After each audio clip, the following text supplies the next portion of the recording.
On July 7th, 2014, My Hero Academia entered Shonen Jump, followed by an anime adaptation a couple years later, which would go on to be a huge player in the rising popularity of anime in the West. For a while, it was the anime to watch. It was the anime everyone was talking about, even a solid number of non-anime fans. And now, almost 1 decade on, the anime is finally concluding. And of course, reception-wise, it's had its ups and downs over the years, which we will talk about, but in spite of that, you'd be surprised at how consistent the sales for it have been. It's been in the top 10 every single year from the anime beginning in 2016 to the manga ending in 2024. It's one of the best-selling manga of all time, one of just a couple dozen series to crack the 100 million copies mark. It's had movies, games, a stage play. It is a massive franchise, and there's a lot to love about it. You know, the broad, dynamic cast, the beautiful pacing, at least for most of it, and of course some of the coolest, most iconic fights out there. The first 2/3 are widely very regarded for very good reason, and having now given the last third another chance, I think it is a lot better than I previously gave it credit for. Of course, it's not perfect, I still have my issues with the last stretch, but the rewatch has changed things quite a lot for me, and seemingly a lot of others as well. At the time of writing, despite the final third having very mixed reception in the manga, the anime is just absolutely flying, with every episode in the final season so far getting above a 9 out of 10 and many above a 9.5. But for now, let's go back to the very beginning, where for me, and a lot of others from what I've seen, the first third of this story was something truly special, and had a lot of impact on me personally. Do bear with me here, I'm going to be yapping about the first half of the season quite a lot, especially the first 2 episodes, but things will move quicker as we go further in. Chapter 1 is really good in my opinion. It's one of my favourite opening chapters of all time. It covers episodes 1 and 2 in the anime, and I was honestly tearing up at that closing scene of All Might telling Deku, "Young man, you too can become a hero." This chapter is full of setup for later on. We have that opening line, "Not all men are created equal," regarding Bakugo and Deku's dynamic, with obviously the pair of them on opposite sides of that. We have Kamui Woods casually mentioning illegal use of abilities during rush hour, immediately raising the question of what makes ability use legal or illegal. And of course, questions like this on how a superhero society can and should function are found throughout the series. It's mentioned that nations were struggling to overhaul their legal systems in order to keep up. In the meantime, we have heroes given the right to work in an official capacity for government pay, fame and glory, potentially opening up all kinds of issue with corruption, etc. But more on that later. It also really effectively and efficiently sets up the characters. Deku is instantly incredibly likable and relatable. He has a far more chill backstory compared to most shonen protagonists who've had to watch their whole family die or something. Not that there's anything wrong with that, I just found it quite refreshing. And the way he obsessively chased after something that he seemed to be born unable to get was a deeply personal feeling for me at the time I first watched this. Bakugo, meanwhile, is clearly a massively egotistical bully, seeing himself as above everyone else due to his incredible quirk. And in addition to his peers, the teachers praise him for it. At the very least, make absolutely no interference whatsoever when he yells insults at Deku and attacks him with his quirk in the middle of the classroom, despite how strict rules against quirks supposedly are. Within the first few minutes alone, we get a look into a society where the quirkless are ostracized and put down. Deku is ruthlessly bullied to the point of complete misery. Meanwhile, those with ideal quirks like Bakugo get to live the flashy life of a hero with all the fame and glory, whilst having any negative behaviours just swept under the rug. Kinda like how later on, after Darby exposes Endeavor's past abuse of his family to the world, nothing really ends up coming of it, because, you know, he's the #1 hero, so we can't just get rid of him, especially in the state things were at the time. It's clear that this isn't a fair or just world at all, as we'll come back to. Deku and Bakugo's dynamic is fantastic, and Bakugo's slight fear and inferiority complex towards Deku arguably first shows itself here, through Bakugo's anger at Deku getting into UA would mess up his perfect record. If he was so certain Deku wouldn't get in, why would he care about Deku applying? There shouldn't be anything to worry about. But anyway, on a rewatch, it's clear just how many seeds for the rest of the story were planted here in Chapter 1. There's a few more interesting points here, like how the entire class wants to be a hero, despite some of them having quirks that are clearly just outright useless in general, let alone for being a hero. Like this guy who can seemingly just stretch his eyes. What does this even do? Is a hero really the only route for them? Does no one properly consider other careers? How can a society function with so many heroes? Are there really that many villains? Is that why the crowd just stood there watching in admiration instead of panicking at the start? It so quickly sucked me into the world and had me brimming with questions I wanted to see it explore. I know I'm yapping a lot, I will move on, but it's because these first 2 episodes are genuinely just so damn good and have so much in. Way more than I ever realized until I really sat down to look on this rewatch. So let's jump ahead to All Might's introduction. One of the coolest characters of all time, right? With even MHA haters admitting that this man is just the coolest fucking guy ever. I am still in awe that he finished that final popularity poll in 15th. That is genuinely criminal to me, but anyway, there's a sludge villain running through a busy street after stealing a purse. Pretty confident that he's not going to be stopped, and no one even makes an attempt to do so, despite the fact that we're told that 80% of them have some sort of power. Why?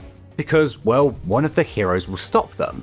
They all just kind of stand there just grinning, laughing about how common a situation like this is, until All Might shows up and it's pretty clear that things are handled. Now, I want you to remember that no one did anything for when we get to the Shigiraki stuff later on. If you remember his backstory about how none of the heroes came to save him, or none of the citizens did either, you can probably see where that's going. But anyway, we have Deku's idol in the symbol of peace. Notably in his debut, the first thing the bystander points out is not that he's beat some impossible villain or performed some superhuman feat of strength, but the emphasis is on he's already saved over 100 people. In addition to how we see the influence of this on Deku throughout the rest of the story, it also paints a picture of All Might as the kind of ultimate hero who's this very pure force of good in the world very efficiently, but we'll come to that in a moment. But what's always made Deku so deeply personally relatable and inspiring for me is that even after being told he doesn't have a quirk,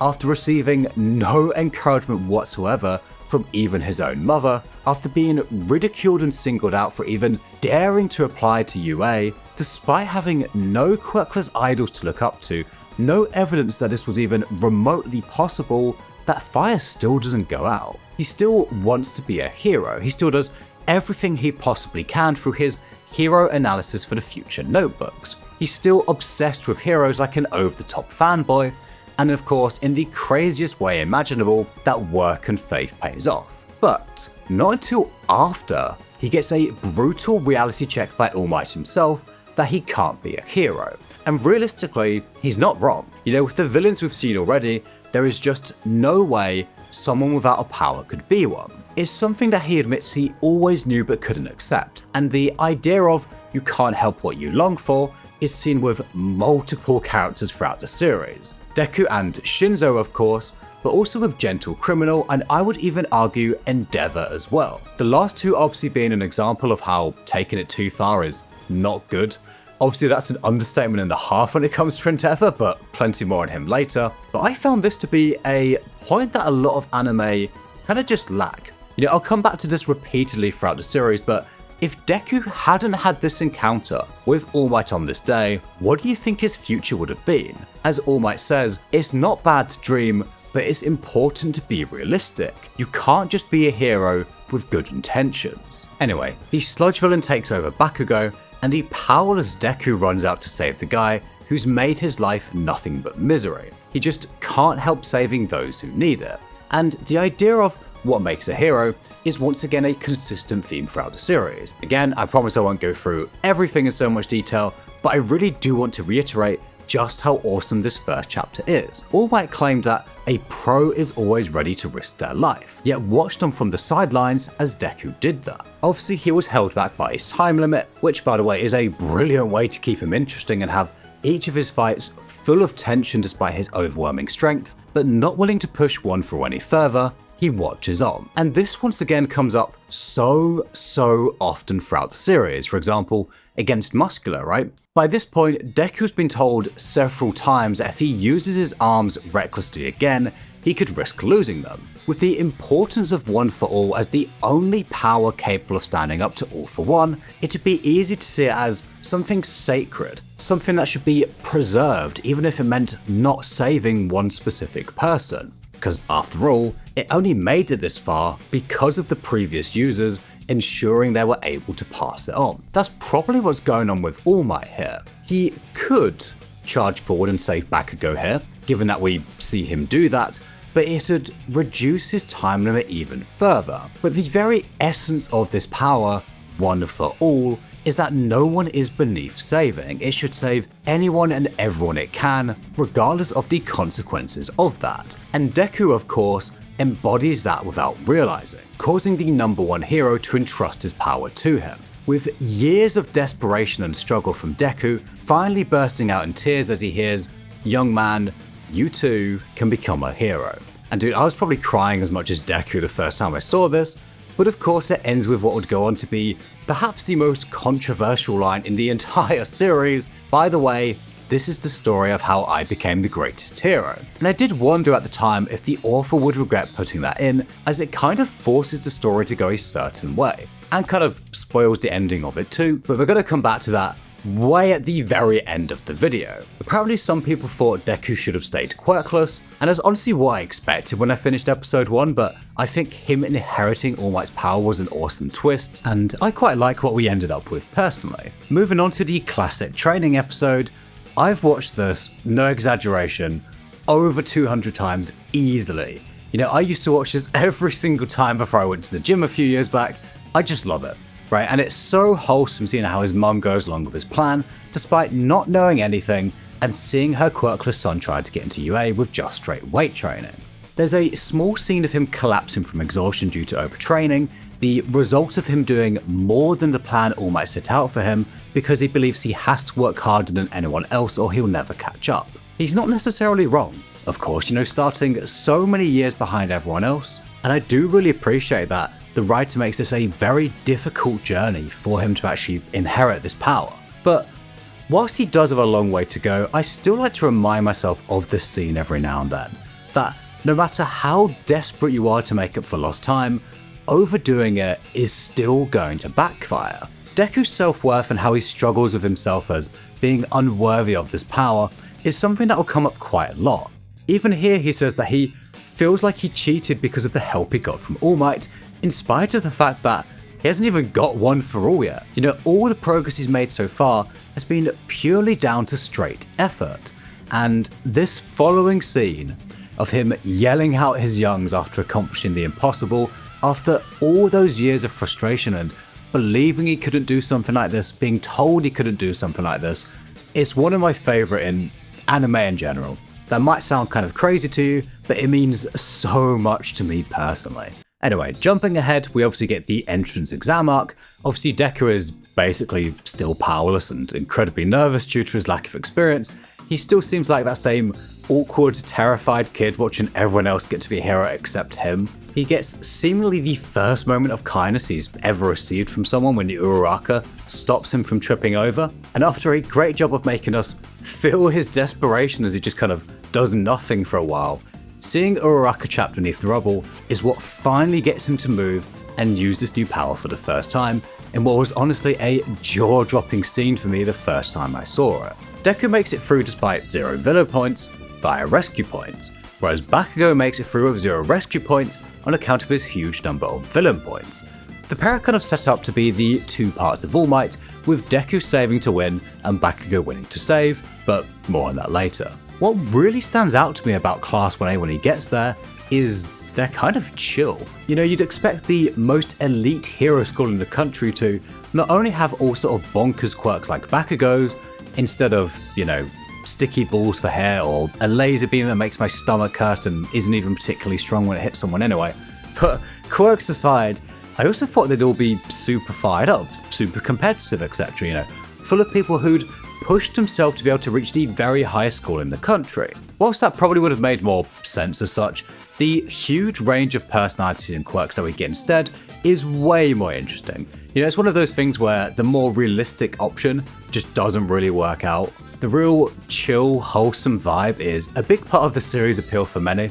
It's much more light-hearted than most shonen, and I honestly think the quirks are pretty varied and interested for the vast majority of them. In addition to Deku's struggle with seeing himself worthy of the power he's inherited due to being quirkless unlike everyone else at UA with such amazing quirks and raw talent, the next episode also gives us the fitness test scene, which, in addition to having an absolutely awesome scene in the ball throw, which shows just how far he has to go, it also very efficiently lays a lot of roots for the world as a whole. Starting with, in Aizawa's words, how it's irrational that these fitness tests still forbid the use of quirks. It's been mentioned that society is struggling to keep up with the development of quirks, and this is a great example which shows how much they want to keep quirks restricted and controlled. To teach the students that they're not something to be used to show off or really used at all. They should be getting by without their quirks in their day-to-day life. Now, I don't know how someone like Tsu is supposed to do these tests without using her quirk. She could just jump high because of her quirk and can't exactly turn that off. Likewise with Shoji in the grip test, but there's a few little examples of things like Bakugo seemingly using his quirk with both hands at once for the first time ever, given that he notes that the force gets spread out that way, which really hammer home just how restricted quirks are. It's wild to think that he's never once done that before. Also, side note, Aizawa is just fucking awesome. This series is absolutely jam-packed with brilliant characters. I love the contrast between him and All Might, one soaking up the spotlight and of course using it for good, but the other seeing it as merely a nuisance. The way he's quite happy just bluntly calling All Might out and doesn't obsess over him like everyone else adds a lot to both of their characters as well. He respects him, but he disagrees with a lot of how he acts, and I really enjoy their dynamic. Anyway, after a brief wholesome chat with Uraraka and Ida to remind us just how miserable the discrimination he faced with being quirkless made Deku, in his words, even just making some friends is more than I could have asked for, which being quirkless just completely ruins your life by the sound of it, especially with how, as we mentioned earlier, no one seems to care about any path which isn't just being a hero. More on that later, but I love the early world building in MHA. Anyway, we're thrown right into the first proper training for the students with two teams of two fighting off against each other, and of course Bakugo and Deku's first proper fight. I really respect the series' decision to not put this off whatsoever and jump straight into how Deku's new power is going to change their dynamic. Bakugo is quickly becoming outraged at Deku, daring to stand up for himself. It's pretty clear, and I couldn't think of any other way to put this, that Bakugo sees himself as the main character and expects things to go exactly according to the story he's laid out for himself in his head, down to the finest details, like Deku should have just been a pebble and nothing more. At this point in the story, he's an obnoxious, arrogant bully. Whilst Deku admires All Might's ability to save and reassure everyone, it's clear Bakugo just admires the man who always wins.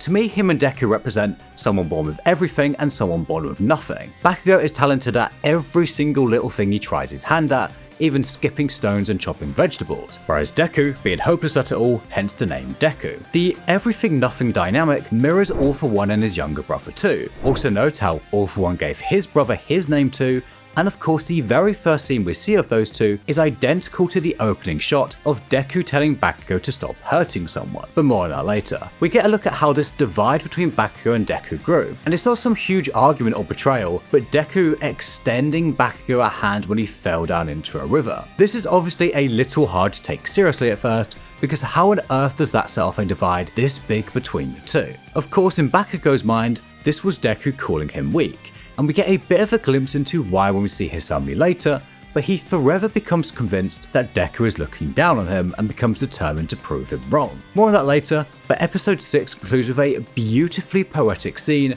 of Deku's admiration and Bakugo's arrogance colliding as Deku gets his first win over him. It still remains one of my favourite moments in the series, overcoming his fear of his childhood bully and beginning his shift from victim to competitor, from someone who sees himself as beneath everyone else to someone who has worth, who deserves to be treated with respect, even by Bakugo. The change from the Deku who's useless to the Deku who always does his best is a beautiful, cathartic moment, and one that Deku has completely earned through his years of study and his months of hard physical training. Bakugo, meanwhile, as he will continue to do so throughout the first half of the series, is letting all sorts of things get in the way of actually winning, whilst simultaneously demanding that he wins. I'll speak a lot more about that in the sports festival, but of course he'll eventually come to realize that that level of arrogance just won't work for him anymore. It's awesome seeing all the work Deku did when he was quirkless paying off. However, I think it's equally important that he hasn't just suddenly caught Bakugo and still has a long way to go, but the climax of episode 7 as they charge at each other had me quite literally on the edge of my seat, holding my breath, and I think this is the moment where I realized this show was going to be something truly special to me. Bakugo only spirals downwards from here,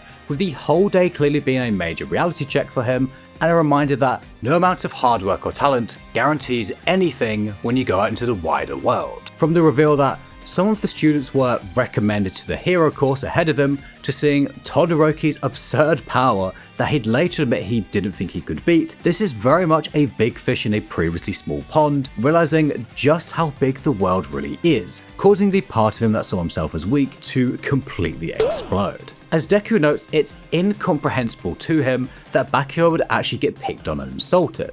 As Deku's worth and identity grows, Bakugo's is plummeting towards the ground. His self-worth is clearly incredibly fragile, majorly dependent on external validation and results, to the point where it's not even enough for him to win. He has to win the specific, often inefficient way he wants, and put down others at the same time. More on them soon. But moving on, we have our first normal school thing in picking a class rep, and something you might have noticed throughout is that it repeatedly switches from the most wholesome laid-back parts to Din introducing the highest stakes it had so far. It keeps things nice and engaging. We didn't get our first look at actual villains, and I'm not going to spend long here because there's not really too much to say, but it is the first showcasing of what a brilliant job MHA does of handling multiple characters. None of the fights feel rushed or dragged out. We get a look at a solid number of characters' quirks and personalities, including Minetta's. Unfortunately, let me just get this guy out of the way now. Whilst his quirk is honestly quite interesting, I don't know why he gets so much screen time, or any at all if I'm honest. I really thought at some point he was going to get some kind of mini arc, or at least an actual moment, but he just doesn't end up doing anything besides being something you have to warn people about before recommending the series to someone. If you're gonna have a gag character, they need to actually at least be consistently funny, or at least kind of charming, because otherwise they just become annoying. Apparently the writer included him because he's a perv too. Okay, dude. Moving on. With Mineta out of the way for the rest of this video, we get our first major criticism of the series, unless you count Mineta, I guess. But of course I'm talking about the villains. Especially early on, they're just outright lame. Shigiraki actually becomes a much better villain by the end of the series, although he does get sidelined basically immediately after he does, but that's a whole rant which is coming later. I'm fully aware that him being so devoid of any motives, etc., at this point is purely intentional, but it doesn't change the fact that for season 1, our main villains are just the silent blue monster being the anti-symbol of peace, and Shigiraki with not a single interesting thing about him. Again, I know that's the point and there's payoff for it later on, but it still doesn't change the fact that the villains are a major weakness of some of these early seasons, especially season 1. But it's still a good arc. I like how it reiterates the gap between the pros and everyone else, as well as emphasizing the importance of how a quirk is used, not just what quirks people have. However, it does also introduce the other big criticism of the early seasons, in that the fights are kind of just one big punch. You know, there's this pattern of a couple punches, some talking, then a really big punch. I think this is a fair criticism, honestly. Although personally, especially once we get to the sports festival, I feel like the fights are actually pretty creative with the powers at times. Obviously, yeah, a lot of All Might's and Deku's before he gets all of the other quirks are quite straightforward because there's just not too much that can actually be done with them.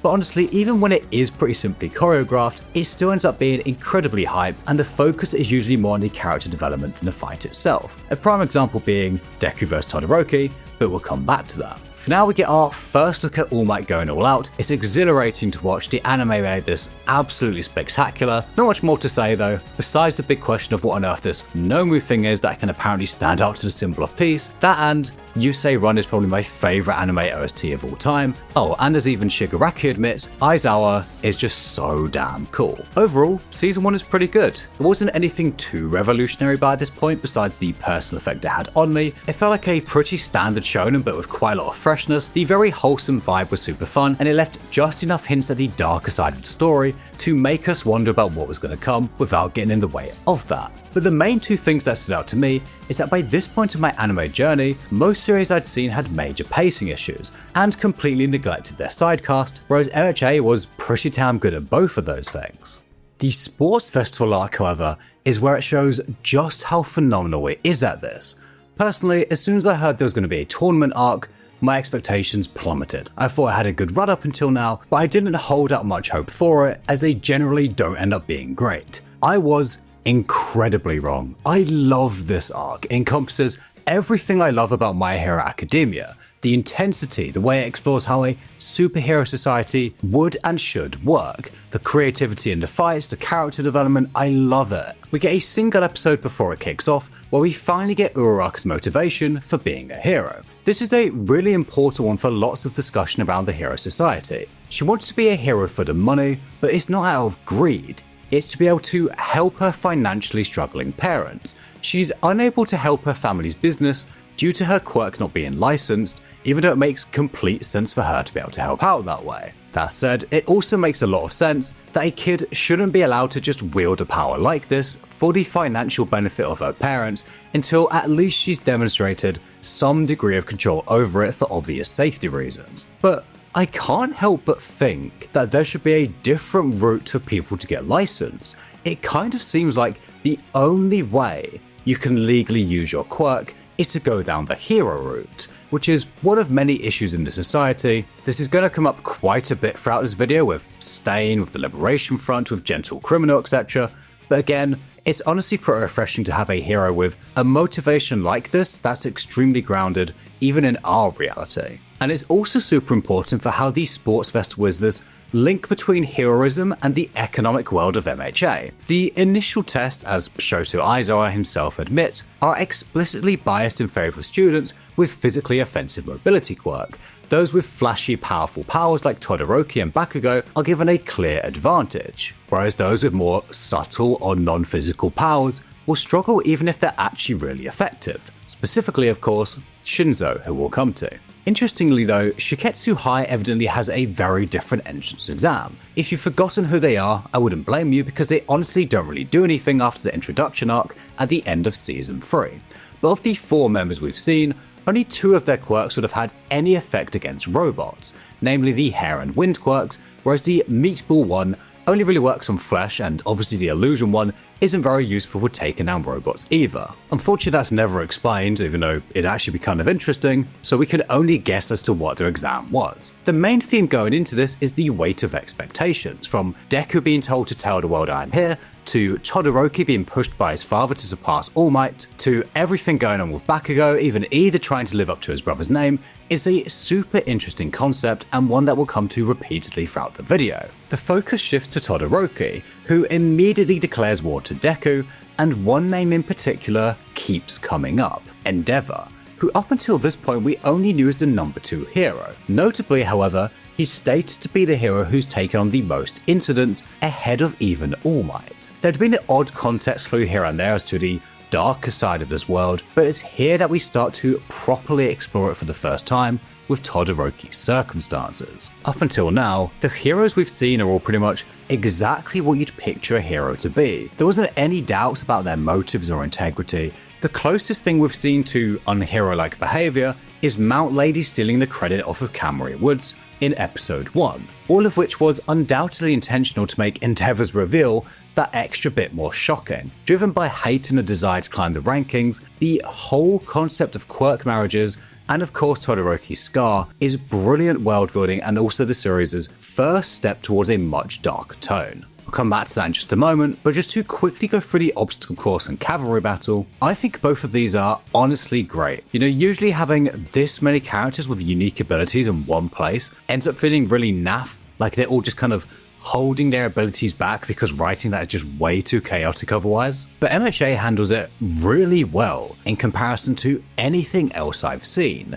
Seeing the full extent of Todoroki's power is awesome, and I'm going to talk more about Bakugo in a minute, but he could fly right over this final minefield if he wanted to. Instead, he chooses to grapple and battle with Todoroki, which really slows him down. This whole idea he's got of an indisputable first is now really starting to hold him back. He's still not got it through his head yet that he can't pull nonsense like this at this level and get away with it. In the cavalry battle that follows at the very end, he declares, "We're gonna get our points back, then go for the 10 million.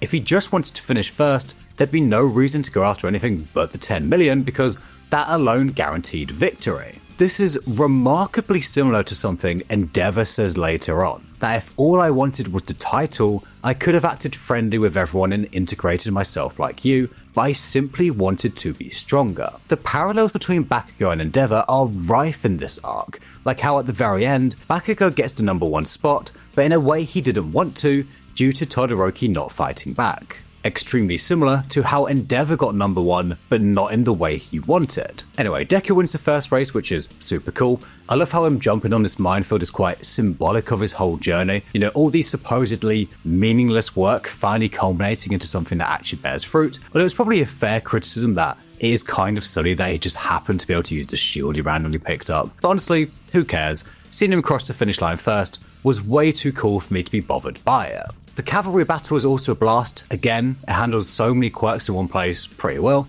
gives us a good look at Class B, and I think the series does a brilliant job of making it clear that no one is guaranteed victory at any point. Everyone's able to put up a pretty good fight.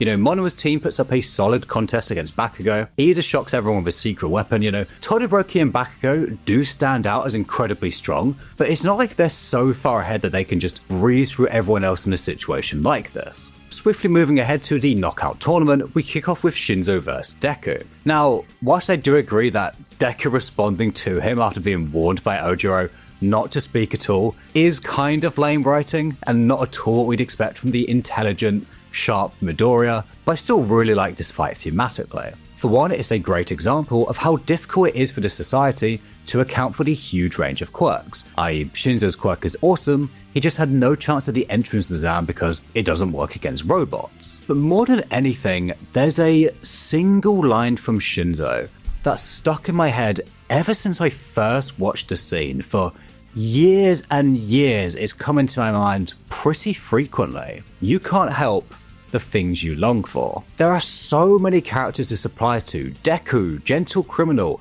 even Endeavor, right? Who obviously is a great example that just because you can't help it doesn't excuse how you act, right? Doesn't mean you should always ignore everything to go after it. At some point, as brutal as it may be, you might need to accept that is not for you. You know, we'll talk about Gentle Criminal later, but if Deku hadn't gotten All Might's power, but still continued to chase his dream of being a hero, despite being quirkless, what kind of life would that have ended up being? Now, the series is actually pretty positive about this for the most part, right? Gentle Criminal gets a redemption later on, Shinzo of course becomes a pro-hero in the end, but there is a warning there regardless, which we'll come to later. When the fight descends into the pair of them just wrestling each other, Deku wins because he simply trained his body more. If Shinzo had done the same prior to the fight instead of being so defeatist about his quirk, he could have won this. You know, obviously, like, it's hard to blame him for being so defeatist when his whole life he seems to have been told, oh, your quirk is for a villain or a hero, etc. And so his frustration is completely understandable, right? Especially with what we said about how all the flashy quirks get far more of the limelight, but he's proven completely wrong. Despite losing, the pros in the stands would love to work with him. It's a beautiful little moment, and I think the message here is pretty clear. His attitude was probably holding him back way more than his quirk. Sure, he's not been dealt an ideal hand, but he's so consumed with the fact that it's not good in the same way as everyone else's that he's blinded to the fact that it's actually pretty damn good.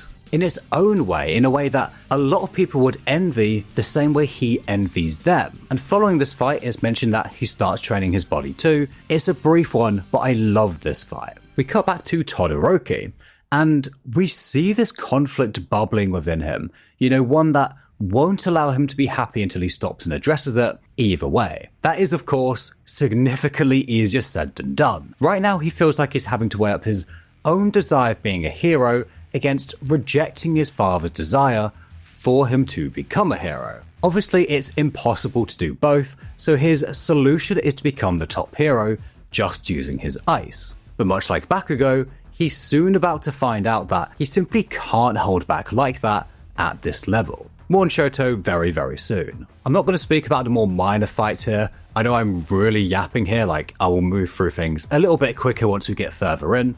But again, I like how they don't feel either dragged out or rushed. That's normally what kills a lot of tournament arcs in other series. Like, you just have a fight between two side characters that you just don't care about and it lasts ages. Like, I'm sure you can think of an example, right? Anyway.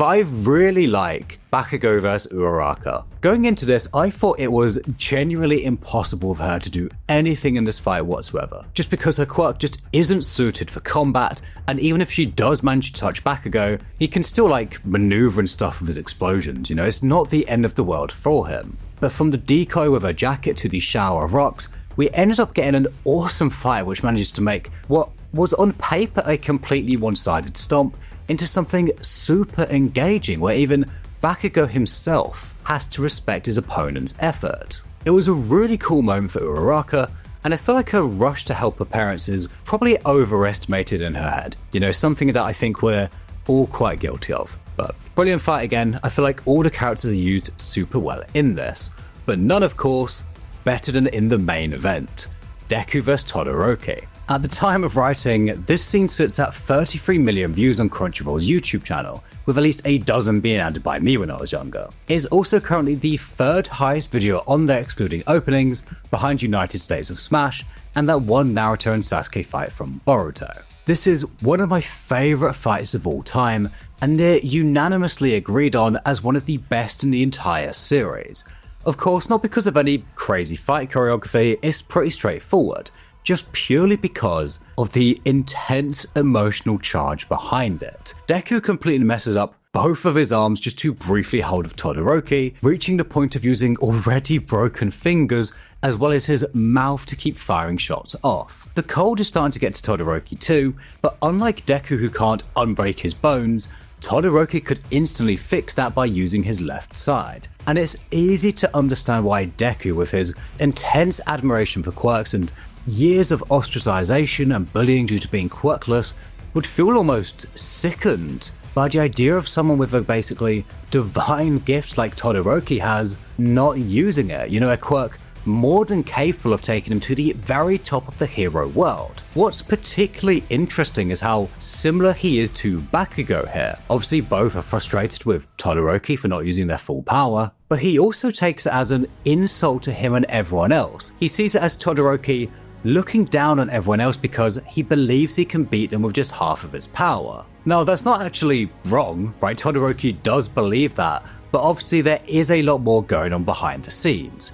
Trying to balance his own desire to be a hero against his concerns of not letting his father get what he wants, Todoroki is just stuck. It's pretty clear his motivation has changed from being a hero to proving his father wrong. He's not driven by what he wants anymore, but rather an endless quest to try and subdue all these awful thoughts swirling within. And of course it goes without saying that this likely would have never had an end. Even though most of us thankfully can't relate to his circumstances, although I'm aware that obviously are quite a number of people that can, but I imagine either way, the majority of us have had at some point in time the thought, I'm going to work really hard so that I can prove this person wrong. And sure, it can be pretty motivating, but what's the end point here for Todoroki? He keeps talking about how it's great that his father's face is clouded over, but is he really going to spend the entire rest of his life focusing on doing that? That's not breaking his chains at all, it's just switching them for different ones. In fact,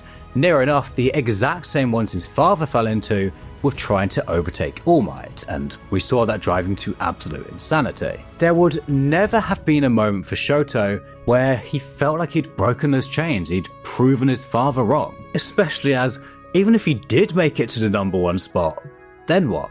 He gets to tell Endeavor, I told you so? That doesn't actually solve anything for him. Endeavor would actually probably celebrate that. as long as his focus is on his father, he will never be free. And of course, Endeavor is completely sick in the head at this point, and we'll talk plenty about him later.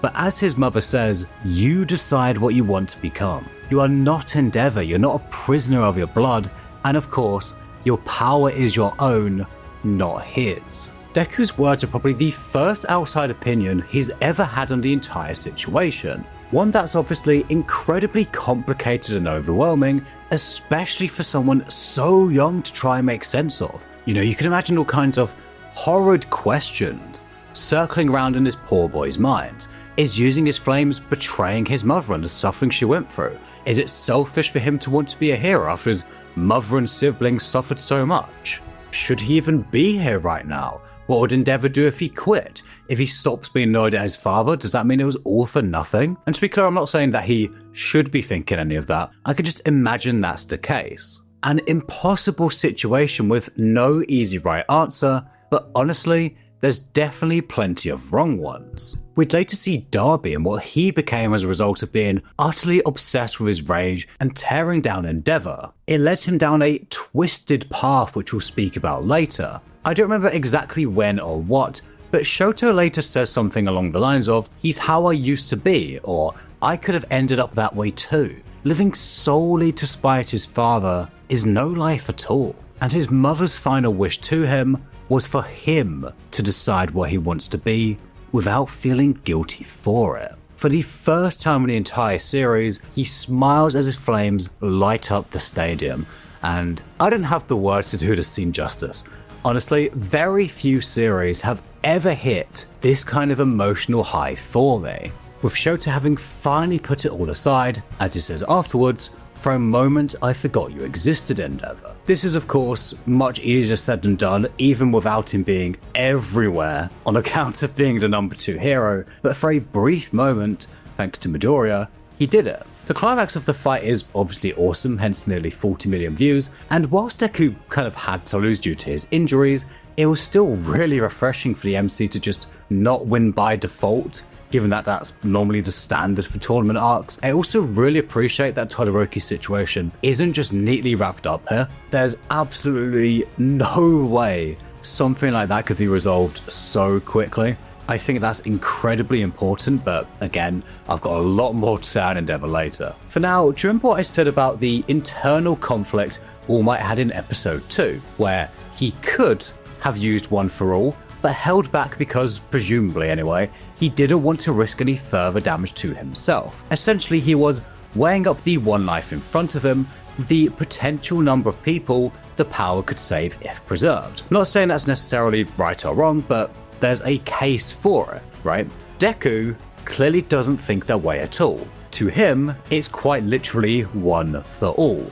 Anyone in front of him who can be saved should, even if like Todoroki, they're not asking for it or not in life-threatening danger, even if it means losing at the sports festival. There is an interesting point brought up by Deku in that he admits a part of him did this out of frustration. The exact meaning of this seems to vary depending on the translation, but I'll come back to that. I also appreciate that it does delve into all of Deku's uncertainty over whether he's worthy to be the successor or not, and how he sees those around him as better due to their quirks. His struggle with his self-worth and being worthy of One for All are a really interesting part of the series to me.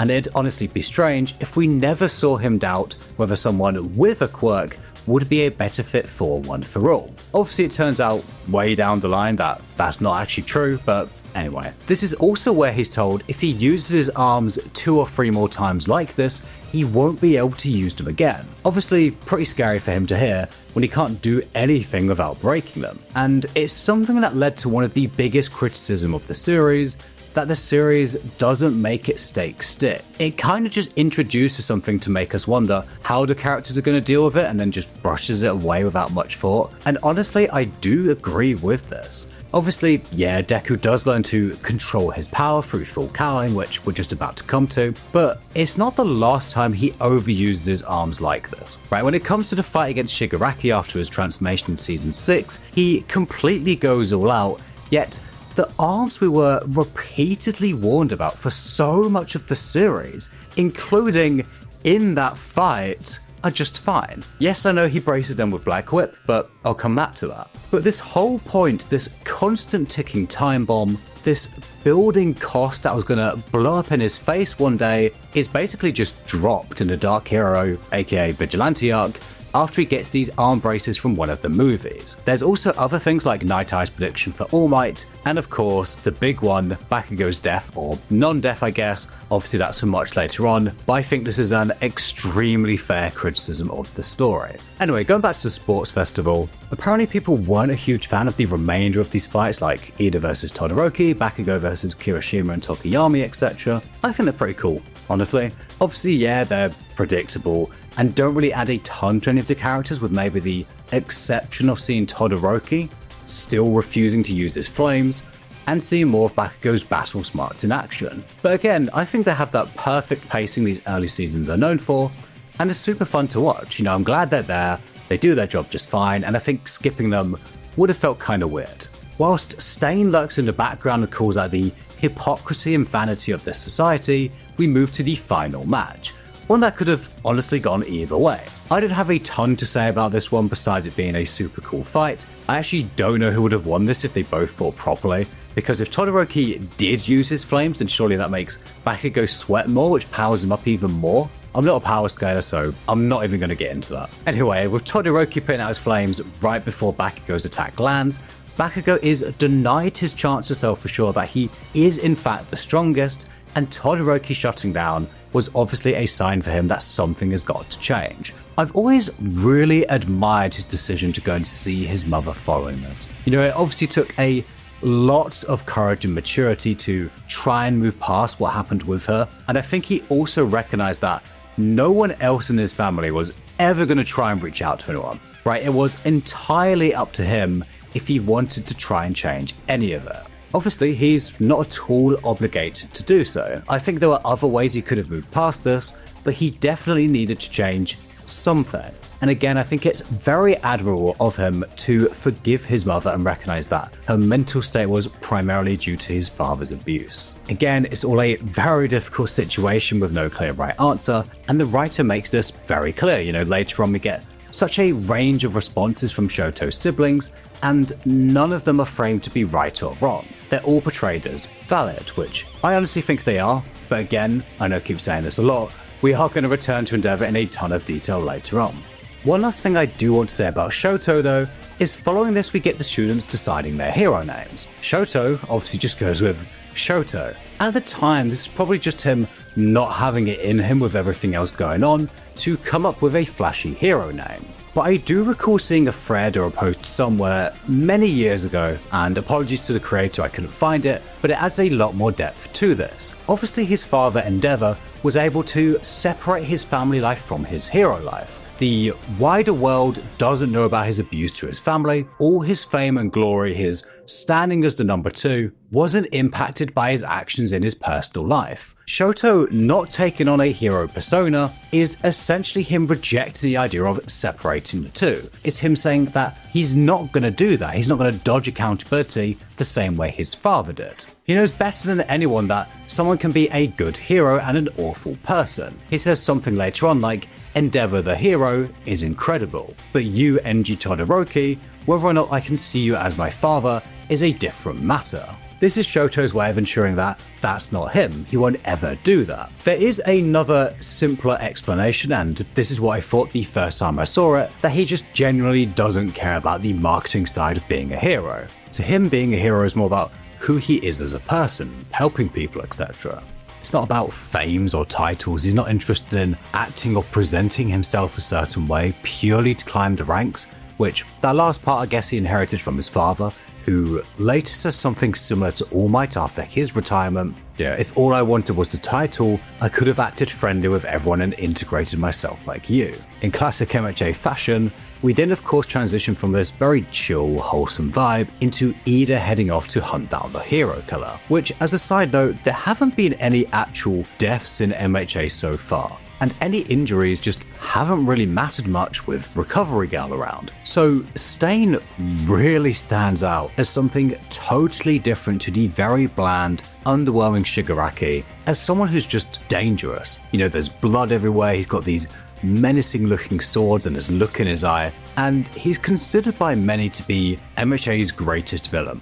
Right, that's a point I'll come back to, but thank the Lord, he has actual principles and motives beyond "I just want to destroy." Right, clearly this was done in response to the criticism he got for Shigiraki, with the writer now wanting to put forward someone who would have an at least somewhat valid critique of hero society. How valid? We'll come to that soon. Notably though, right before we meet him, we get a look at the students' internships, which do of course show most of the heroes being out on patrol, fighting crime, etc., but not all of them are exactly hero-like. For instance, at Yaoyorozu's and Kendo's internship, Uwabami doesn't seem to be doing any hero work at all. Instead, she's just using her status as a hero to make money through adverts, etc. Mount Lady is so lazy and apparently so awful that even Mineta is put off, and this is the future number 3 hero, by the way. And these are just the heroes that took on internships. It's not hard to imagine that there were plenty of heroes out there that either aren't doing a lot or are even outright corrupt. We already know how awful the number 2 hero is, and these little extra seeds are very intentionally planted in our head for Stain's arrival. One last thing before he gets here. I love full cowling. There's not a ton of ways this power can be used super creatively, as it is just enhancing his strength, but the way it develops, at least, keeps it super interesting. Obviously, Deku couldn't carry on the way he was for much longer. Something had to change, but firstly, there's a nice bit of characterization in there regarding both his admiration for All Might and how he sees himself. Gran Torino says something along the lines of, "You're seeing One for All as something far more special than it actually is." Unsurprisingly, this is a pretty baffling thing to hear about the strongest quirk in the world for the previously quirkless Deku. This is the power that gave his life meaning and hope again, that allowed him to step into the role he'd always dreamed of, yet could never actually obtain until now. And of course, was All Might's power. But the same way he told Todoroki that his power was his, One for All's is Deku's. Part of being a successor is doing more than just being a copy. As Gran Torino tells him, your sense of duty and admiration for All Might are like shackles. Deku just sees himself as a wielder of One for All. This is something that comes up a lot later on, when he's willing to just completely break himself for the sake of achieving his mission, but that's for much later. But he doesn't see this quirk as his. He sees each use of it as a move rather than a natural extension of his body like everyone else. Obviously, it's not surprising he's so conscious of it when it breaks his bones each time he uses it, but the point being, he's just seeing himself as All Might's successor, not Izuku Midoriya. Again, completely understandable given the pressure he's under, but for the first time, Gran Torino encourages him to break away from his shadow, to consider how Deku wants to fight, resulting in the incredibly simple but awesome full cowling, which makes him, not useless. But with that out of the way, it's finally time to talk about it. Hero Killer Stain. Now, there's quite a bit to say both in favor of and against him and his ideas. So do hear me out until the end before you comment anything, please, because I have a lot to say.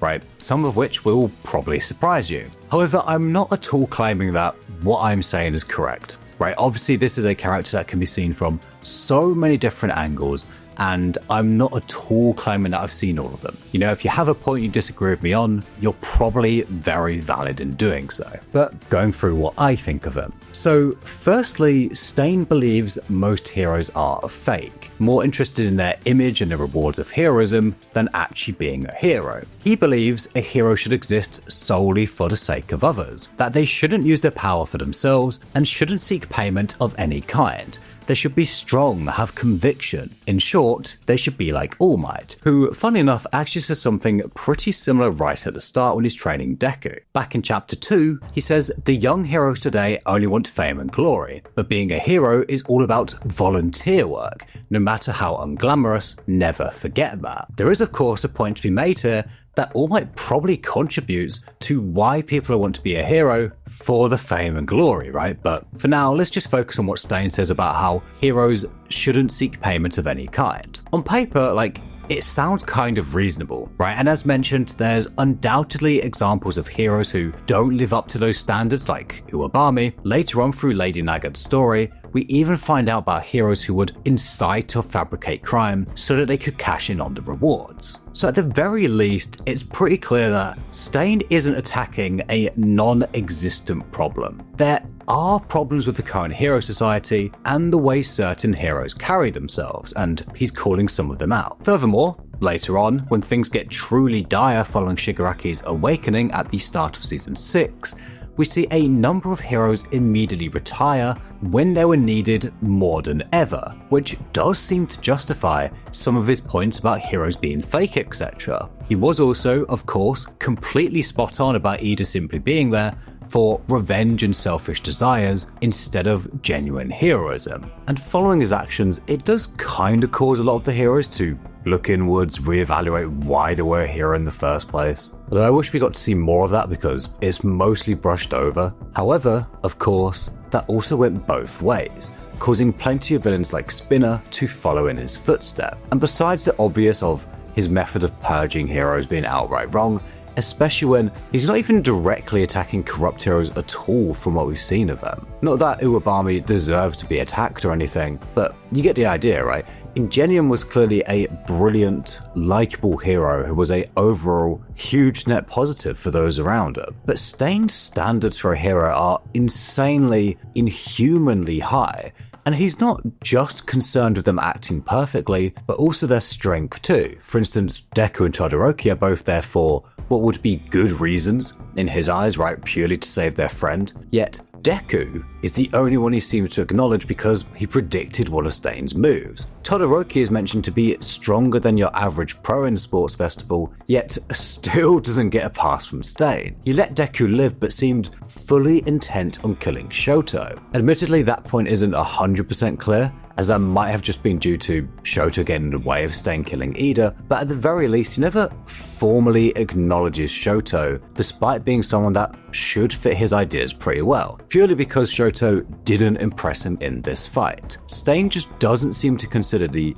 practical implications of what he's saying. His whole point about how heroes need to be strong is probably why he went after Ingenium too, but realistically, having heroes that are just kinda strong or okay is still good.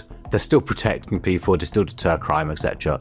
It's still 1,000 times better than not having enough heroes, as he soon finds out when he gets out of prison, much later on in the series. Obviously, there is kind of a limit to that, especially as these guys are being paid for with taxpayer money. They do have to at least be capable of actually protecting people, but that's what the hero exams, etc. are for. And on that note, a big one of his ideas is a hero shouldn't seek compensation or reward for their actions. Again, I get it, obviously a core part of heroism is selflessness, but the thing is, as long as they have bills to pay, they kind of need to be paid for this. Having just volunteer heroes sounds good because obviously they're far less likely to be corrupt, etc., but you're just going to have way fewer of them. It's the same thing for his standards about how strong they have to be. I get it, but it just doesn't work in practice. Also, he praises All Might as the one true hero, yet even he sells seemingly an endless amount of merch, right? He's done countless interviews, commercials, and basically everything else Stain hates. So why doesn't he care about All Might doing that? Of course, he does it to spread his reach as a symbol of peace, but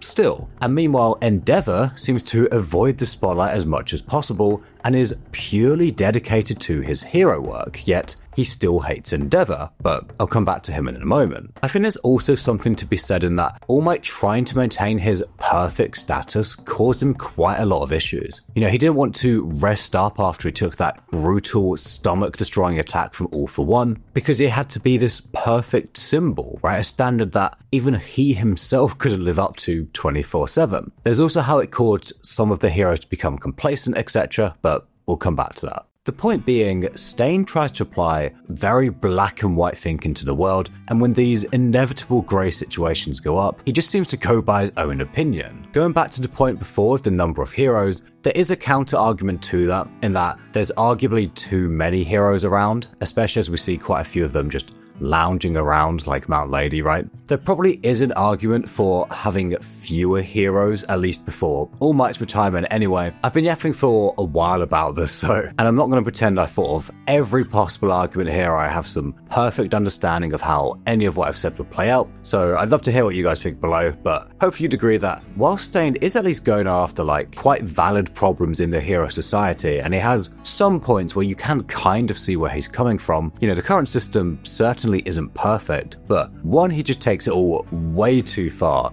and two, he doesn't really think about how they practically apply. You know, he doesn't consider if his alternatives to the problems are actually any better than what's already there. It's very idealistic with little thought for the reality of the world. But anyway, one last thing I do want to point out, I've seen people say, oh, Stain reduced the crime rate in every city he visited. That's just because there were more heroes out on patrol to try and track him down. It's not because he made any sort of permanent change there. You know, in fact, he caused a ton of people to become criminals, including several members of the League of Villains. I do also like how the series shows that whether his ideology is actually correct or not, just having an alternative to the system is enough to drive anyone currently unsatisfied with it to act. So Spinner, for example, right? He has conviction, he has ideas people can align themselves with, and that's enough to appeal to those ostracized by the current system. Now, no one actually gets the chance to properly debate him on his ideas and all the pitfalls of it because, you know, he just gets imprisoned, and that really sucks, not gonna lie. MHA does this quite a lot with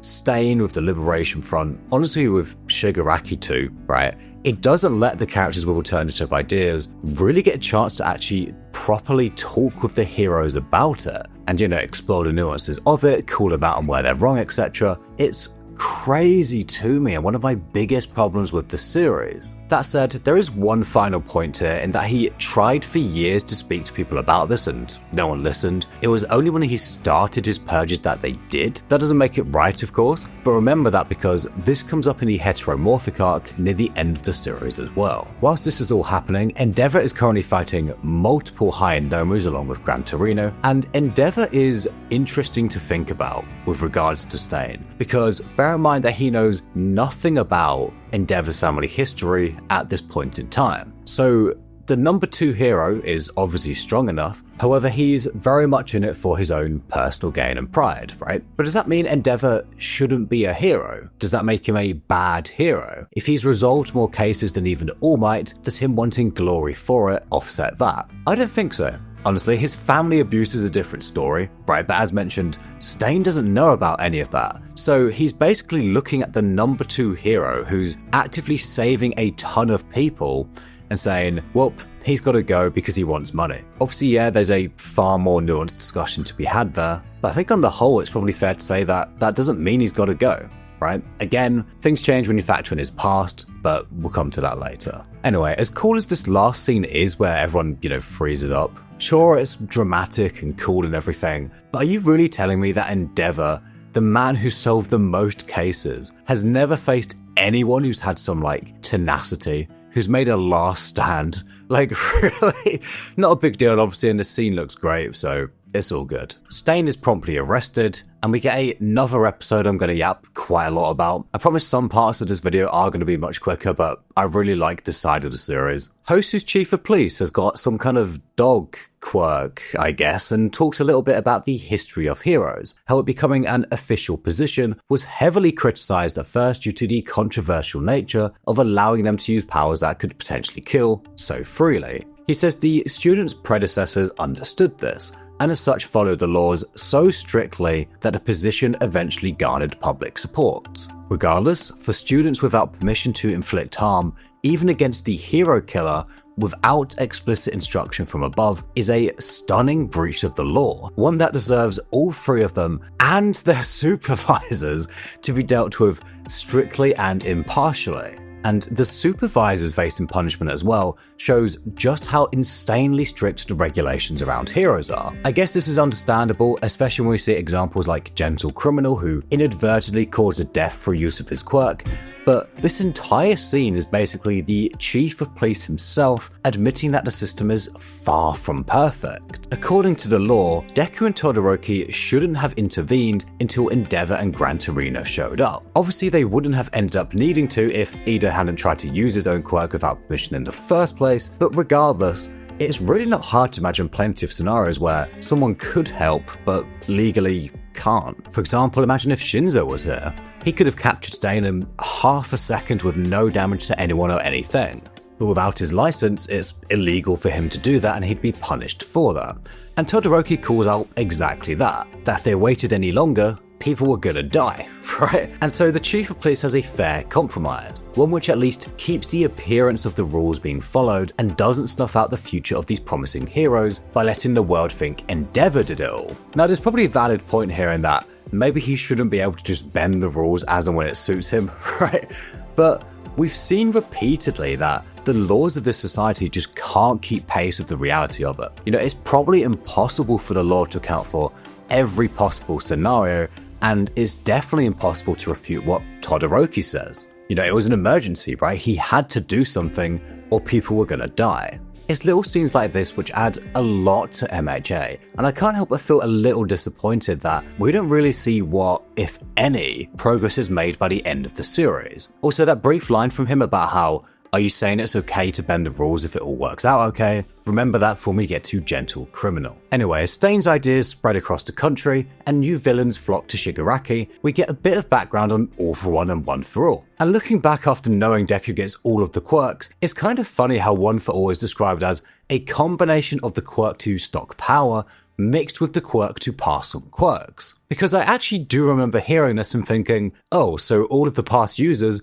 must have been quirkless like All Might for some reason then, because otherwise, surely they'd have all the quirks of the past users. Obviously, it turns out I was wrong in the end, but you can see my logic there, right? We also get the first seed planted of All Might thinking he's going to die, a highly controversial topic, but one we'll come back to later. And the last arc in Season 2 is the final exam arc. It's one of MHA's handful of, here's a few cool fights with the students for you to watch arcs.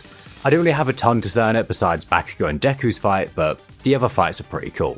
Are they the greatest fights ever? No, but they're good, right? Again, I love the pacing. There's some cool bits of characterization like Aizawa hiding the fact that he let Todoroki and Yaoyorozu win, and some of the other fights really do use the tiniest details of people's quirks, like Dark Shadow being weak to Ectoplasm's quirk because it takes a while for the shadow to loop around from the front of him to the back. Not something I would have ever thought of, and shows just how deeply the writer thinks about the characters and their quirks. Also, Mineta actually gets a moment that I kind of like, where Recovery Girl talks about how at UA they need a concrete goal, not vague feelings, but wanting to be popular with girls is still a valid goal. The series seems to make it sound as though no reason or goal is too trivial, but I don't want to talk about Mineta, so moving on to Bakugo and Deku's fight, where Bakugo is genuinely insufferable here.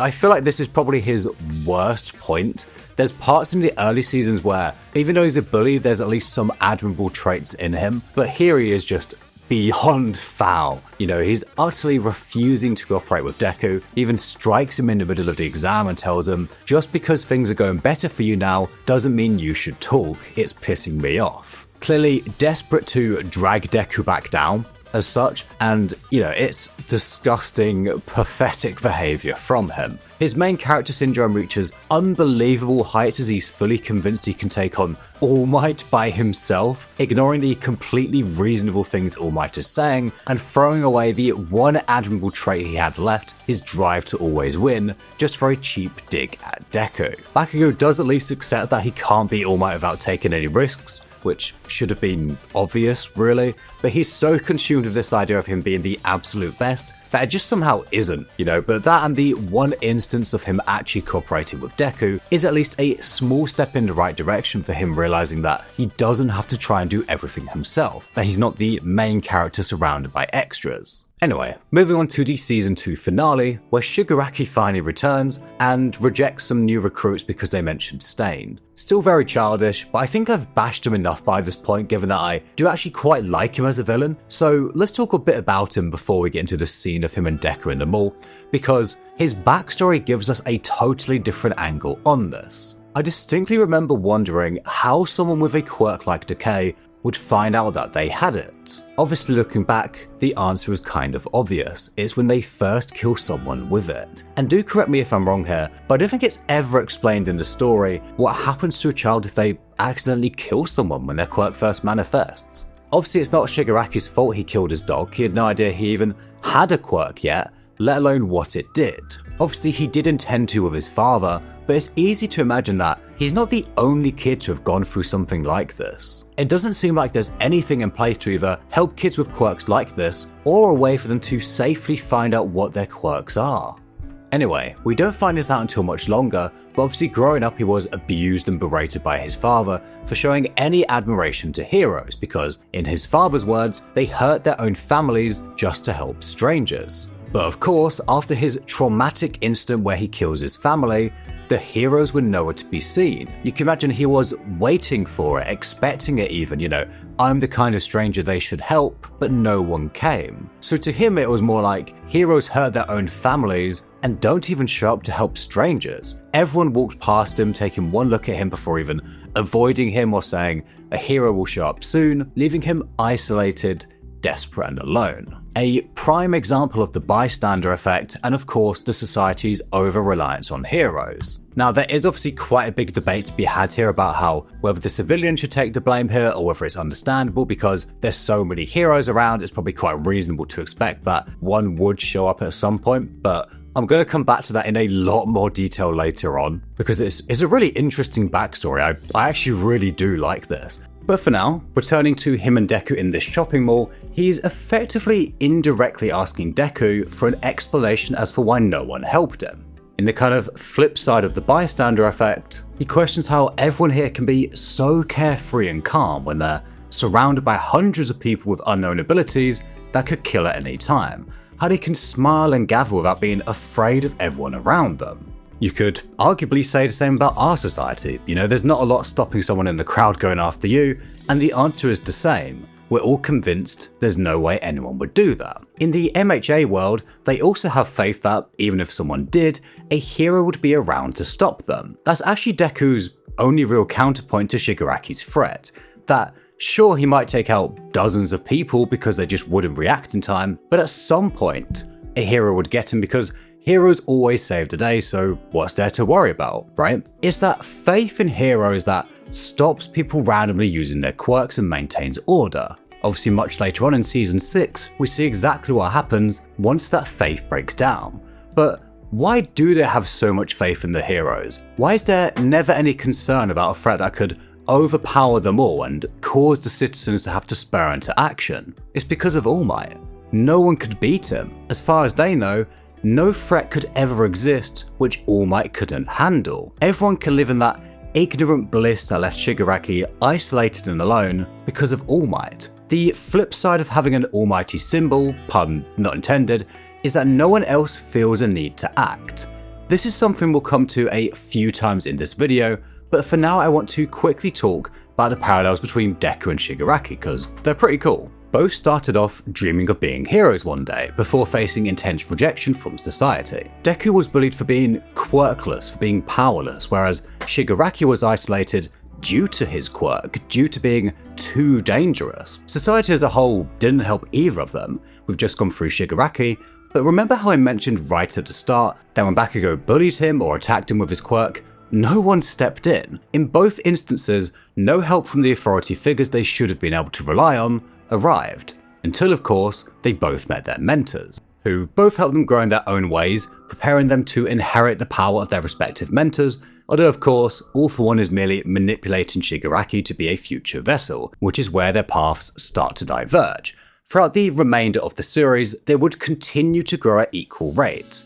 Firstly, in Season 1, both are pretty hopeless with their new roles, right? Good intentions aside, Deku can't really do a lot, he can't use one for all without damaging himself, whereas Shigaraki, although intending to destroy, is too hopeless as a leader to really manage to do so.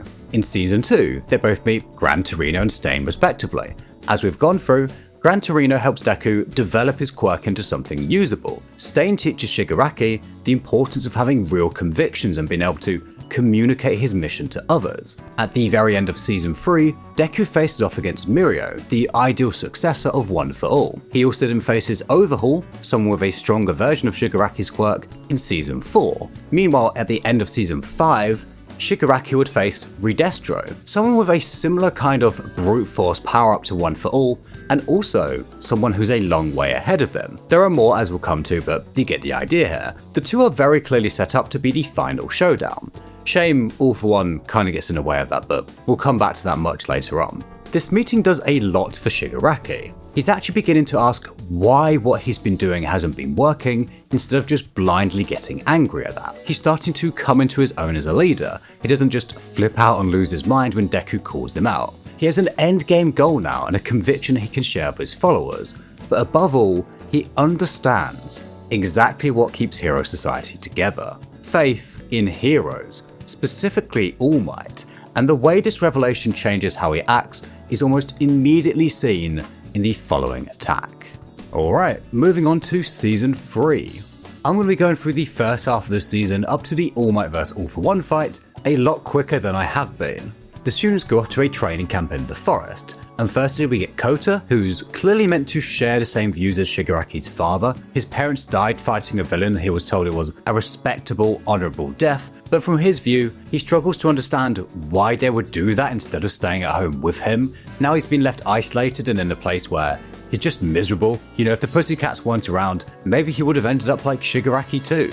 You know, the series does like to point out how one lucky day or one unlucky day can completely change the course of someone's life, as we see with Deku and Gentle Criminal. But anyway, the only other thing that stands out to me before the villains attack is how quickly their quirks begin to develop once they start directly training them. I mentioned this before the fitness tests, but again it shows just how little opportunity anyone's had to actually experiment and practice with their quirk. However, I've already mentioned this, so I'm just going to move on to one of the most iconic fights in the series, Deku vs Muscular, which is a really interesting one because on paper, it shouldn't be as good as it is. You know, it highlights one of the biggest critiques of MHA, its fight choreography. It follows the pattern of a couple big punches, followed by some talking, followed by a couple even bigger punches. There is a small bit where Deku traps his arm inside Muscular's so that he can't hit him, but other than that, this fight is very straightforward choreography-wise. There's obviously not a ton of creative uses for either of their powers. I've also seen some people say that it was set up for Deku to try and beat an enemy that he can't overpower, so it would have been more interesting if he found a way to outsmart or outskill Muscular somehow, and they found it a little disappointing that in the end it boiled down to hysterical strength, that it was kind of lame that Deku simply won by punching harder.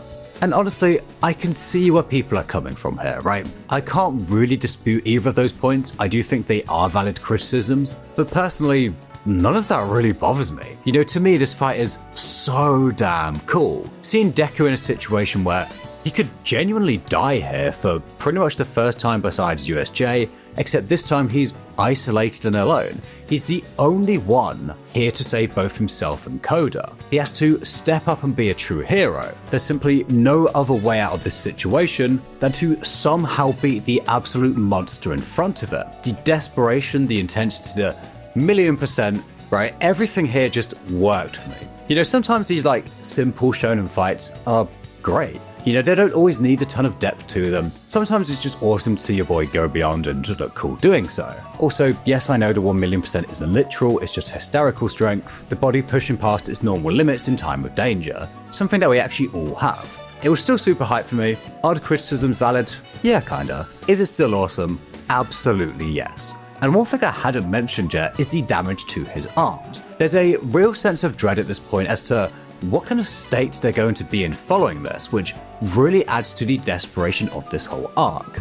Besides that though, not too much to say on the rest of the attack. It's really funny when Mustard pulls out a gun in the midst of all his super powered quirks though. This arc was apparently supposed to be a lot longer, but Horikoshi said that a significant amount was cut, including the reveal of the UA traitor. There is of course that one scene of Darby looking over at Aoyama and then moving along as though nothing happened. So if you don't know, the kind of short explanation is each week, weekly Shonen Jump readers are asked to vote for their favourite manga each week, and these influence what stays in a magazine and what gets cancelled. This is kind of brutal for the writers as it means they can't have too many setup or low points early on or risk being cut. For Horikoshi, he saw the series ranking plummet as soon as he introduced the villains. Obviously it was too late at this point to just cut them from the story, so he tried to hurry things along as fast as he could. I do have quite a bit to say about Shonen Jump's influence on the story and how Horikoshi had nightmares about his series being cancelled that led to him pushing himself far beyond what he should have done, even to the point of affecting his health, but I'll come back to that in the Dark Hero / Vigilante Deku arc. You can probably see why. But things wrap up pretty quickly with Bakugo being abducted, marking the villain's first real win over the heroes in the series. It's pretty clear that this new Vanguard action squad are nothing like the nobodies Shigiraki brought to the USJ attack. We get a real showcase of both their personalities and their actually pretty good quirks. It also shows some real development on Shigiraki's end. He knows more than anyone that heroes aren't everywhere all the time. Even if he can't take down All Might directly, he can go after his influence. He can remind the world that he's not everywhere at once. He understands that the society only functions because of faith in heroes. As mentioned, we see that all crumble following Shigiraki's rise in Season 6 when things return to chaos. The man-child who just wanted to blindly destroy is at the very least getting a lot more strategic about it. All of this makes it very clear that the villains in MHA aren't to be ignored anymore. They pose a serious, looming threat that are fully capable of taking on the heroes. They've wrenched open a huge crack in society's faith in heroes,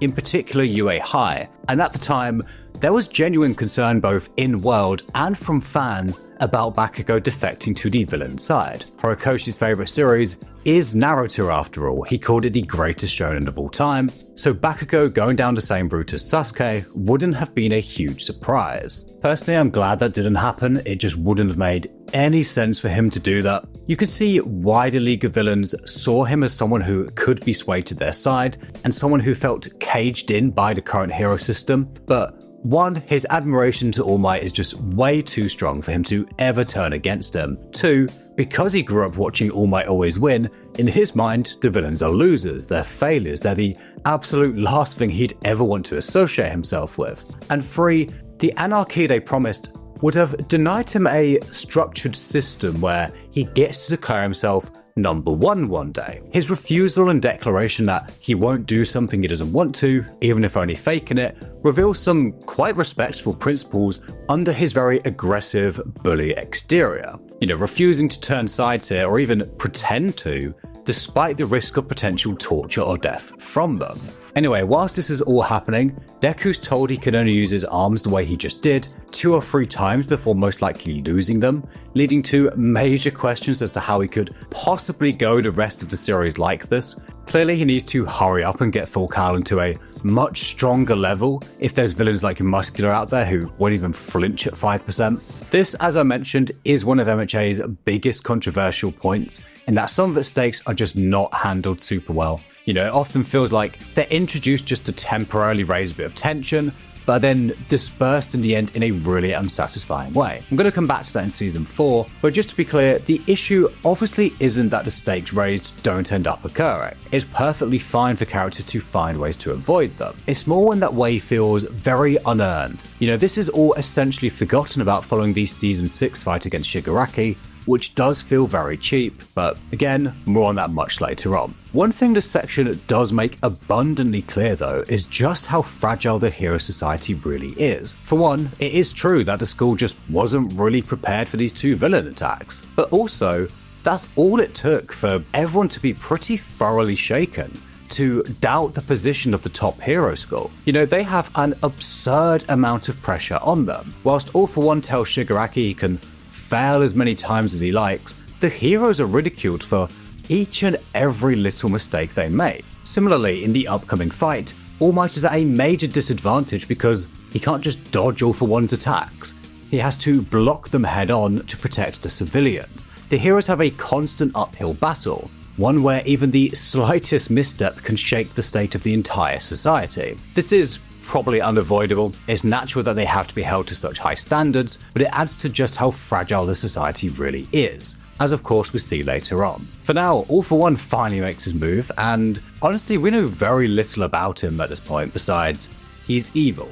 Shrouded in mystery, seemingly always a step ahead of the heroes, and immediately one-shotting Best Jeanist does make him a pretty interesting villain right off the bat, just through how threatening he is. Although by the end of the series, I actually really don't like this character, but we'll return to that. We also get that line, "I don't need your quirk, Best Jeanist, it doesn't go with Tomura's disposition," which seemed to be setting up All For One stockpiling quirks to give to Shigaraki, but Given that later on he just takes over his body and uses his quirks anyway, I'm not really sure why he says this. But regardless, we kick off one of the coolest, most iconic fights out there. Again, choreography-wise, it's very basic, right? Arguably, All For One should have been doing a lot more than just generic ranged attack followed by very large punch, given all of his quirks, and how Deku does some cool stuff with his quirks later on.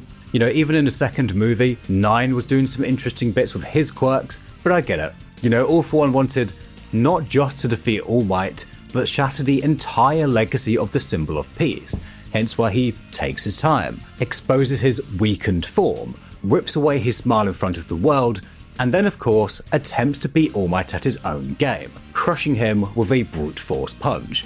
Not trickery, not outsmarting him, but outright overpowering him, treading everything the strongest hero stood for. And yet, despite the pair of them being miles above everyone else, it's also pretty clear that they're both way past their prime. They're both fighting with very cobbled together strength, pushing through injuries with every blow.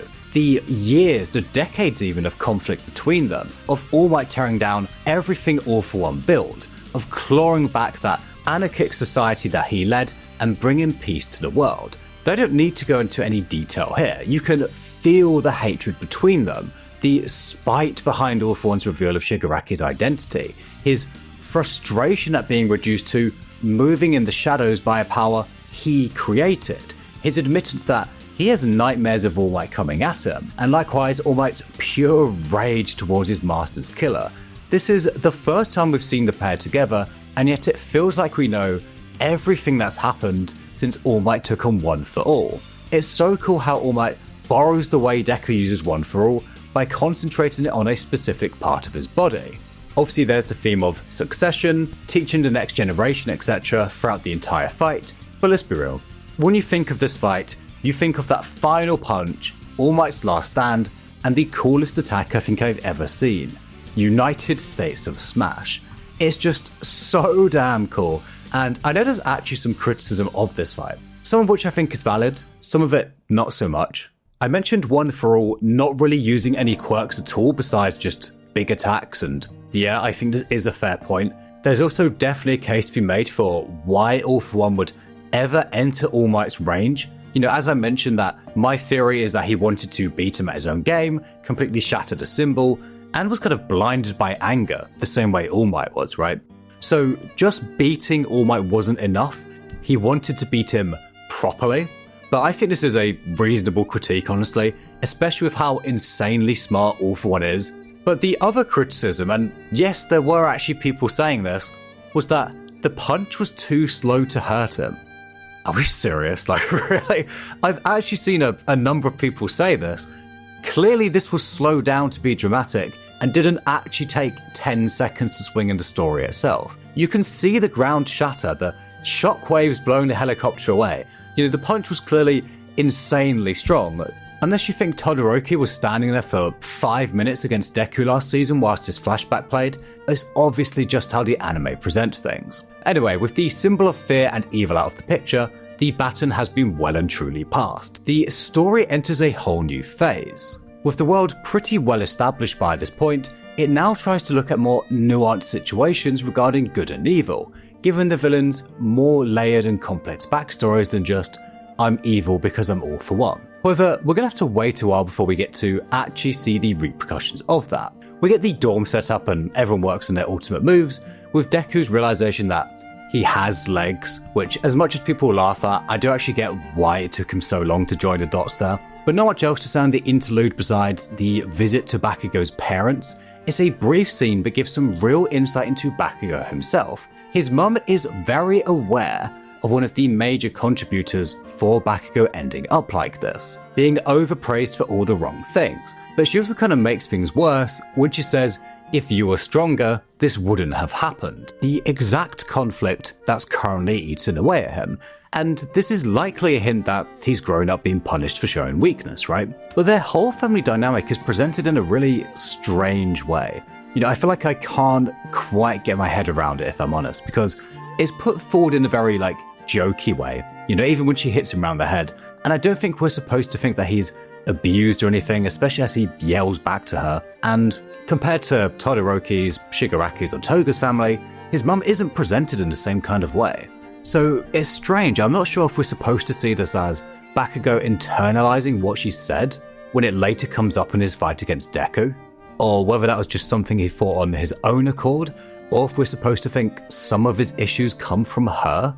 It's never really elaborated on besides that one bit in the remedial course where he mentions he was raised with violence, but again it comes across as a gag, so I don't know. To be honest, it's weird we don't get more of Bakugo's families when the effects parents have on their kids is such a huge part of the series. Anyway, moving on to the hero license exam, which wasn't a super well received arc. I don't think it's bad by any means, it's one of MHA's weaker arcs for sure, but as far as low points go in the series, it's still decent, right? There's some cool stuff in there, there's some decent-ish fights. I think it handles the sheer number of people in one place pretty well. Yorashi and his wind quirk are super cool, although I will come back to him and his hatred of Todoroki, but the arc as a whole has two main overarching issues. Firstly, as I mentioned, MHA alternates between wholesome school stuff and highest stakes yet, repeatedly up until now, which kept it really engaging and fresh. We get our more chilled downtime following this with the school dorms and things, but instead of the fallout of All Might's retirement and the rise of the darker side of society, we get an exam. And obviously this had to happen before the students themselves could get involved, but I think this combined with the fact that it follows such a colossal fight with such giant reveals to the public like All Might's form, All Might's retirement, etc. This just feels really by comparison. But I don't think that's the real issue here. I think the major issue is just the complete lack of any real character development for the most part. You know, when you compare this to the sports festival, where's that same level of intensity? Where's something like Todoroki's backstory and struggle?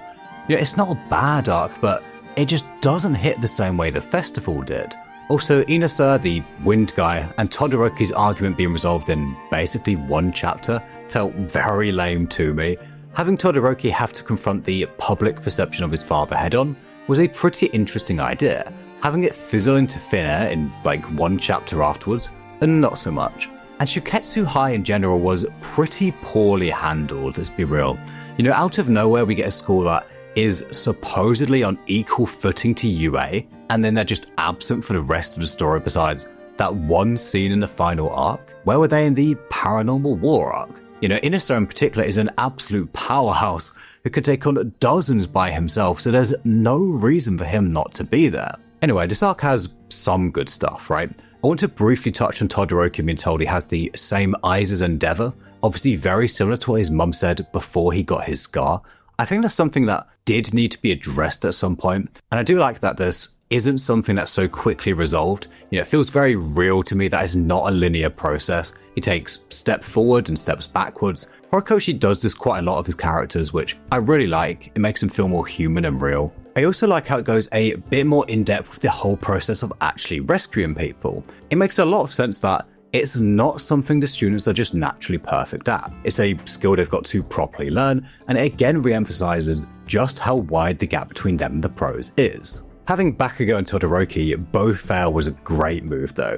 You know, it forced them both to look inwards, sets up some great stuff later on. I like how Horikoshi gives every really strong character some sort of other conflict. You know, it keeps them all really interesting. But so many more people should have failed. You know, let's be real, we started off with over like 1,500 people I think, and we're told just 100 passed the first round, and everyone from UA made it through. All 20 of them. Being the maths grad, I had to work out the probability of this. Assuming all 1,500 people taking the test were equally likely to pass, which obviously, yeah, that's not true. UA students are supposed to be very elite. But anyway, the odds are around 2.25 times 10 to the 24 to 1. A 25-digit number. There's just no way, right?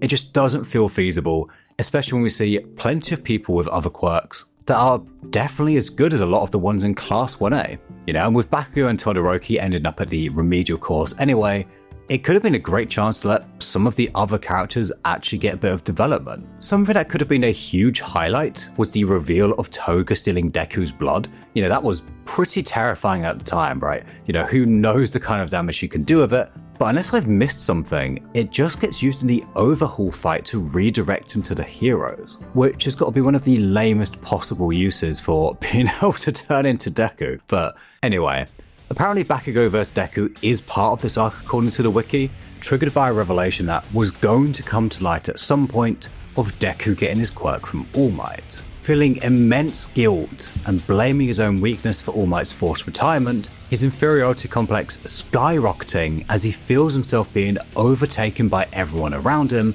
and of course wanting to know why Deku was chosen over him that day of the sludge villain, Bakugo challenges Deku to a fight. Something that's abundantly clear over what follows is that Bakugo didn't actually want answers, he just wanted to fight. To beat Deku and validate himself once more, or maybe even to lose and face punishment for what he sees as his grave sins. Every time Deku tries to get and stop him to talk, he immediately lunges in with an attack. And I just want to make it clear that by the end of the series, I really like Bakugo. I think his whole journey of character growth is one of MHA's best accomplishments, but good lord, he is insufferable here.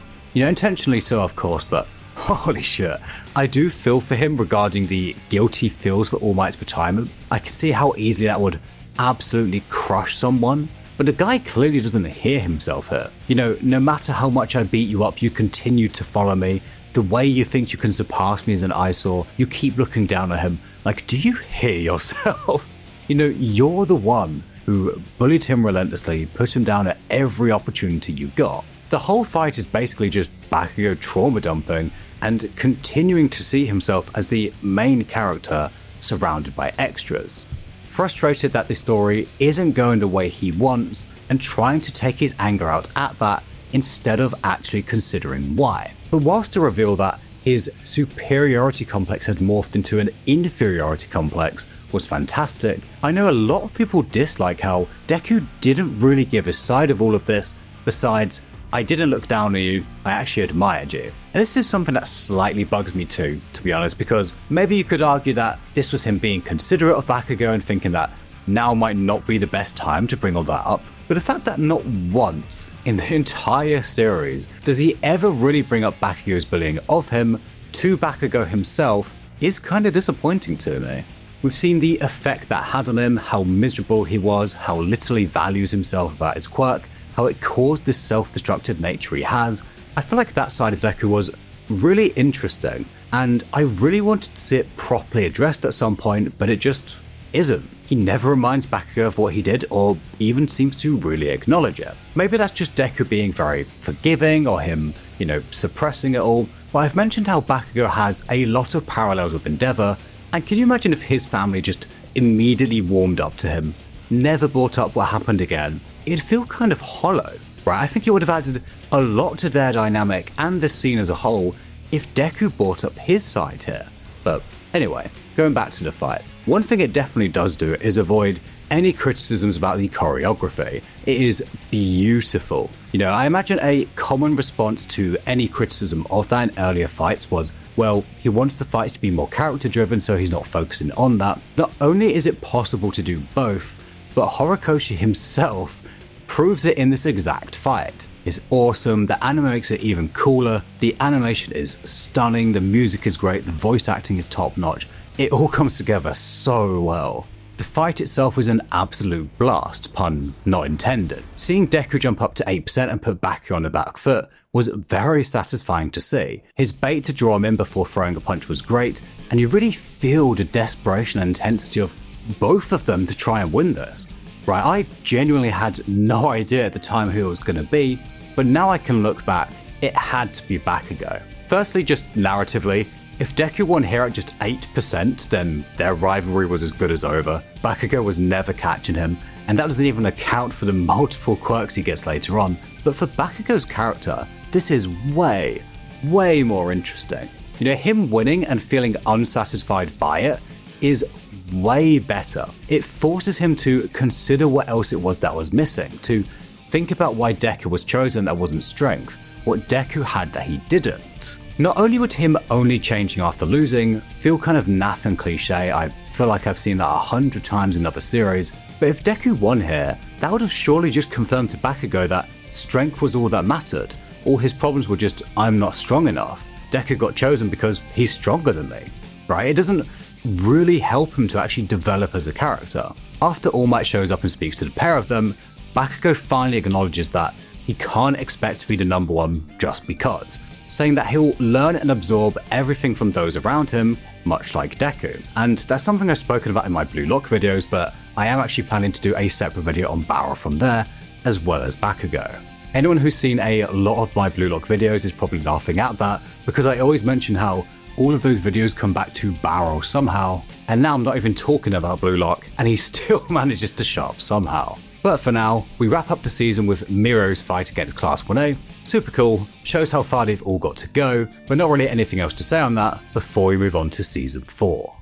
Season 4 was MHA's first step towards a darker tone, marking the beginning of the Rise of Villain saga, and how this society is going to handle the loss of All Might. The first half of it focuses on Overhaul, a Yakuza leader who's conducting horrifying experiments on Eri for his own economic gain and his ultimate goal, the eradication of quirks to cure the hero's sickness he believes society is plagued with. He's clearly set up to be very different to Shigiraki, a far more sophisticated, business-like villain with fanatical followers that would willingly lay their life down for him, and a very clear, detailed plan and purpose to rule Japan through both controlling the problem and solution of quirk-destroying and quirk-restoring bullets. A complete sociopath who aims to restore the Yakuza's role in society to repay the man who took him in, despite him explicitly disagreeing with it all. The darker side of this world has been slowly showing itself throughout the course of the series, but this is the first time we're pointed towards the fact that extraordinary powers unfortunately means extraordinary suffering is also possible. I'm going to go through this arc relatively quickly, especially the build up to the raid itself, because a lot of that just doesn't end up meaning a lot once we get past this arc. You know, the bullets almost entirely disappear besides that one Shigiraki uses against Aizawa. Obviously Night Eye isn't around, and the big three don't really end up doing much in the future, but we'll come to that. The first thing that hit me about Overhaul though is how similar his quirk is to Shigaraki's, essentially being a massively upgraded version, not just having the ability to instantly kill someone, but also repair himself, morph terrain, and even transform himself into a weapon of brute force, as we see at the end against Deku. Obviously that isn't a coincidence, as we later find out Shigiraki got given a reduced version of Overhaul's quirk. I have no idea what the point of that reveal was supposed to be, or what it's supposed to add to their dynamic here, but we'll come to that. Oh, I almost forgot to say, but on that note about things in the first few episodes not mattering later on, Magne dies here and then is basically forgotten about. Cool. Anyway, Deku is confronted with a brutal reminder. He wasn't the only candidate to receive One for All, and in Night Eye's eyes, he wasn't the best one, not even close. It was Mirio Togata, the man he just saw take out him and 17 of his classmates with ease, who has an energetic, magnetic personality, who's currently, in Aizawa's words, the closest to the number one spot, including the world of pros, even without One for All. A complete monster of a fighter who uplifts everyone around him, is always smiling, and is probably physically strong enough to use One for All at 30 to 40%, probably more, right away, compared to the quirkless timid Deku, who's only just hit 8%. And you can immediately see the gears turning in his head.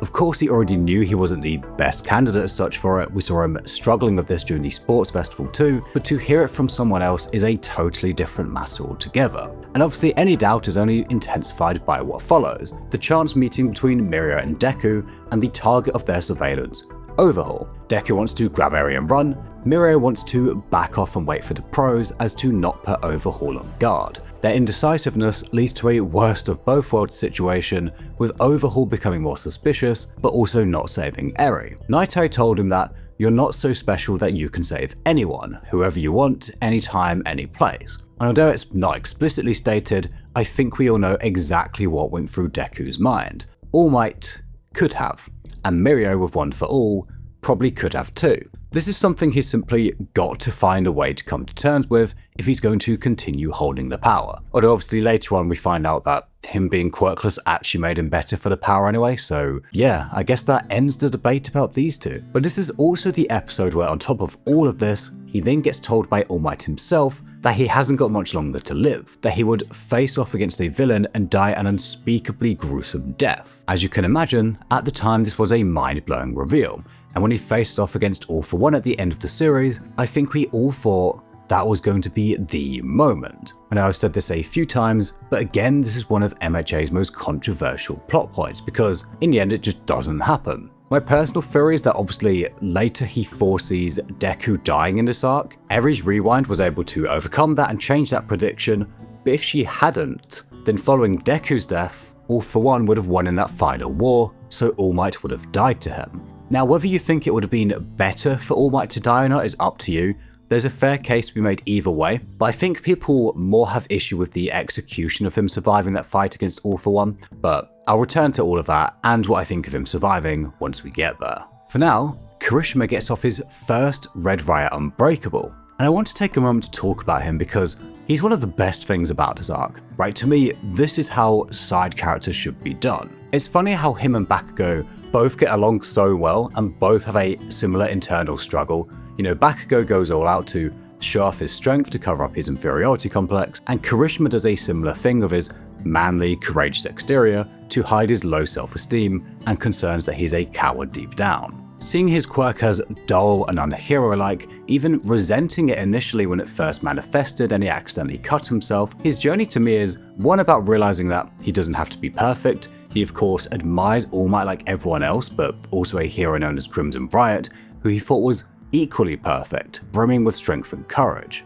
Crimson Riot's interview where he admitted that he too felt fear, that he was often terrified, made him realize that not only is courage not the absence of fear, but that everyone else is likely hiding a side of themselves that they're not proud of. You know, doubts about themselves, mistakes they've made, weaknesses they're ashamed of. He mentions a story he heard about Deku and how he wishes he could be like that, and we've just spoken about the doubts that Deku has got going on right now. Heck, even All Might did, as he now knows. But secondly, much like Shinzo, it's also about accepting that even if his quirk isn't like the ones he looks up to, that doesn't mean it's not great.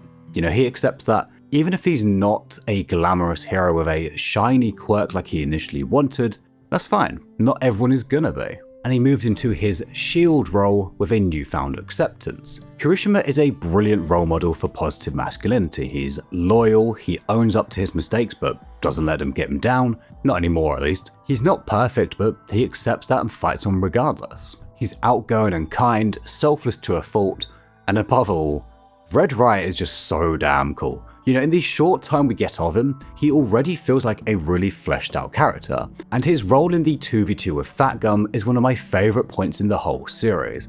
I love Kirishima, and we'll come back to him and Gigantomachia later. One last side note though, I remember people thinking that Gigantomachia was Crimson Riot for some reason. I have no idea where that came from. Anyway, I'm not going to spend too long on the raid itself because it's kind of whatever, honestly, but I do want to point out that the villains Sun Eater fights really reiterate some of the problems this society has, and are kind of the first example of villains that were created by the society. Much like Shigiraki, with nowhere left to turn and no help coming their way, they're going to go somewhere where they feel like they actually belong. They'll accept whatever hand is reached out to them, in this case, overhauls. A number of the villains they go up against had no other future left for them, created by the Hero Society, which now has to stop them. Obviously someone like Overhaul is arguably a bit different, but I do like that the series shows that there are plenty of villains that are really just either victims of their own circumstances or their own quirks more than anything else. And that is something we'll go into a lot more detail with the League of Villains, because obviously it applies to most of their members. Speaking of which, a couple of them are actually here for some reason. They don't really end up doing a lot, but Twice is a great example of this. One thing that really stands out to me is how completely accepting the League is of him. When his other side spouts out insults or something out of pocket, they're all perfectly chill with it. They get it, Toga wraps him up when he's splitting, and that's far more kindness than he ever faced outside the League.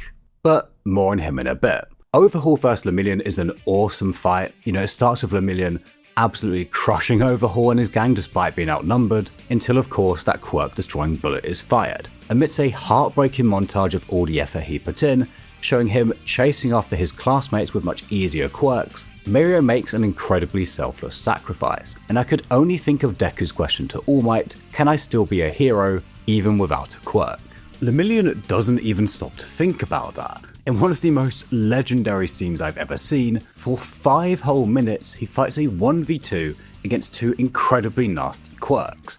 With nothing but raw strength and brains, none of what I've done was a waste, I'm still Lemillion. Now admittedly, it doesn't actually make any sense that he could survive for 5 minutes against a quirk this strong. There is just genuinely no way that's possible. But that aside, it's an awesome moment, He's incredibly inspiring, and it's moments like this which lead to one of MHA's most common praises, especially of the early seasons, in that at times it feels like every character is the main one. This arc in particular I felt was fantastic at giving multiple characters a chance to shine. I know some people were kind of frustrated that Uraraka and Tsu didn't really end up doing anything, but I suppose it is kind of hard for everyone in. But I know that was also far from the biggest criticism with this arc. It was actually Deku versus Overhaul. Now this might surprise you if you've only seen the anime, because the animation was absolutely stunning for this. The shot where Overhaul looks up at Deku and is just terrified of him is magnificent, and seeing Deku go out 100% is awesome, right? I really liked it. It would have been a shame for the series to end without it ever happening. I really enjoyed this fight. I do get why people didn't, because it is kind of just exactly that. Deku being able to go at 100%, and Eri can rewind his damage, so he's basically invincible. He didn't have to use any of his usual smarts or tactics to win, he just had to swing really hard. Obviously this is very similar to the muscular fight, and so maybe we didn't need another one like that. And it does also kind of undermine the fact that he was able to use 20% temporarily. Seeing him try to use that a lot more would have probably been a lot cooler and actually relevant for the future. Personally, I thought it was fine. The only thing that slightly bugged me personally was Night Eye's whole prediction about Deku dying, because it was obviously just never going to come true, and the explanation of that, of everyone wishing for it, felt a little bit cheap to me. There'd been nothing to suggest that anything like this could happen with Night Eye's quirk. So up until now, there had never been an incident where, a dozen odd people are all wishing for the same thing. Like, it just doesn't really make sense. It feels a bit naff, but again, that didn't really bother me. It's still an absolute blast to watch. I'm going to come back to why I think the anime and manga reception are so different for the series as a whole in way more detail once we get to the Stars and Stripes fight, because I think that's a really interesting discussion. But for now, I will say that if you're reading this weekly, you have a lot more time to over-analyze every aspect of it, right? You'll just naturally do so if it's a series that you're really obsessed with, really into, especially if you're talking to other people about it, and that really changes how you see it. No one is pausing this fight in the middle of the anime to stop and think about it, right? They're just enjoying the spectacle from start to finish. And that makes it a totally different experience. And to clarify, I'm not saying that anime watchers aren't thinking or analysing or anything like that, right? Don't twist what I've said to be something it isn't. You know the point that I'm making here, right? In the anime, you experience this over 10-15 minutes or so. In the manga, it's more like 3 or 4 weeks with potentially a bunch of discussion on each point in between. You don't experience the whole thing and then kind of reflect on it. You're doing that as you go along. And my highly controversial opinion that I got a ton of flack for last time I said it, someone actually emailed me telling me how annoyed they were by the switch. No one else has ever done in the 3 years I've had this channel. That is the only negative email I've ever had. But as beautiful as Horikoshi's art is, I think this series just works so much better as an anime than a manga. Or at the very least, it works better when you can read it all in one go, compared to weekly. Apparently this is highly controversial. If it worked better weekly for you, that's more than fair enough. I'm obviously not saying you're wrong for that. Again, don't twist what I'm saying into something that it isn't. Someone will anyway. But for me at least, something about reading MHA weekly just wasn't as enjoyable for me.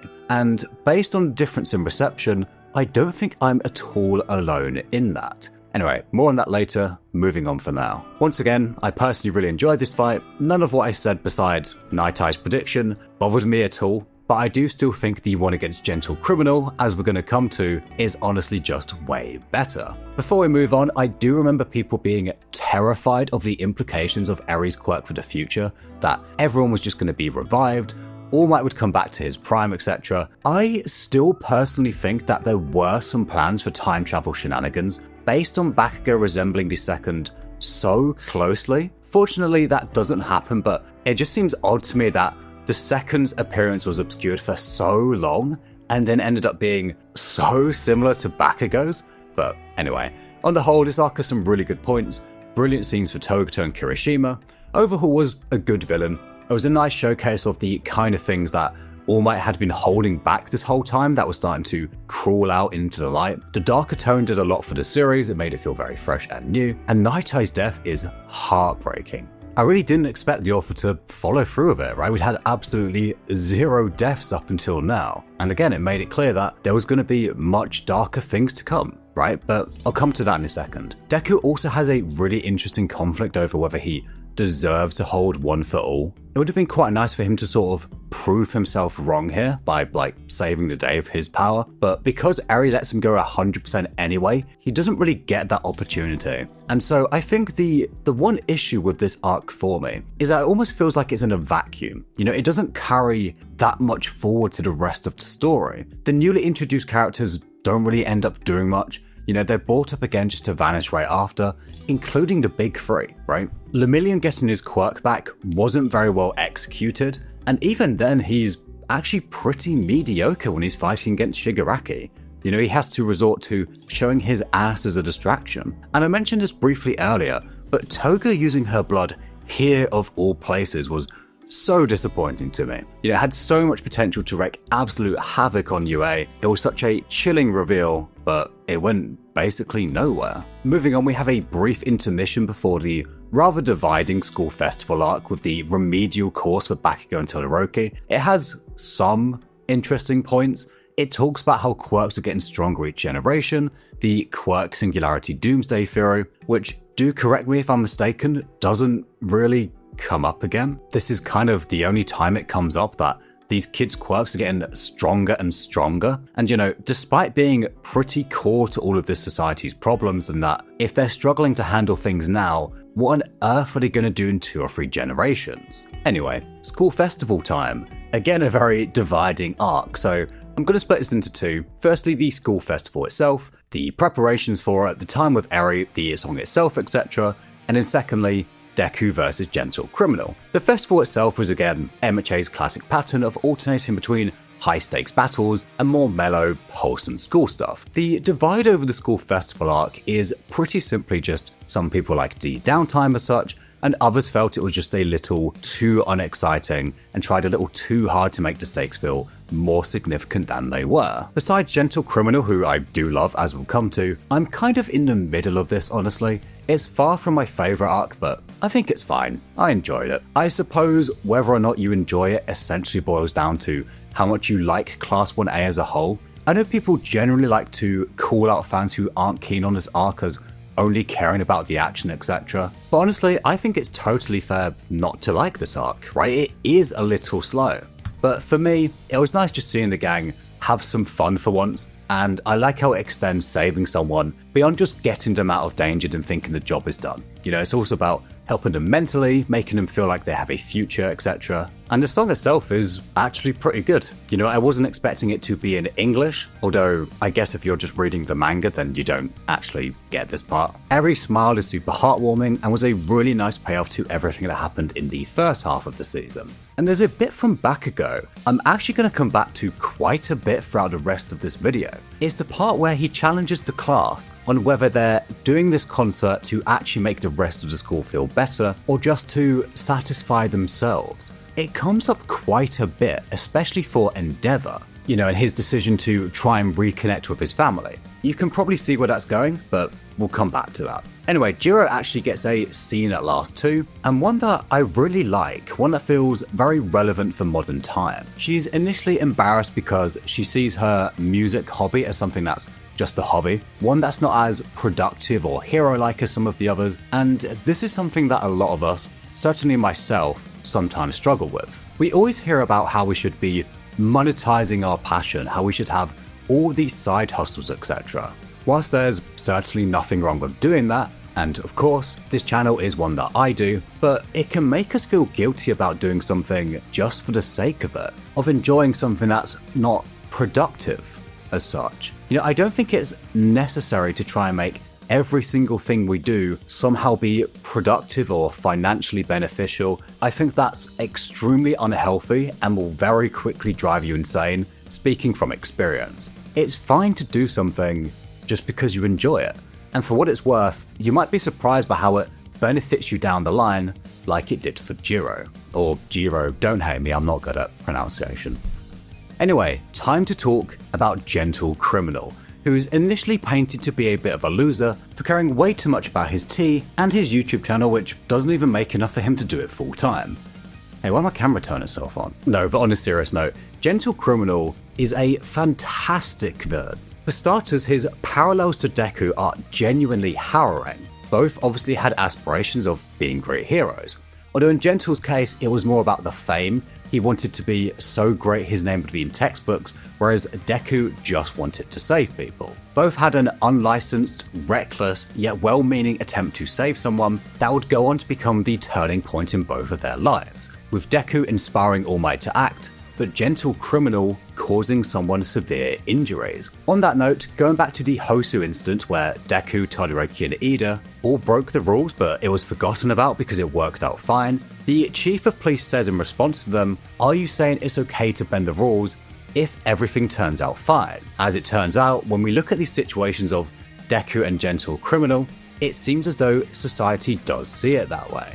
Gentle Criminal was expelled from school, forced to pay fines, made him and his family a target of harassment from the public. He was ruined, his dream of being a hero dead, his future taken away from him by one mistake. Deku, on the other hand, faced 0 legal charges, which might be in part because he was quirkless, so he couldn't have broken any quirk laws. But I think it's mostly just that All Might showed up to save the day. Things turned out fine, so no one really felt like pressing things further, but he was also rewarded with the strongest quirk in the entire world. Realistically, he was incredibly lucky things turned out the way they did. If All Might wasn't there, all he would have really done was give Bakugo a bit longer and potentially get in the way of any backup which did arrive later. Realistically, it was only luck that caused their fates to diverge. If Deku hadn't met All Might that day, he very well may have ended up becoming exactly like Gentle Criminal, striving to become a hero in spite of being totally unsuited for it, failing the license exam 4 times in a row. And on that note, Gentle is quite a harrowing tale of someone who desperately needed a wake-up call. The same way Deku did in Chapter 1 when All Might told him, "You can't be a hero without a quirk. Villains are just too powerful." When Gentle's teacher points out how many times he's failed both his schoolwork and his license exam, and his mother points out how there are so many others in his year already getting offers from professional heroes, his only response is, "Don't worry, I'll do my best." Obviously, yes, his dedication is commendable, but he doesn't seem to be considering what it is he's lacking. He's not looking at what he needs to do to improve or pass these exams. It's just, well, I have a goal, so as long as I don't give up, I'll reach it eventually. Obviously a very shonen-like mindset, and one that's definitely fine to an extent, but as long as you're not just blindly hammering away at it. Failing the hero exam 4 times is a lot, and we see how stuck in his ways he is and how he refuses to accept defeat during his plan to invade UA High, when even Lebrava knows the plan is doomed, but Gentle still insists on going ahead anyway. Of course, the big question is, if he was going to give up on being a hero, then what else is there for him? We saw in Deku's class that every single one of them just wants to be a hero. And throughout the series, I don't think we ever see a mention of a single other career besides being a policeman or working in a hospital. And maybe that's no surprise with how much heroes are idolized and rewarded, how you see billboards and merch of them no matter where you turn. You could perhaps argue that it's down to the students to decide another path for themselves, but I can see why that's super difficult for them, why it would feel so disappointing if you weren't able to become one. To me, Gentle Criminal's backstory hits exceptionally hard. He feels so human, I can't help but sympathize with him, feeling like he's falling behind the world and watching others around him get what he wants. Obviously, he's not some perfectly noble character, right? After all, when he does opt to become a villain, it's really just because he wants his name to be remembered than anyone else. He's someone who clearly struggles to look at reality, but he's not like Overhaul, he's not some cruel, evil man. He doesn't actually want to harm anyone. His crimes are petty. The first one we see is of him robbing a chain store because they mislabeled some of their food, then tried to cover it up. None of the heroes that came to stop him were hurt, and he leaves the money behind anyway. Although, in the wake of All Might's retirement, I do have to point out that we've seen gangs like Overhaul's rising up, right? So Gentle using a lot of police time for his own desire for fame is, well, not good, right? And had his plan to invade UA worked out, the already strained faith in heroes would have been pushed even further. Honestly, the school might have needed to shut down if they got invaded again. And then obviously the knock-on effect of that is in Season 6, during the Dark Hero arc, no one would have had faith in the UA shelter. It would have been even more difficult for the heroes, right? So it's not like we can say that he's not doing anything wrong, he's not evil, but he's still a wrongdoer, right? But apparently he's been doing this for 6 years and somehow never been caught, which is honestly outright impressive, right? However, the writer definitely understands how YouTube works. Gentle's relatively mundane videos by comparison don't get anywhere near as many views as Stain's extremism, causing him to elevate his own plans to invading UA and fighting Deku. Now, the way this fight starts is unbelievably convoluted. Deku happened to have to go out to the shop directly next to where Gentle was having tea, and Gentle happened to mention the same brand of tea that Yaoyorozu brought up once in a discussion before. He's in the right place at the right time with the right information and no other heroes around. And the justification for him leaving UA in the first place of, we can't use Yaoyorozu's quirk to make a backup rope because that's unfair on her, is such a naff reason. Like, she'd definitely be fine with her. It's super convoluted, but the fight itself is super cool. It's one of my favorites in the whole series. As a small side note, I think if Gentle took the hero exam again now, he'd pass it. He's phenomenal using his quirk. I can only assume he failed it on just being too aloof or lacking the mental side of things, because he's really skilled with his quirk now. And after Deku's brute force overpowering of Overhaul, this was a super fun fight to see him take a much more tactical approach. It feels way more suited to Deku. I kind of skipped over it earlier, but I love the way One for All has been developing, with him using a higher power just at the moment of impact. It's quite hard to make a power like that develop in an interesting way, but I think Horikoshi did a great job with that, and we get to see the fruits of it in this fight. Also, regarding the line, Gentle, you were tougher than anyone I've ever fought before, I saw a lot of people laugh at this because he's clearly not as strong as Overhaul or Muscular. He clearly just means emotionally, mentally, right? Even earlier on in the fight, he says he's fought people faster and stronger, but he sees himself in Gentle and what he could have become. Anyway, we do get a moment from Gentle Criminal way later on, which I'll come to. But I thought he was a brilliant antagonist personally. Again, I get why a lot of people didn't. He's just come out of nowhere. He's not going to make it to UA, so there's really no suspense over what's going to happen. Sure, the setup for it could have been better, but he's still one of MHA's best antagonists in my eyes. Moving on to the final 2 episodes of Season 4, we get the hero billboard chart, something I'd personally been really keen to see ever since the start of the series introduced ranks, was who these other top heroes are. Although, surely if you're a villain and this is happening, then it's the perfect time to go and commit a crime elsewhere, right? With all of the top heroes out of the picture and a bunch of others in the crowd here too. But anyway, it introduces Hawks, who we'll speak a lot more about later, and of course Endeavor's struggle to fill All Might's boots, with very quickly them thrown into a fight against a high-end Nomu. one which can talk, think, and even clone itself. We get to see the top 2 heroes go all out with some stunning animation that makes it all absolutely phenomenal to watch. And one thing becomes very clear very quickly. This Nomu can fight them. It lands a nasty blow on him to give him a matching scar of Shoto and reduces him to a bloodied mess. It's explicitly called out by the newswoman that this is what it means to have no symbol. Endeavor is not All Might. He's not invincible. He doesn't make it feel like it'll be okay because I am here. The cracks in society's faith in heroes were not going to be patched over by this fight. They were only going to get far worse. But he is still the man risking his life for our sakes. I'm going to talk a lot more about Endeavor next season, like a lot more.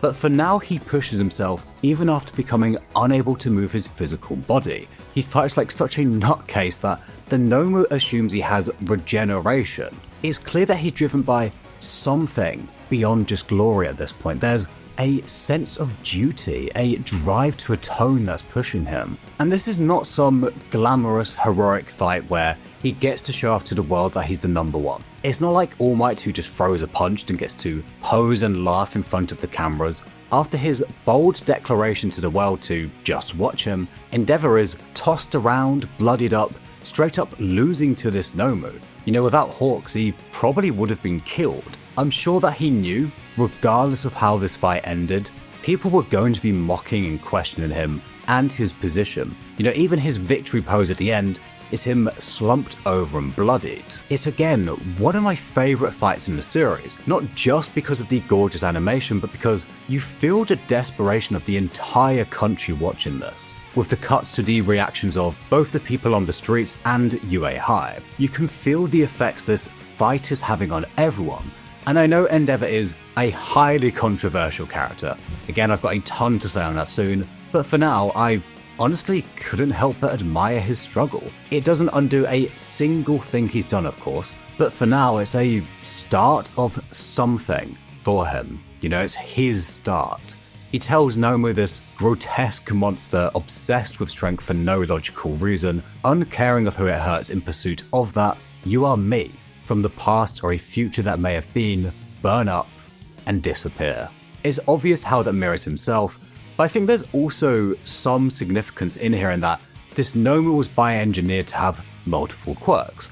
And of course, Endeavor himself tried to do something similar with Shoto, although I can't figure out exactly what the significance of that is beyond him just not doing that again. But it ends in a spectacular sequence of him setting himself alight above the clouds before, much like a phoenix, crashing down to emerge from the ashes to be reborn. Or is he? Now, I've mentioned a few times about MHA's more controversial parts, like Deku getting multiple quirks, which is up next by the way, or Night Eye's prediction of All Might's death not coming to pass, but those were just controversial writing-wise, right? Just people debating online about whether they liked it or not. Endeavor's story from here on out was a totally different level of controversy. There was some major backlash against Horikoshi for this.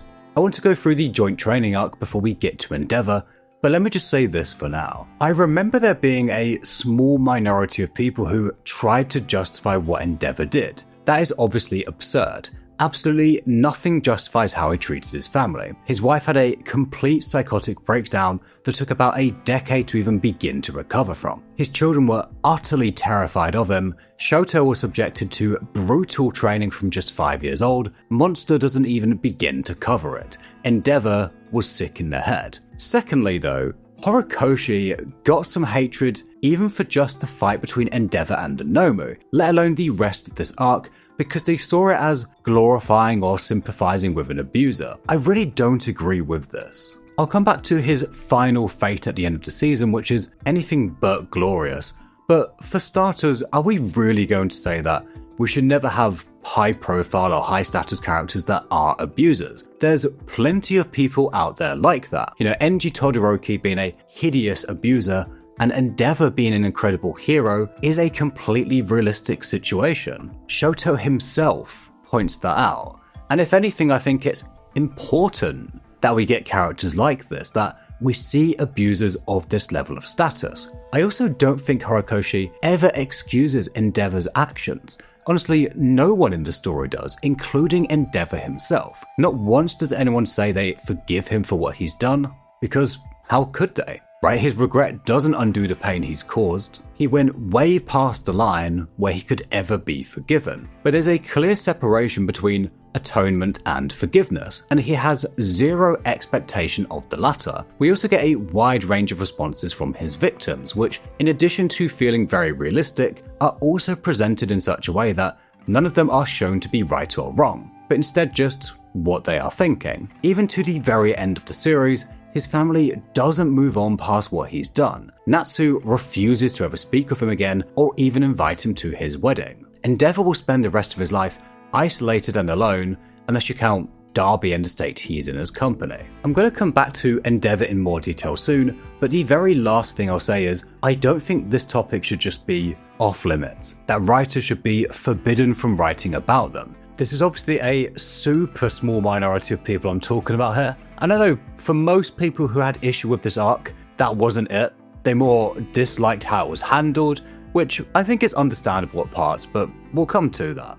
But there were genuinely comments that Horikoshi shouldn't have made an abuser someone so highly ranked in MHA's world. And to be honest, I think that's ridiculous. Again, it shouldn't be off limits.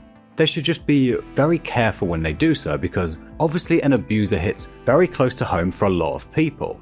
And I really genuinely believe Horikoshi was careful with Endeavor. He's probably the best written, most interesting character in the series. By that I don't mean that he's morally correct, right?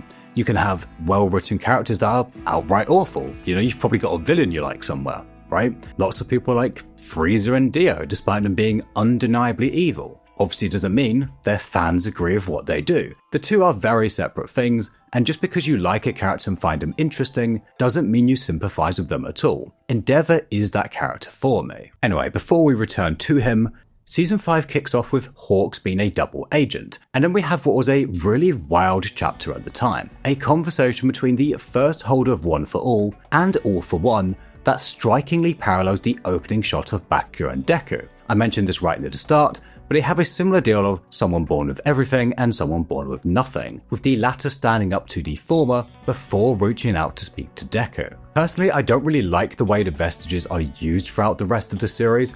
I think it gets a bit much at times, but the mystery of the past wielders was one of the most highly anticipated plot points at the time.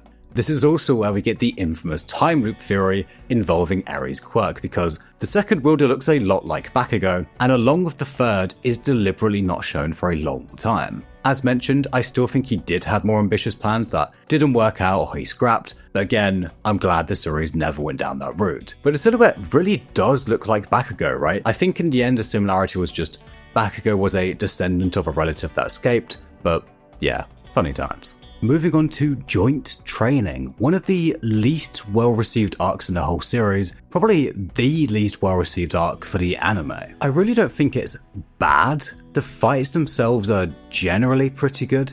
You know, the quirks are used in quite interesting ways. They sort of exploit and use the finer details of both their own and their opponent's quirks.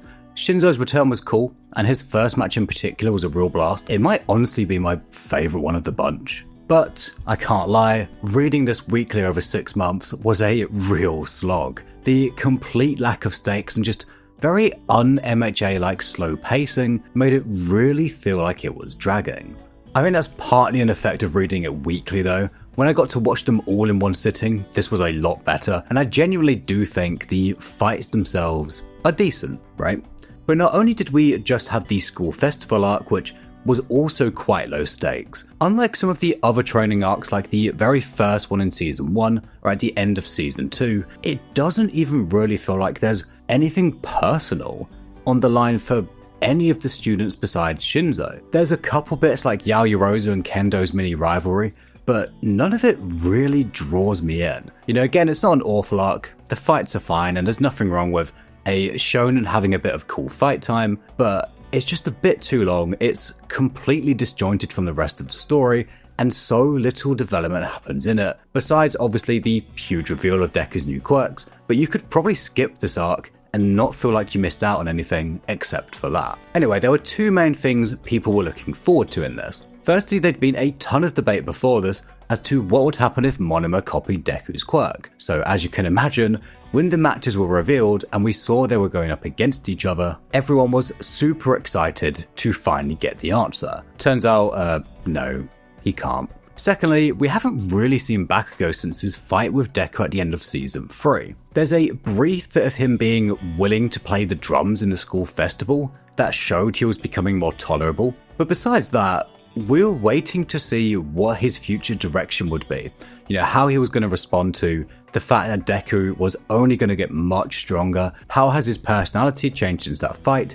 Is he actually going to cooperate in this one, etc.? And it was cool seeing him actually sort of set up a plan with his team, not looking down on them the same way he used to, and accepting that he's not the absolute center of the world. Things aren't going to go his way just because he wants to. He's got to actually adjust his course on the way to the number one spot, which was a nice bit of development for him, but I do think complaints with this fight being way too easy to the others and too Bakugo-centered are pretty fair. Also, I think this arc would have been way more interesting if they mixed up Class 1A and Class 1B instead. 1B felt a little sidelined, and there would have been some great new interactions between the students. But, of course, following this we get one of the biggest turning points in the entire series. The reveal that Deku would be getting multiple quirks. I think I mentioned this earlier, but it was originally mentioned that the first holder's quirk was the ability to pass on quirks, so I always assumed every other holder had been quirkless, as neither All Might or Deku got multiple quirks. But with that in mind, I guess it does make sense that he'd eventually end up getting the others. Also, there just wasn't much more that could actually be done with Deku fighting with just one for all at this point. And likewise with Shigiraki in his current state. As things were, a final fight between them was going to be extremely boring. Deku would just punch Shigiraki before he got a chance to use Decay. And that's it. We can't really have Shigiraki fighting back at all, because if he lands anything, that's the end of it. Shigiraki needed to be something more, but then to balance that out, so did Deku. Now, the one thing that really bothers me about this whole reveal is the complete lack of reaction or prying by everyone else. Aizawa and Kirishima ask literally one question, then just drop it when he says, "I don't know either." I guess they're trying to be considerate, but there's just no way everyone moves past it that easily. It's just too different to his usual super strength, and there's got to be questions about whether he's linked to All for One somehow after this. Remember the concerns the teachers had about a traitor?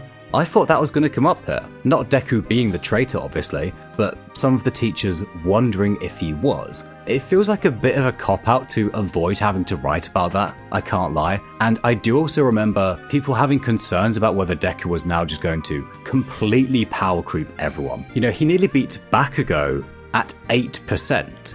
Even without the extra quirks, how was anyone ever going to keep up with him at 30%? Right? I mentioned how a huge part of MHA's early appeal was its pacing and the way it handled its sidecast so well, gave them all such big moments. So coming off of a slow-paced arc, which ended with a reveal that seemed to set Deku up to be miles ahead of everyone else, was pretty concerning for a lot of people at the time. And even when the anime released, it's clear that the general reception just wasn't as positive as it was for the extremely loved earlier seasons. I think the Season 5 anime was the first time I ever started to see a notable number of people actually saying they were dropping the show or felt disappointed by it. Not helped at all by the fact that the adaptation was kind of lacking in parts. I suddenly found myself hearing about MHA so much less than I used to, and it was around this time that the very dividing Dark Hero, aka Vigilante Deku, as well as the infamous Stars and Stripe fight were releasing at the same time in the manga, causing a huge divide in fans. It was a pretty dark time for MHA, but as far as low points go for a franchise, it was still pretty damn high, right? And of course, if you're watching this, you know exactly how well it ended up bouncing back. Anyway, we have the arc I've been alluding to for a very long time in this video, I think even since the Season 1 section, Endeavor Agency. So to start with, I'm going to go back to the earlier scene I skipped over earlier, of him seeing his family. It's tense, it's awkward, everyone responds differently. Fuyumi wants to try and move past it all and rebuild the family, saying she felt happy at the thought of them all being a normal family again. She's very accepting of his attempts to change and is even quite supportive of him, although does later admit that she sometimes feels like Natsu. He directly calls him out on everything that's happened and said there's absolutely no way he could ever move past everything that happened. And this is extremely important for making Endeavor's arc work. Neither of these responses are portrayed as right or wrong. If Fuyumi wants to try and reconnect, that's her call. Natsu is also completely 100% justified in not wanting to ever speak to him again, regardless of how he acts from here on out, and Endeavor himself accepts that he can't ever expect forgiveness from him. Todoroki is somewhere in the middle, right? Still figuring things out, still not willing to forgive Endeavor or see him as his father just yet, even directly calling out to him to stop acting like my father in the upcoming arc. But there's still clearly a part of him that doesn't want to shut him out completely. He wants to give him a chance to atone, although is in absolutely no hurry to accept that he has.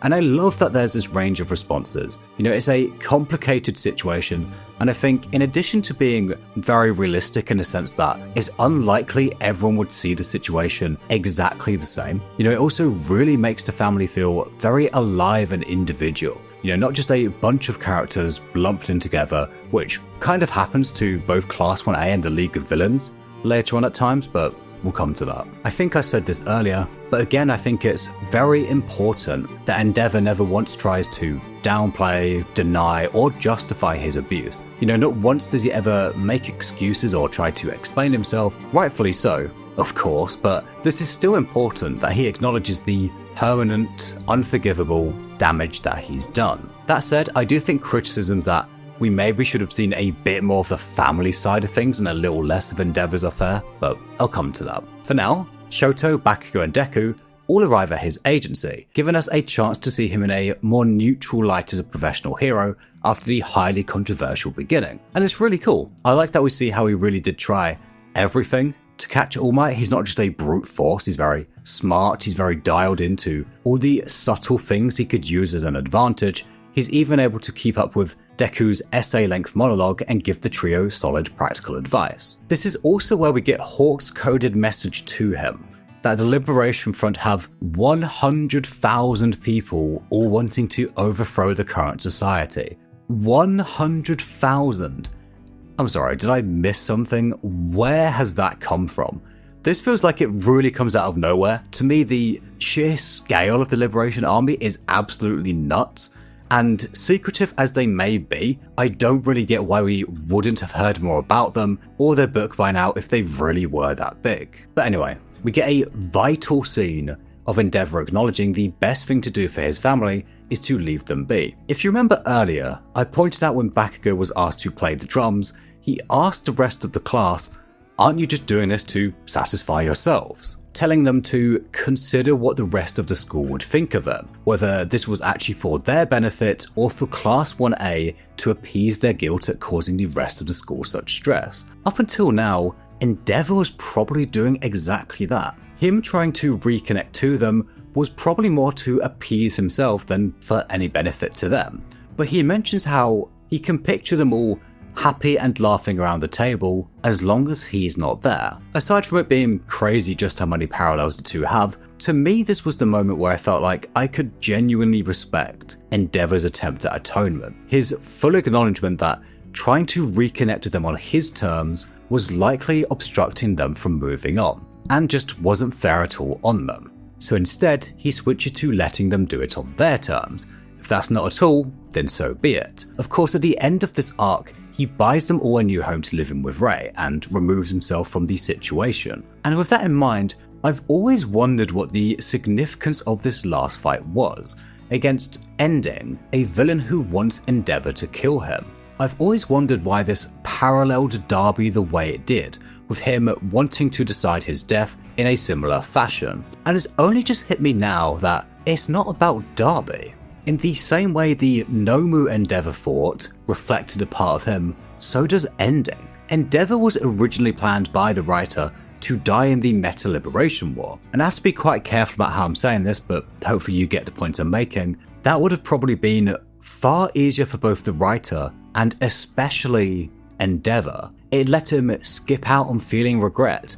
It let him go out on his own terms, presumably in a blaze of glory fighting villains. But that's not atonement. Living is far more difficult for him, having to wrestle with the fact that he'll never be completely forgiven, and having to deal with his guilt over Darby for a lifetime of atonement is far more difficult for him. Having to see that sight every day would not have been easy, especially as by the end of the series, he can't even distract himself with hero work anymore.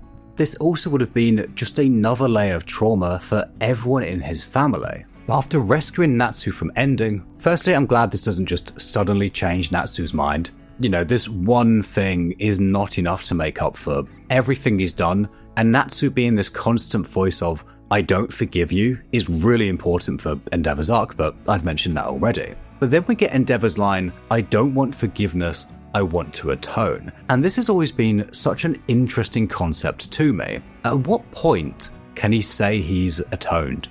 Right, when he's saved more people than he's hurt, or when he's helped his victims more than he hurt them. Maybe he just can never do so, right? It's not a question that I have an answer for, but I do plan to talk about both his and Thorfinn from Vinland Saga's journey to atonement in a future video. And so what I will say for now is, whilst I understand their circumstances are quite different, in particular with Thorfinn being younger, I would argue that Thorfinn is actually far worse, with hundreds of murders under his name, including an innocent village. Yet, I don't think I've ever seen anyone say Thorfinn is beyond atonement. But that's a whole separate discussion. Anyway, for now, Endeavor decides to move his family into a new house and remain alone at the old one. Whether or not he can reach atonement for what he's done, I honestly don't know, right? But I can at least respect that it feels like he's doing the right things to try and do so. Regardless of whether or not you think he can, both of which are totally valid opinions, but the undeniable fact is that he is trying to. More on Endeavor later. For now, we have the My Villain Academia arc. According to the wiki, this is actually called the Meta Liberation Army arc, but I've literally never heard a single person call it that ever. Interestingly, this is the one arc where the manga reception was actually significantly better than the anime.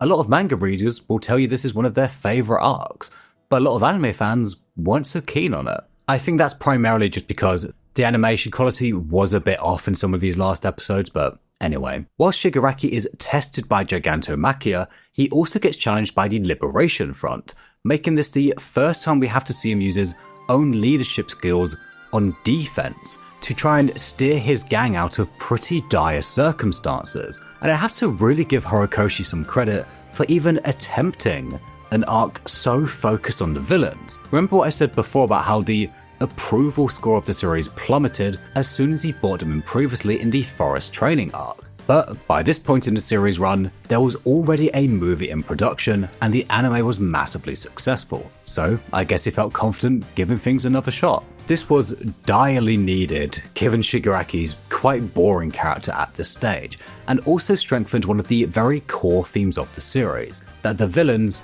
are mostly victims of circumstance and society's shortcomings, with Toga having to suppress the urges her quirk gave her to fit into society, and receiving no assistance or acceptance whilst trying to do so. Shigiraki I spoke about a bit earlier, and will speak a lot more about in a moment, but was essentially ignored by society, left abandoned by the heroes, and drawn down a dark path because of it. Darby, although not revealed here, also fits into this pattern, becoming what he is as the result of Endeavor's actions, although I will say, like the rest of them, whilst it absolutely is true that they likely would have turned out very different had someone reached out to help them, that doesn't excuse their actions. Shoto sums this up really nicely later on. He says something along the lines of, "We were all abused by that man, but you're the only one who decided to start burning people." Also, I did mention twice my personal favourite of the group had no parents, was kicked out of his job for a motorcycle accident, which sounds like it wasn't his fault, much like Gentle Criminal, becoming a harrowing tale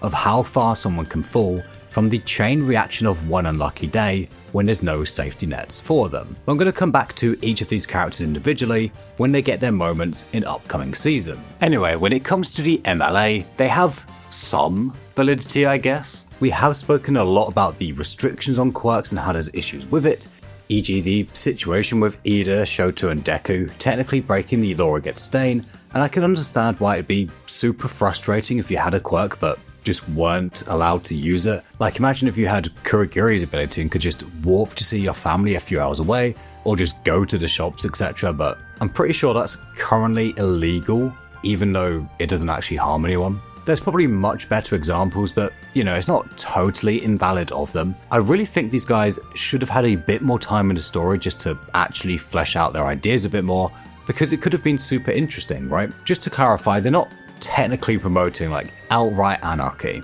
right? They're not saying that attacking someone with your quirk should be legal, more just that, Ida should be able to use his quirk to run to school, but obviously he's not allowed to just roundhouse kick someone and steal their wallet on the way there. Supposedly. Anyway, that said, it reveals itself to be a front for something much darker. The ice user Getten believes that one's rank in society should correlate to the strength of their quirk. Essentially, he wants a might makes right place.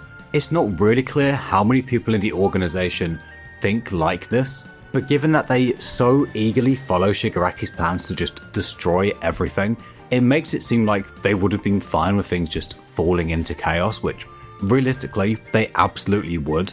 On the whole, the system certainly does have flaws that need improving, but with how difficult it is to account for the huge variety of quirks, I do think over-regulating is generally better than under-regulating. Although 100% there should be ways to get a license for your quirk that isn't just being a hero. Uraraka, as I mentioned, is a great example, and I think if that was the case, it would honestly close a lot of the Liberation Front's arguments.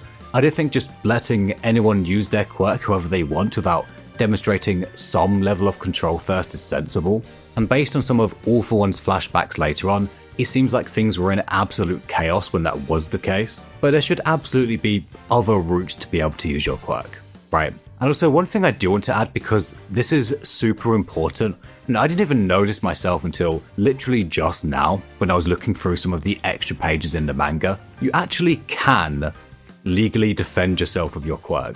I know a lot of people have this misconception, myself included up until now. Horikoshi, why would you do this, man? This isn't something you can just sneak into an extra volume. I have to go back and rewrite a huge chunk of the scripts now, including some stuff in like season 2 and 3, I think. But anyway, they're a pretty interesting group, and it would have been really interesting to see how they approach all the nuance and caveats of their ideas, given that, that has been a very core part of the whole series, but unfortunately they kind of just get pushed to one side when they're absorbed into the League of Villains, which is a real shame in my eyes. I really think this would have been great, but I guess Horikoshi wanted to take things in a different direction, sadly. And as mentioned earlier, this is where we get Shigiraki's fantastic backstory, and he starts to become a really good villain, overcoming his previous repressed trauma that was limiting his quirk, and accepting that he simply wants to destroy. He wanted to destroy his father and possibly the rest of his family as well. You might have noticed that he stops wearing his hands here. He no longer needs them. He doesn't need that connection to his old past. He's found new ones in the League of Villains. He casts off the last hand that was on him, Nana Shimura's hand, representing his childhood dream of being a hero, as he now decides that a system that created both him and his comrades simply deserves to crumble and reduce to nothing. Of course, as I'll come to in more detail once we get to his Season 6 speech, this isn't much of an alternative, right? But in my eyes at least, he's not supposed to be someone who has a valid solution. He's someone who suffered from a valid problem and has no hope for a valid solution. I think more than any of the other members of the League of Villains, he had literally nowhere else he could possibly go. So he sees the system that left him abandoned as so utterly rotten that he just no longer cares about what it takes to break it down. Again, whilst the problem definitely does exist, his solution isn't really a solution, but more on that very soon. But for now, seeing that Shigaraki has absolutely no restraint on his quirk, Redestro hands over his entire company and army to him. Whilst I get it, like he's completely free of all mental restrictions on his quirk, there's probably no one else on the planet with less consideration, less restriction on how they use their quirks than him. You know, if he kills someone with it, he doesn't care. If he levels a city with it, he doesn't care. If he wants to use his quirk, he will. So sure, he does embody Destro's philosophy in a way, but it still kind of feels a bit much to me. Like handing all of that over so quickly? Really? But regardless, it does leave things on a pretty exciting note going into Season 6, with Shigiraki now leading an army capable of taking on the entire hero force and a war brewing on the horizon. MHA was entering a very new era with its highest stakes yet. The series had transformed into something completely new. You know, that wholesome school vibe is near enough left behind from this point on. And honestly, I think Season 6 is absolutely amazing. It's certainly one of my favourite seasons, and I know that following the end of this next arc is where the great divide in people's opinions begin, and I am going to come to that, don't worry. Firstly, Hawks vs. Twice is absolutely phenomenal. It's incredibly tragic, and whilst Hawks didn't have much choice due to Twice's infinite doubling quirk, making him a literal one-man army with the potential to overthrow the entire country, it's still a painful moment in the story. Twice, along with arguably all of the League of Villains, is someone who could have turned out just fine if he was given proper support, if someone reached out to him at the right time. He's someone who just wanted to belong, and like the rest of the League, this was the only place he could find it. Of course, it doesn't excuse his criminal acts, but we can at least understand how and why he ended up here. He's clearly got a very good heart underneath it all, at the end even turning down Hawks' offer of being able to start over, instead making a very selfless sacrifice for the sake of his friends, an act that can honestly only be seen as heroic. And Hawks knew that. He did everything he could to get Jin to come with him, but there was just no way to capture him with Darby around. And for the first time in the entire series, we see a villain outright killed. Now, I've seen a lot of people say that Hawks didn't really try to get Jin out of her. I strongly disagree. What else was he supposed to do?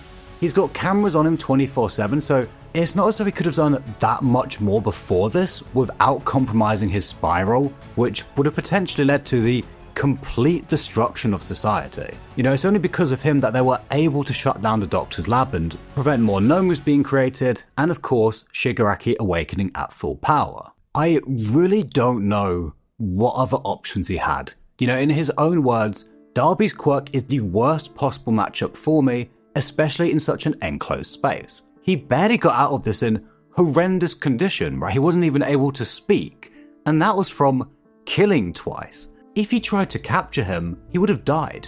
There was just absolutely no way for him to do it. To which, of course, the response is, well, maybe he should have just fled then instead of killing Twice. Now, obviously, the question of if and when a hero should be able to kill is a huge one, and I do recall fans being quite divided over Hawk's decision. But as much as I pity Twice and his death genuinely made me really sad, the fact remains that if he was going to fight against the heroes, then he simply had to die at some point. Otherwise, All for One would have won. It's fantastically written, you know, we both feel for Twice and understand why Hawks did what he had to. It's also, of course, a prime example of heroes fighting the villains created by the hero system. Villains that could have completely been prevented. And Twice is perhaps the best metaphor of this. Just simply attacking and killing one doesn't really solve anything.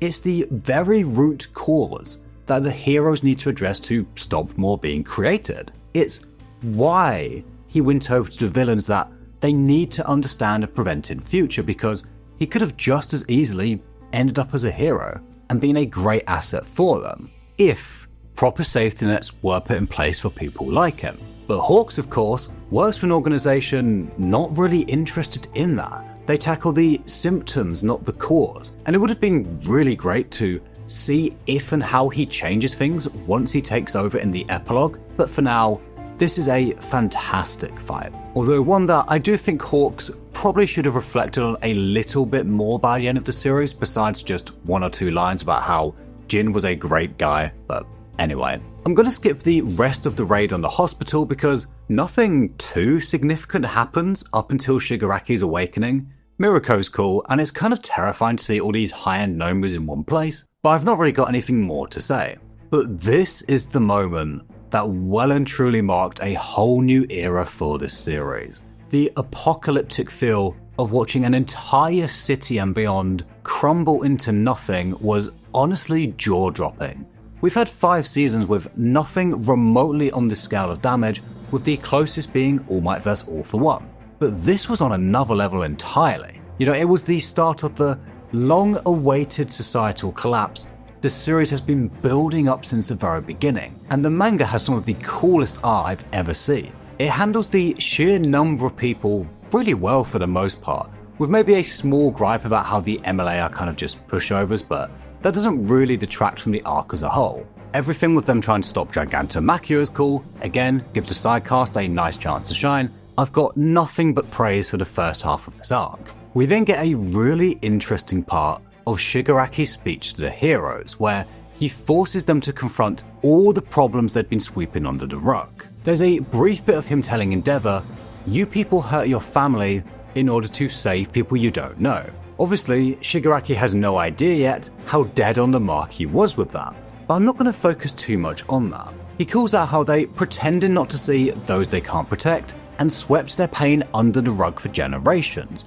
He calls the public trash dependent on being protected, and the heroes as those who created that trash in order to profit by protecting them, calling out everyone who just walked past him after his quirk awakened without even looking at him, the trash in his eyes who left it all up to someone else, and the heroes who didn't step up to that. He says the system is rotten, crawling with maggots, and that all adds up over time.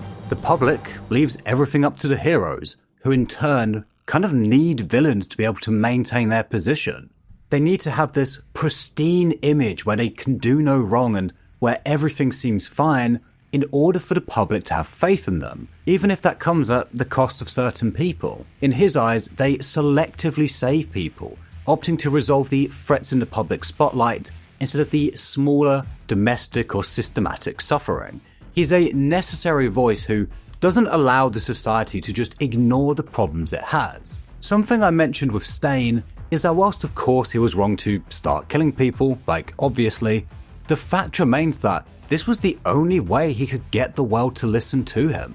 When these problems are left for so long, and no cries for help find ears willing to listen, no progress seems to be being made, at some point, someone was going to take it further to make them listen. That doesn't make them right, but it's an important point regardless. That said, whilst I think he is a pretty interesting villain, and if he wasn't trying to literally destroy everything, he'd be making some fairly valid points, I think what would have done his character, as well as this entire arc, a lot of good, is for him and Deku to actually have some sort of back and forth discussion on what Shigiraki is saying here, as opposed to just nothing. But I suppose that's because a lot of what he says just falls apart with any real debate. Sure, your critiques are valid, but your idea to just destroy everything isn't justified and doesn't accomplish anything. And I think that's part of why he dismisses the need for understanding when he says, if you don't understand, that's what makes us hero and villains. Also, I have to point out that the whole situation with Shigiraki being ignored as a kid isn't quite as black and white as it seems. I think it's fair to say that, yes, it's partly the hero's job to save people like this, but they're mostly there to stop people committing crimes with their quirks. I don't think it's completely valid for Shigiraki to pin all the blame on the heroes. It's the over-reliance on them that's the issue, where no one even considers helping someone because, oh, the heroes will do it, where every day it's blasted in their face that the heroes are the ones saving society. It's perhaps not too surprising for people to think that they would help out, especially with how commonplace they are. And this is something that's kind of addressed at the end of the series, with the difference between All Might as this perfect symbol who can just handle everything, and Deku as someone who actually can't, who inspires others to act because of his weakness. I suppose a comparison would be if you see the very best Olympic athlete in the world, sure, it's pretty inspiring, but they can seem so far out of your reach that it doesn't really inspire you to start. Seeing someone who's started from a similar point to you and is doing well but still has a long way to go, you might find that a lot more inspiring, right? I know I certainly would. Maybe that's not the best comparison, but hopefully you get the point I'm saying. It's the difference between I see some of myself and then maybe I can do that as well, I'm going to give it a go, compared to holy shit, that guy is so damn good. I'll watch some more of them, right? But anyway, I don't think it's really the hero's fault as such, given that heroes aren't omniscient or able to be everywhere at once, and chances are if someone did call a hero and bring them to Shigiraki, they probably would have helped. But they definitely do magnify the bystander effect that led to that not happening. It's society's idolization of heroes, not the heroes themselves, that's the issue. I think in our society, if someone saw a kid walking along in this state, they'd help out or at minimum call the police. Like, I'd like to think so anyway. Of course, you have to kind of be careful because you don't know what quirk he has, right? And that's something you've got to bear in mind anytime you approach someone. But still, someone showing that they actually cared would have done him a world of good. But the thing is, there's probably some of you out there that agree with me, some of you that disagree, or lots of you that are somewhere in the middle. That's fine. That's good. It makes it super interesting that we can have discussions like this. Let me know what you think. I love stuff like this, where you can really debate it and see both sides. But unfortunately, at the very end, the series undermines the entire message here because it's not actually a fault of society at all. It's all for one manipulating things so that no one saves them. I guess you could argue that a part of systemic failures is that individuals can exploit them, and I am going to come back to the whole All for One was the one behind Shigaraki's whole life. But if I'm honest, I think it is the single worst decision Horikoshi made in the entire series. No, seriously, I think it undermines so much of what the series was trying to say for the first 400 plus chapters, right? This backstory went from something that could have been prevented, a very interesting, nuanced criticism of the society, to wow, isn't All for One just so smart and evil? When we already knew that, right? There was genuinely no point to that. Up until that reveal, Shigaraki's backstory was really interesting. One where you could see both sides, you could see how he was so easily drawn to extremism, why he was filled with such hatred. Obviously, no one is going to agree with him that destroying everything is a solution whatsoever, but you can see how his circumstances led him here. However, because of that, because of this big reveal that All for One was behind it all, the whole villains are created by heroes narrative fell apart a little bit when it came to Shigaraki. It was no longer a preventable tragedy, a failing of the system, it was just the work of one evil man. Now, I wouldn't say it completely undoes it all, because the point was it was the bystander effect and the civilians didn't help him regardless, but it still heavily, heavily undermines it, and that's something I'll come back to once we get to that point in Season 8. For now, I have some pretty big positives I want to run through, but let me just go through my other negatives quickly, right? Firstly, Miria and Best Jeanist return.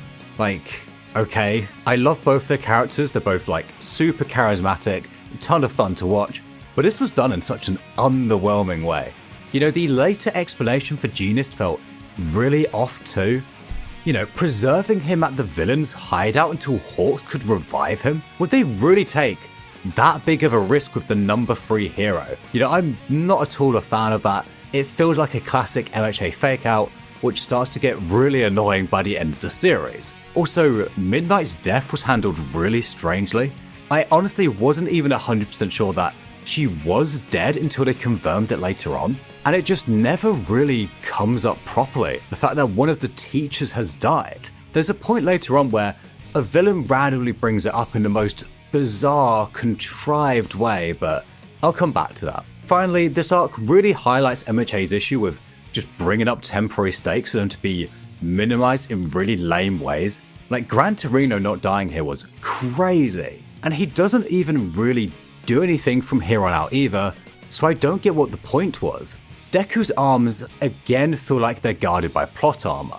We even get a shot of the panel itself in the middle of the fight, where he thinks about how he's likely about to ruin his arms, but this is what the power is for. It adds a ton of tension and dread at the time because obviously we're wondering what's going to happen to him, how is he going to avoid that?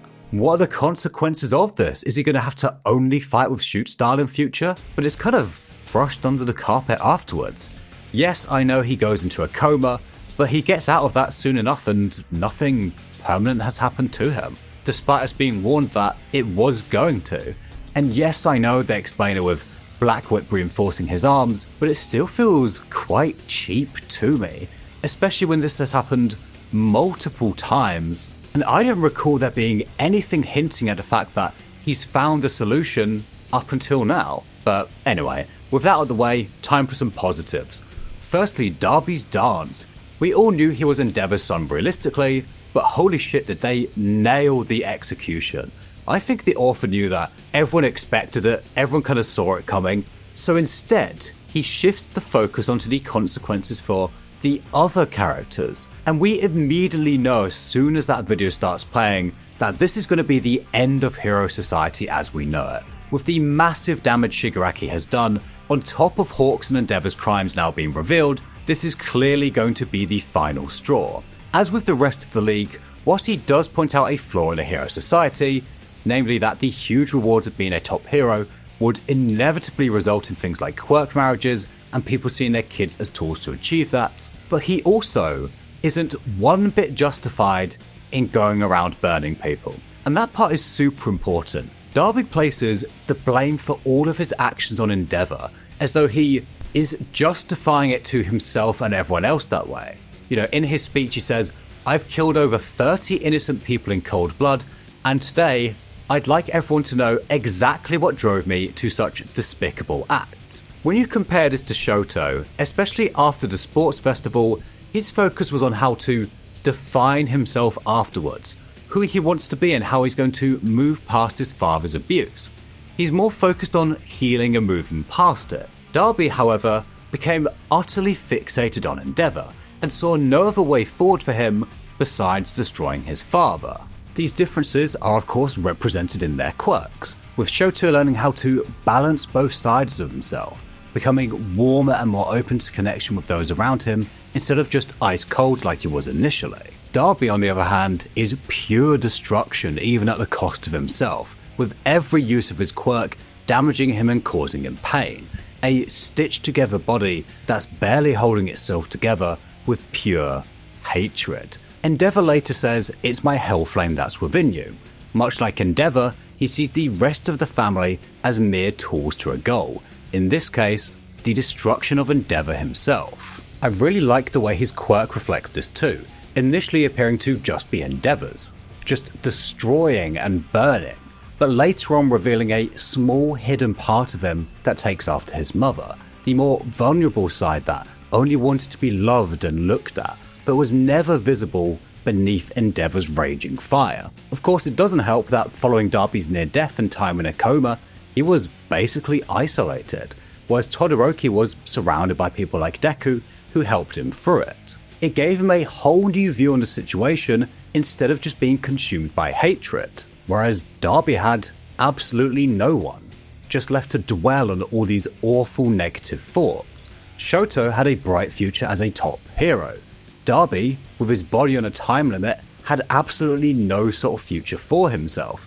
He already didn't have any aspirations besides surpassing All Might, and now not only has that been ripped away from him, he doesn't have time to look for anything else.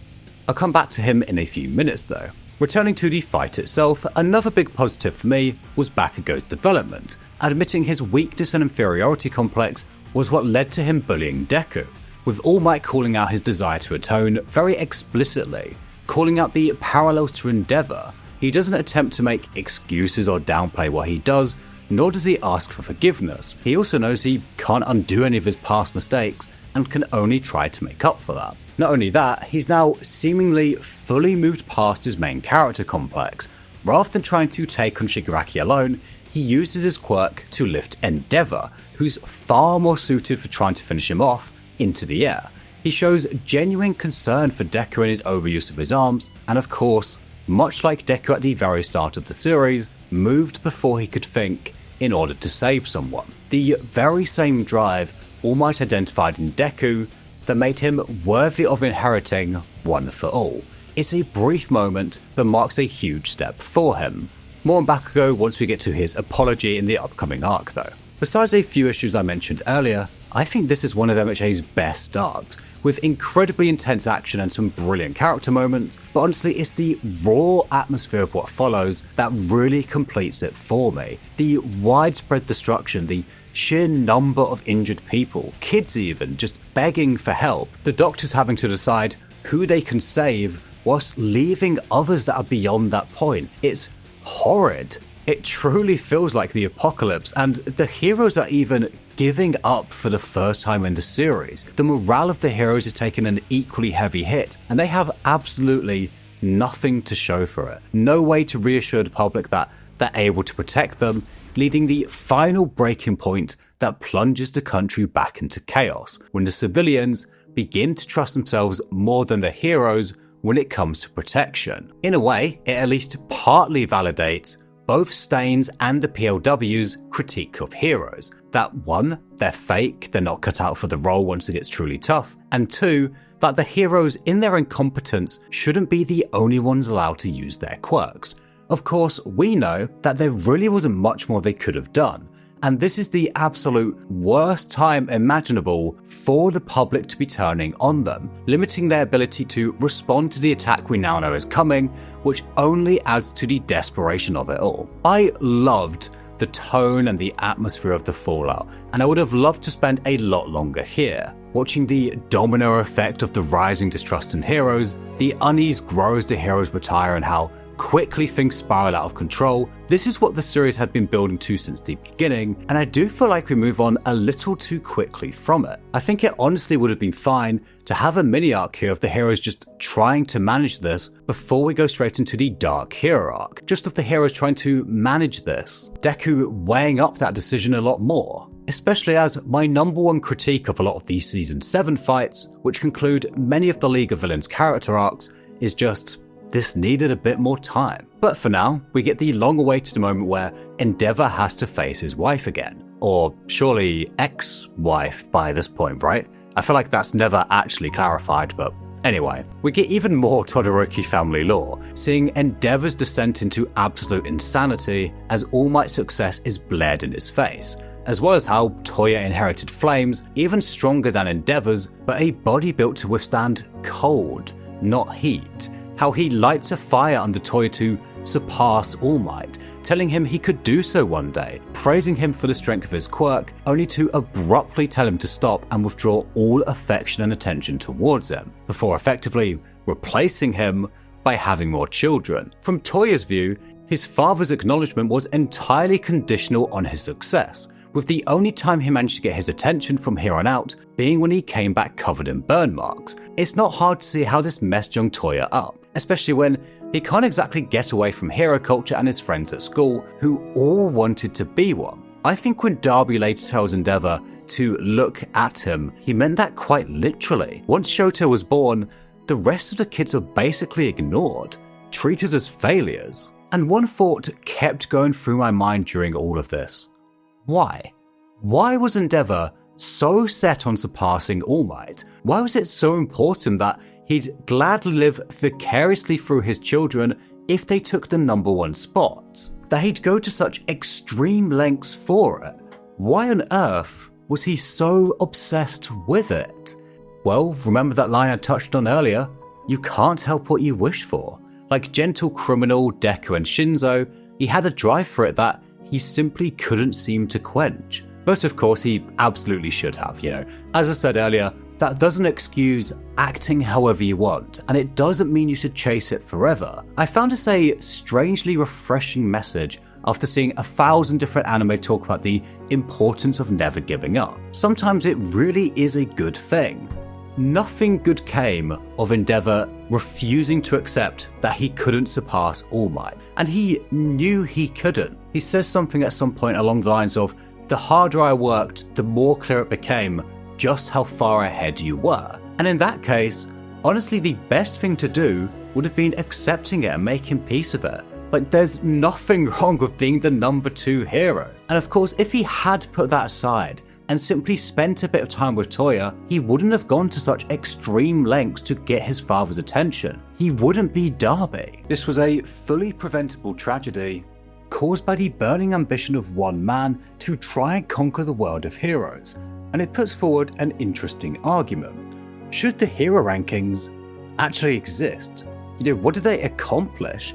I guess it pushes a lot of the top heroes to try and improve so they can climb the rankings. It gives kids something to aspire to ensure that there's heroes in future, but at what cost? How much corruption is this encouraged? How many heroes focus on being seen saving rather than actually saving? How many heroes have incited violence to then arrest them in order to climb the ranks, etc.? How many endeavors has this created? Hawk seemed to recognize this as an issue. In chapter 429 in the Epilogue, he talks about giving props to heroes in the original sense of the word, instead of just professional heroes. But there's a panel of him holding an Endeavor toy when he was younger, saying we should look at the pros of the system, not just the cons, obviously referring to how it inspires young kids to want to be heroes. Unfortunately, besides this vague idea of expanding it, we never find out what changes he actually makes.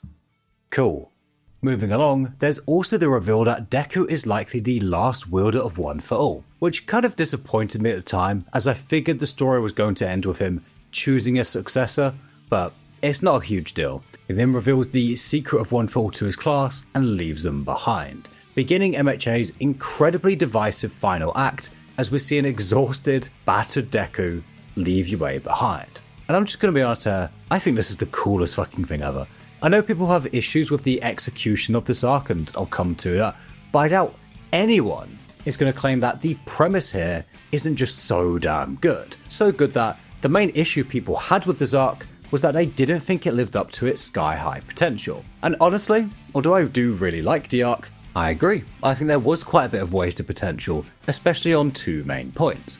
Firstly, we get a brief scene of a heteromorph being attacked on sight and called a monster by a small group before Deku interferes.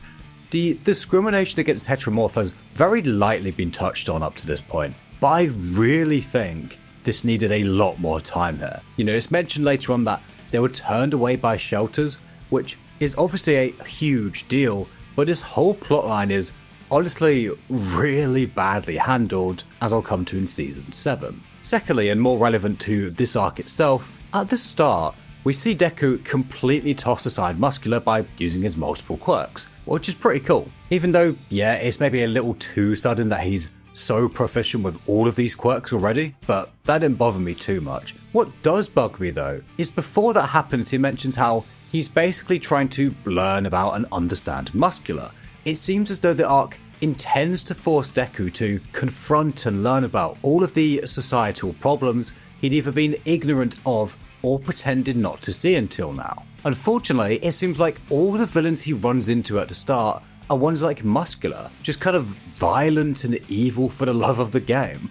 Ones that he couldn't really avoid fighting, so this just doesn't really go anywhere. Besides, of course, his encounter with Lady Nagant, who I'll come to soon. This isn't too big of a deal though, because although we only get the one case, it's really damn good, so it mostly makes up for it. Even though, like a lot of things in this final act, I think she needed a bit more time than she actually got. And honestly, I think that's true for a lot of MHA. I really like the things that we did get, but I feel like we should have gotten a lot more. But I'll come back to that at the end of the arc. That said, it's still great. Deku not sleeping, pushing himself way beyond reasonable limits, and that being presented as a problem was something I really liked. Up until now, self-sacrifice was unquestionably considered a positive thing within MHA. The more the better, the more you self-sacrifice, the more heroic you are. But this arc shows that there's absolutely a limit to that. It feels like Horikoshi was speaking about his own struggle through the story here. Despite worsening health issues, he continued to power through MHA as much as possible, with break weeks, unfinished arcs and short chapters becoming more and more frequent as time went on. He spoke about having nightmares about the series being cancelled, which is crazy when you think of the series' popularity by this point. Realistically, there is just absolutely no way that would have ever happened, but I guess that's the effect of the pressure Shonen Jump puts on its authors. And of course, Japanese work culture as a whole, with how it glorifies extremely long hours and putting the company before yourself. From pain in his shoulders to pain in his knees when he tried walking at one point to try and offset all of his other health issues that he already had, to at one point fluid coming out of his ears. The man was breaking himself down to keep up with Shonen Jump's schedule, to be able to pursue his dream. Suddenly, Deku quite literally breaking his bones in the pursuit of being a hero comes across very differently. Japan's work culture is honestly insane to me, and it's always been my personal opinion that Shonen Jump should be a bi-weekly series, an absolute maximum if it's not going to rotate its stories each week. I've spoken in one of my Haikyuu videos about a time where I was working 2 jobs and still putting in as many hours as possible towards this YouTube channel, not giving myself nearly enough rest, and after a few months of that, I can only describe what I felt as my body starting to shut down, and that is nothing compared to multiple years these guys go through at way higher intensities. Also, it has to be said, it probably didn't help his stress levels and by extension his health that a small minority of fans were sending him so much flack, even death threats, for either not satisfying their ships or just for writing endeavor. It's no secret that there is a chunk of this fan base which I can't really describe without getting demonetized. The effect that Horikoshi's health had on the remainder of the story will forever be a subject of speculation. It seemed as though he wanted to power on through to the finish rather than delay things for his own health, despite fans basically begging him to do so. But how much of this was his own choice, how much of it was Shonen Jump, we'll never know. You know, whether it caused any changes to the story, we could only guess, although that would explain the amount of information we get crammed into extra pages instead of being shown in the story. Speaking of which, the one on Lady Nagant's past ends with, "I'm exhausted and need to sleep," saying how he'd love to write a side story on her, but his health is holding him back. To me at least, that sounds like him saying, "I wish I could have put this in the main story, but because of my health, that will have to wait until potentially sometime in the future, once MHA is finished and I can actually relax and recover." And on the topic of sleep, Deku needs to as well. He's shouldering the entire responsibility himself, so he refuses to, believing he has to constantly be out there fighting villains in order to bring things back to normal as soon as possible. As per usual, he completely disregards his own well-being in spite of the dangers it brings to himself, and therefore the rest of Hero Society by extension. You know, it only takes one slip up because he's tired, and then the one guy capable of taking on Shigiraki is just gone. And that very nearly happens with Dictator. If it wasn't for the rest of his class showing up, that honestly might have been the end for him. But even before that, also with Lady Nagant, who's honestly a fantastic character who adds so much to the world. An elite assassin for the HSPC who was used to eliminate perceived threats, but over time became disgusted by her more morally questionable jobs and the fact that she was being used to maintain public image rather than actually help society. Her brief backstory exposes a far darker side of both the safety commissions and heroes than we'd seen so far, with one of her targets being mentioned to be heroes who'd been inciting ordinary civilians to commit crimes before hunting them down to collect the rewards. The commission claims this is a necessary darker side with no legal way to handle those who would otherwise stain the public perception of heroes. Obviously, this reveal was very intentionally timed to be in the middle of the arc, where we see what things look like when that perception dips. And so, as awful as it may sound, it's totally possible that her jobs did fend off the chaos that we currently see in society. She talks about the system being so fragile it makes her head spin. And well, we have just seen how a few failures from the heroes, combined with Darby's dance, was enough to completely break down society. That said, the solution is obviously to try and improve the system rather than having this legal murderer being able to carry out the commission's will. Especially when we see that when she questions it for the first time, she immediately gets a gun pulled on her. We have no real idea what the commission's idea of tainting the public image is, and it's easy to imagine her just being used to silence people they didn't like whilst being lied to about their crimes. And that's not even mentioning the way they take very young people, with Hawks being incredibly young at the time, and essentially raises them to be a weapon to do their bidding. Regardless, she's a really interesting character that exposes a side of Hero Society neither we or Deku had seen until now. I know some people thought her teaming up with All For One was kind of crazy, and like it sort of is. There's quite a bit to suggest she was never fully serious about that, as Deku calls out, and honestly, she might have just been going along with it because of fear of being killed by All For One if she said no, but regardless, it feels a little fast to go from hating the system so much that she'd rather see it all burn no matter how many people die, to, oh yeah, I'll join you, Deku, after seeing him save Chisaki, and that's my one real issue with her. There was so much more potential here regarding what heroes should be and how to maintain their image to the public. Whether they really should be presented as being perfect and as idolized as they are, or whether showing their crimes etc. would have actually been far better. There's so much potential here that I honestly think Horikoshi did want to explore, given the note in the extra chapter detailing even more of her backstory. So who knows, maybe that's what the special announcement we have coming up is. We'll just have to wait and see. It might be out by the time you guys are watching this video, but anyway. Until then, we have Class 1A showing up to rescue Deku. Not going to go through the fight itself, it's cool, but not much to say. Of course, really this is just set up leading to Bakugo's apology.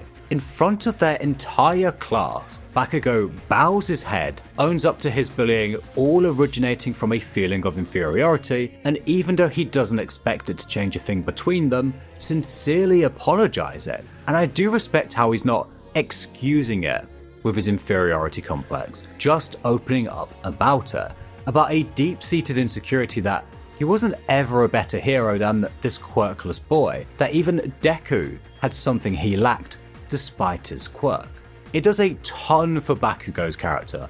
You know, he's come a long way from his earlier arrogant, unapproachable persona, and this moment was a brilliant payoff from a ton of development and internal reflection from Bakugo over the last 300 plus chapters. However, as with many things in MHA, this was once again a little bit controversial. Not so much from Bakugo's side, but from Deku's, because he doesn't say anything here. I get he's tired, but I think it would have elevated this moment even further if we got his side of things here. How the bullying made him feel, maybe how he's wanted Bakugo to apologize for it, and Bakugo having to confront and respond to that head on undoubtedly would have made this even better. You know, when you compare this to Endeavor's fantastic arc, imagine if his family just never brought up any of what he did. It'd feel kind of weird, right? And sure, maybe Deku didn't have it in him right now with how exhausted he is, but I do get people's frustration with this. Anyway, we finish off the arc with a very emotional moment of Uraraka convincing everyone to let him into the shelter as a nice point along her journey of who will save the heroes when they're hurting. It's also the first major character moment that I think she's had in quite a long time, with I suppose the one exception being when she saw that other hero retire. Obviously not every character can get a ton of screen time, but I do feel like Uraraka was kind of forgotten about over the last few seasons. And honestly, it's not just her. I briefly touched on this earlier, but Class 1A is a bit of a hive mind here. You know, sure, this probably all happened off screen as Deku was out of action for so long, but where's Mina's reaction to Midnight's death? Tokiyami's reaction to Hawk killing twice? What about literally any of them responding to Endeavor's crimes being released, saying something to Shoto? The only thing I can see on that is Kirishima saying, "That's some heavy family drama, dude. Must be eating you up." Is that it? Does All Might have nothing to say to Shoto or Endeavor about that either? You can't just off-screen everything. And speaking of Endeavor, and this is probably the biggest one for me, I cannot believe that we don't see his reaction to Deku revealing One for All to him. That this whole time he was competing against a power that took 9 generations to cultivate, that had been trying to match something that was just impossible for him to catch. It is genuinely mind-blowing to me that the author just left that out. You know, I was waiting the entire arc for it. It feels like he tries to sidestep a lot of things that would have just been a little difficult to write, like Uraraka's asleep so she can't talk to Deku after what she just did for him. Or what about All Might finally addressing the fact that, as Recovery Girl said at the very start of the series, he lit a fire under Deku that is now pushing him too hard to the point of hurting himself. In chapter 316, we got a montage of all the things All Might has said to him in the process of passing the torch on, before Deku took off without him, and All Might thinking to himself, I know how it is and how crushing this burden can be, but you deserve to rest. I need to tell you that. Obviously that's not entirely on All Might, but really? We don't get a proper conversation between the two here. All Might apologizes for being of so little help. Deku says he should have stuck with All Might, and that's it? What about some words of wisdom for your successor on how to balance that burden with taking care of yourself? You said you were the only one who properly understands that.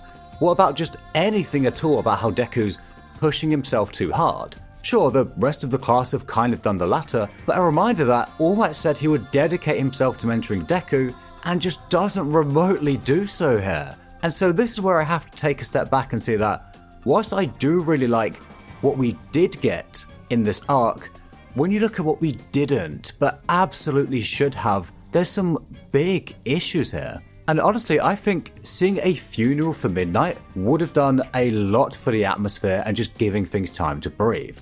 Really hammering home that this is a war where people are dying and unprepared teenagers are being called up to fight in it because of how short-staffed they are in adults now. Having characters that were there at her death or even found her dead body respond differently to that would have really helped with Class 1A feeling like 20 individuals instead of just one big unit.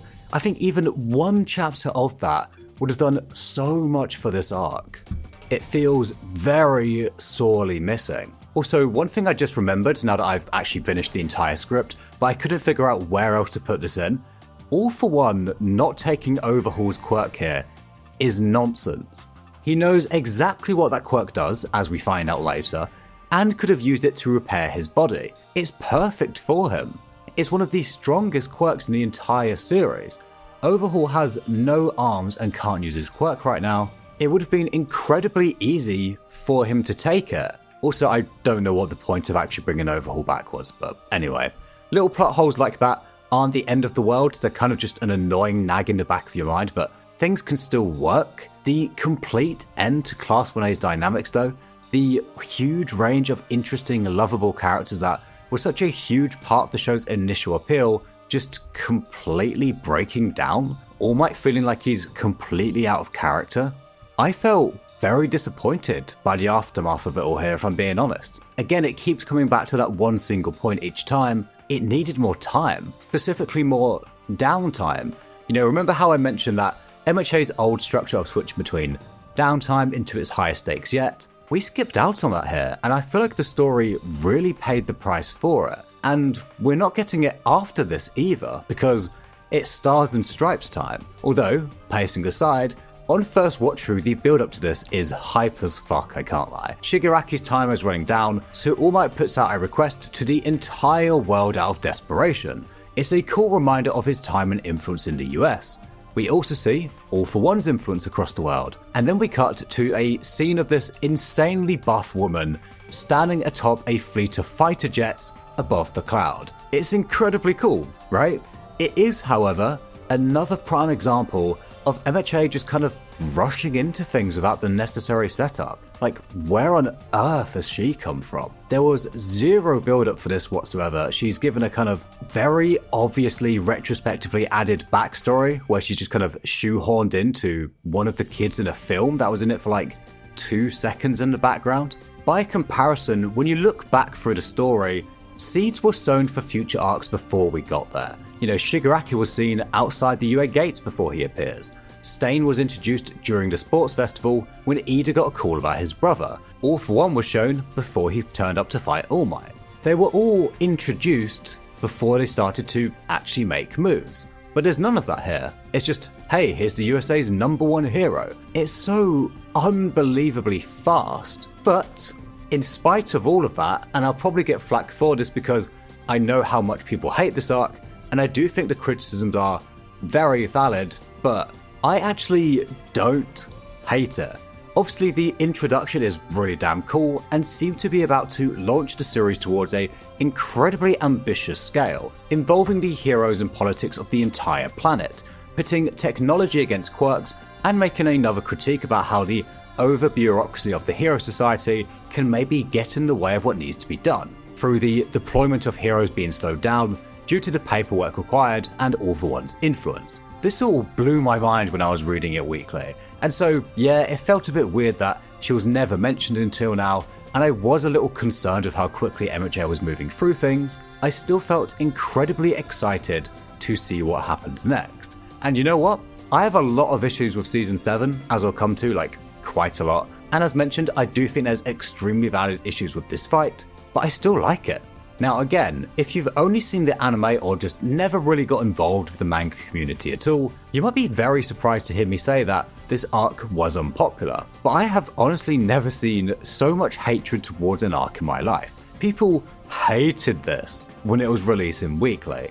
And I'm not gonna lie, at the time, I felt disappointed by it too. But the longer it's been, the more I found myself actually really liking it, with the exception of one part. We start off with a demonstration of her bonkers quirk, New Order, a power that makes the world her plaything and practically redefines what a quirk can be.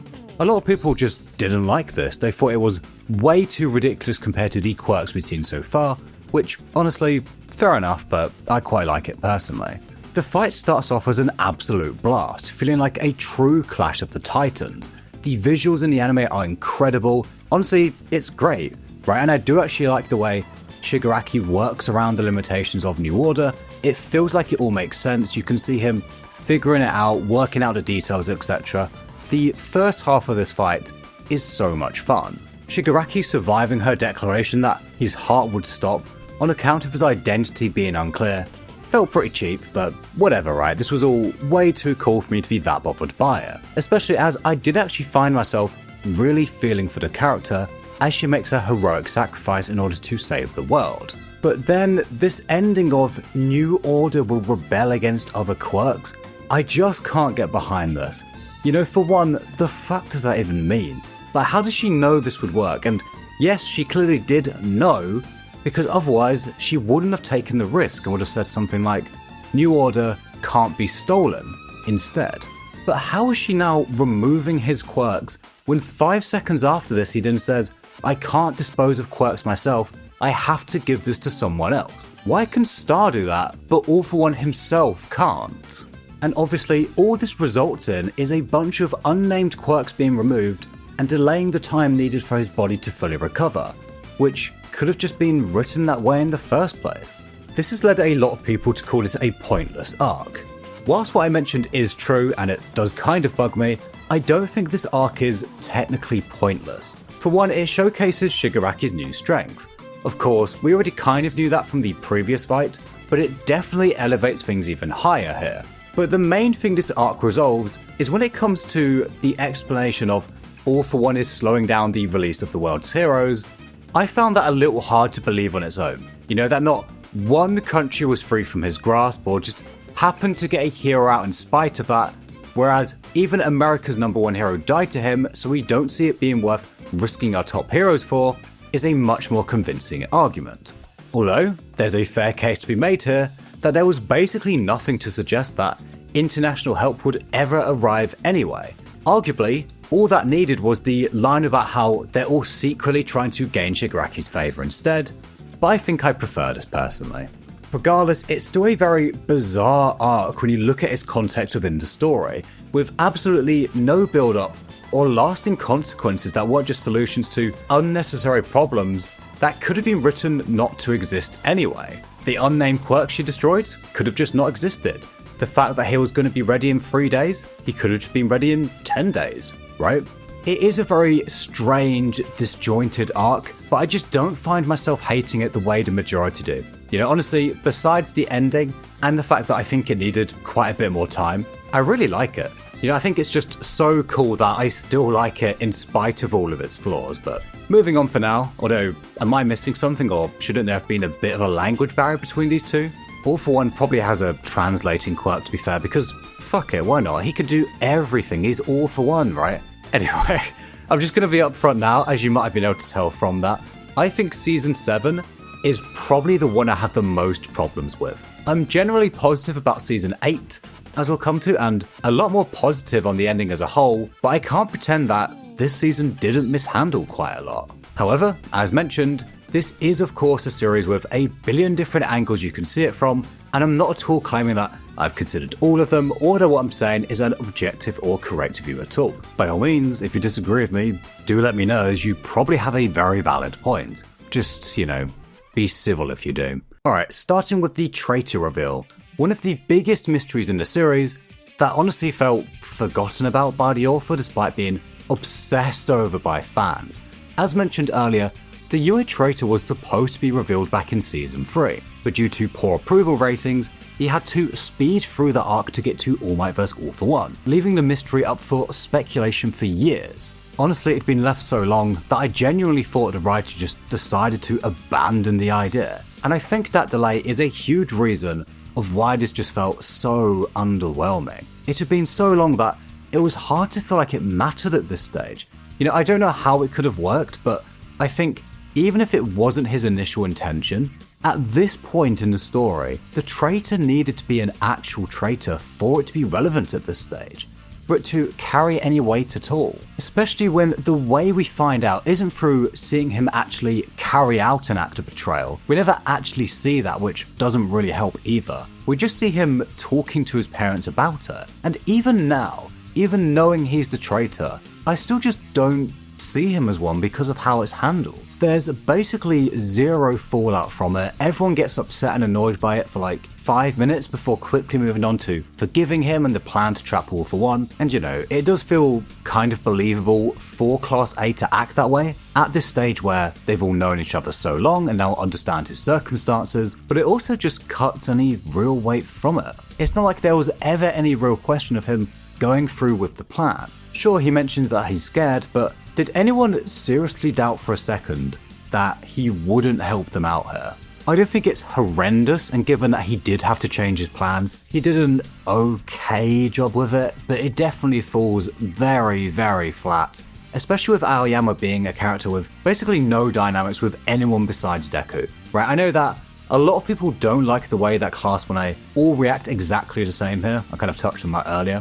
When you compare this to the Bakugo rescue operation, we saw a lot of different members given different views on it, even arguing amongst themselves about it. Whereas here, everyone is kind of just annoyed, but willing to give him a second chance. Besides Bakugo being a bit more angry about it, they all feel pretty much exactly the same. And I agree, it's kind of lame. But to be honest, no one knows Aoyama at all, so maybe this actually kind of makes sense in a way. If it was Kaminari, for example, then Jiro, Kirishima, Bakugo, even Mineta would probably all have something different to say because they've got that dynamic going on, right? But Aoyama, no one's ever spoken to the guy besides Deku, right? I think Mina's maybe said something like once or twice, but it's basically nothing. And the fact that this was Aoyama specifically didn't really matter much at all. You could have had virtually anyone else do this and got the exact same result. Honestly, the entire reveal doesn't change much besides we know who the traitor was. It feels more like checking off a box than anything else, and it's not like he can do anything now that we need to worry about. To be completely honest, I found it hard to care much at all. Almost instantly he's helping out the heroes again, and so all in all, this could have basically been skipped if it wasn't for its role in setting up the final battle. And honestly, I think that's kind of a recurring pattern in the final third of MHA. Another example being Mirio's return, right? It wasn't really much set up to it besides a comment a couple seasons back about how Eri might be able to return his quirk someday. We'd heard nothing since, and when it finally happens, it's just quickly covered for a flashback. Then Mirio doesn't really do anything for the rest of the series besides showing his ass. Obviously, similar deal with Stars and Stripes, right? No real build-up, just kinda comes out of nowhere. No real lasting, tangible consequences. Or what about Jiro fighting All for One? Why was she even there? No build-up to that, not really anything from her since the school festival, and she doesn't really end up doing anything. It always just feels like a lot of these are happening.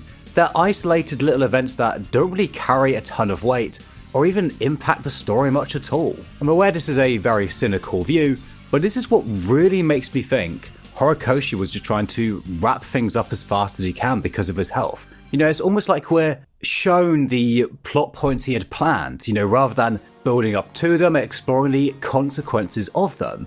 It's like they're fit in wherever it's possible for the plot and kind of just doing the bare minimum needed to hold it all together. Even down to things like Eri tearing her horn off to help Deku in the final battle, right? It's as though he had a list of characters that he hadn't come back to in a while, and he just kind of puts them wherever he can. You know, Shiketsu High, the Big Three, etc. Their scenes just kind of feel like, oh yeah, remember these guys? They're back. More than anything with like actual build-up or impact on the story.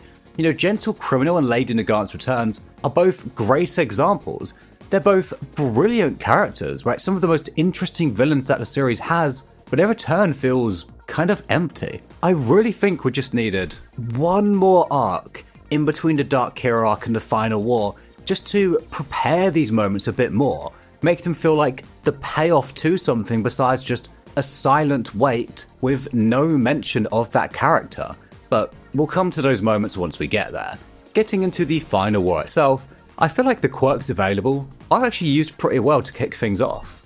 Sure, it is a bit of a plot contrivance that Shinzo can now make people talk to, but to me it feels pretty in line with previous quirk upgrades. And Monoma finally gets a cool moment as well, which I've been looking forward to since the beginning of the series. Whilst things do feel a little too similar to the PLW arc to begin with, in everyone teaming up against Shigiraki, Aizawa, Manuel and Monoma doing the whole water in his eyes to keep Erasure on Shigiraki, I do think that the preparations the heroes make are super cool to see and do give it some freshness. The coffin in the sky was clearly very well thought out by the author and gave these support guys a really nice chance to shine. From here we split into 5 main locations for 82 chapters that took almost 2.5 years to release. The coffin in the sky against Shigiraki, the mountain battle against All for One, Kamino against Darby, Okutu Island against Toga, and finally the hospital with Spinner. It jumps around quite a lot, sometimes spending one chapter in one spot, one chapter in another, then one chapter in a third location, which made things a real nightmare to read weekly at times, sometimes having to wait a few weeks or even months to return to the storyline you were at. I'm going to try and jump around a bit less as we go through this. Ideally, I'd go through each one individually all the way through before moving on, but that doesn't quite work out because of people moving around, etc. But I'll do what I can. It's not going to be perfect. This was by far the hardest part of the script to write because I had to have about 50 tabs open to try and go through each fight in one go, so bear with me here. Starting with Endeavor and Hawks versus All for One. This is a really cool one. It's nice seeing All for One finally, right at the end, use different quirks instead of just combining a bunch into one big attack. There's not too much to say here, honestly. Like, I'm not too sure how I feel about the reveal that All for One was behind Darby as well. I feel like it starts to stretch belief a bit that he's behind basically everything in the entire series. Absolutely everything links to him somehow, which is kind of lame when the series initially tries to present everything as being faults of society, but I ranted about that a bit earlier.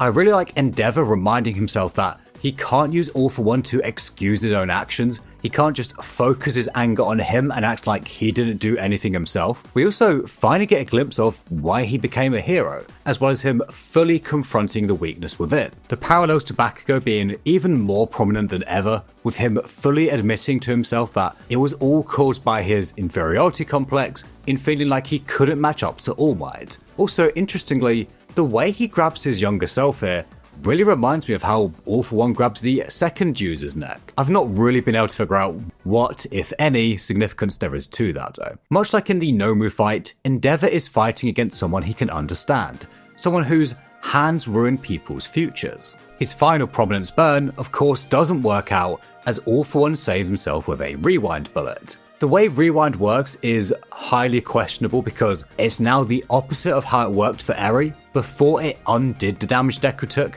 now it speeds up when he takes damage. This obviously isn't the end of the world, right? And it is kind of explained by saying it's a copy of the quirk, but it's still kind of naff. Meanwhile, we get a panel of the US talking about how nations around the world are secretly battling for Shigaraki's allegiance, with an internal divide about whether they should bow down to him or fight against him. This is where I thought the Stars and Stripe fight was going and would have been super interesting, but it doesn't really go anywhere besides them eventually showing up to help with the rebuilding. Anyway, cool fight. I'll come back to it soon because it kind of joins up with the Toga one. Moving to the coffin in the sky against Shigaraki. I really like the setup behind the coffin, as I mentioned. However, we then start off with Shigaraki mutating into a seemingly endless, grotesque mass of hands that apparently isn't from a quirk. it's his body adapting to the quirks he's acquired. This feels like complete BS to me, and just an excuse to have him still be dangerous with Aizo around, but he already was. Genius compares his strength and speed to Prime All Might, so what is actually the reason for any of this when it doesn't really make sense anyway? Bakugo tries to damage him, but just can't. He's hit very bluntly, with Shigiraki even explicitly saying this, just how wide the gap between him and the top dogs is now, which is something I've been waiting to see him try and really grapple with. But it's followed, of course, by what would go down to be perhaps the most hated moment in all of MHA, Bakugo's death in quotation marks for obvious reasons.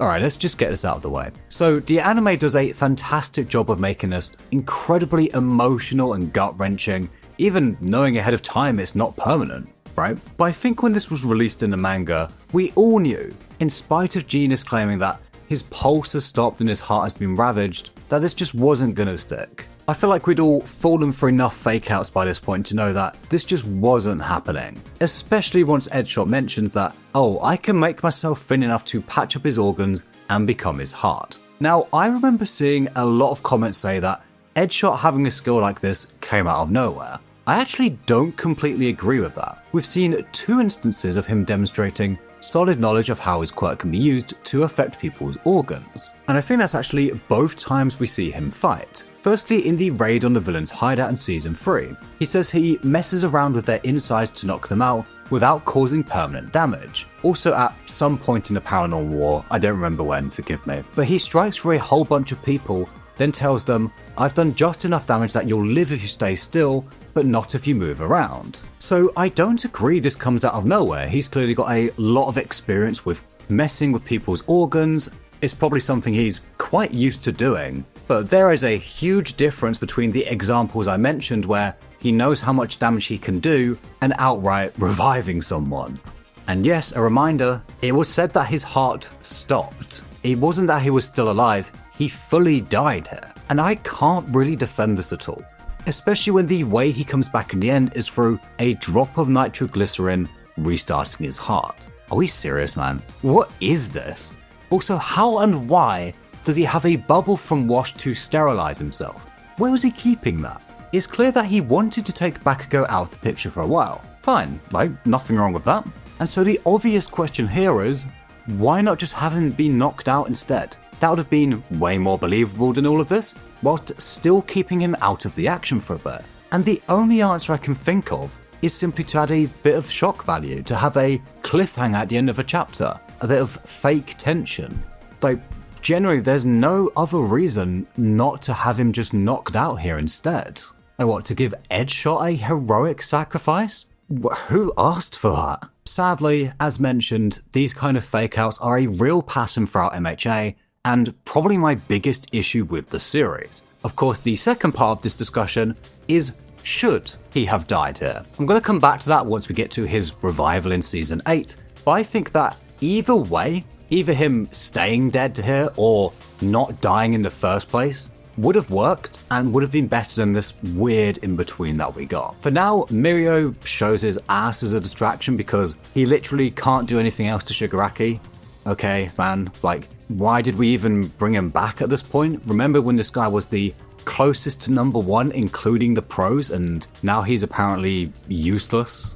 Anyway, Deku shows up and after initially being enraged by Bakugo's death, proceeds to use all his quirks in a pretty cool way to land a solid hit on Shigiraki. However, we're going to come back to that in a moment because, not to carry on the negative streak, but the series cuts away to what was undoubtedly the worst handled plotline with Spin around the Heteromorph, so I just want to get this one out of the way so I can get back to talking about some of the parts I actually liked. Sorry, again, I know I've been ranting for a little while now, but I just absolutely hate this fight. Throughout the series, there'd been 1, maybe 2 brief mentions of the discrimination against heteromorphic types, up until the Dark Hero arc where suddenly we see them being attacked for no reason, even being turned away from shelters. We then get a flashback from Shoji, showing that even as a kid he was called a monster who made the land filthy, and was told that no matter how much society progresses, we'll never accept your kind. Someone then mentions 2 events, the 6-6 incident and the Great G the Purge, which in addition to just sounding like Star Wars references, also come out of absolutely nowhere whatsoever. It sounds like two large-scale attacks against heteromorphs, with one of the participants claiming that they did it because they gave me the creeps. Apparently, whilst no longer the case in cities, out in the country, heteromorphic discrimination still runs rampant. I suppose this is meant to be the explanation for why we'd heard nothing about it until now, and maybe you could argue that the silence on it was part of some covering up history type situation, but it really doesn't come across that way. It just feels shoehorned in out of nowhere with almost zero groundwork for it to feel believable at all.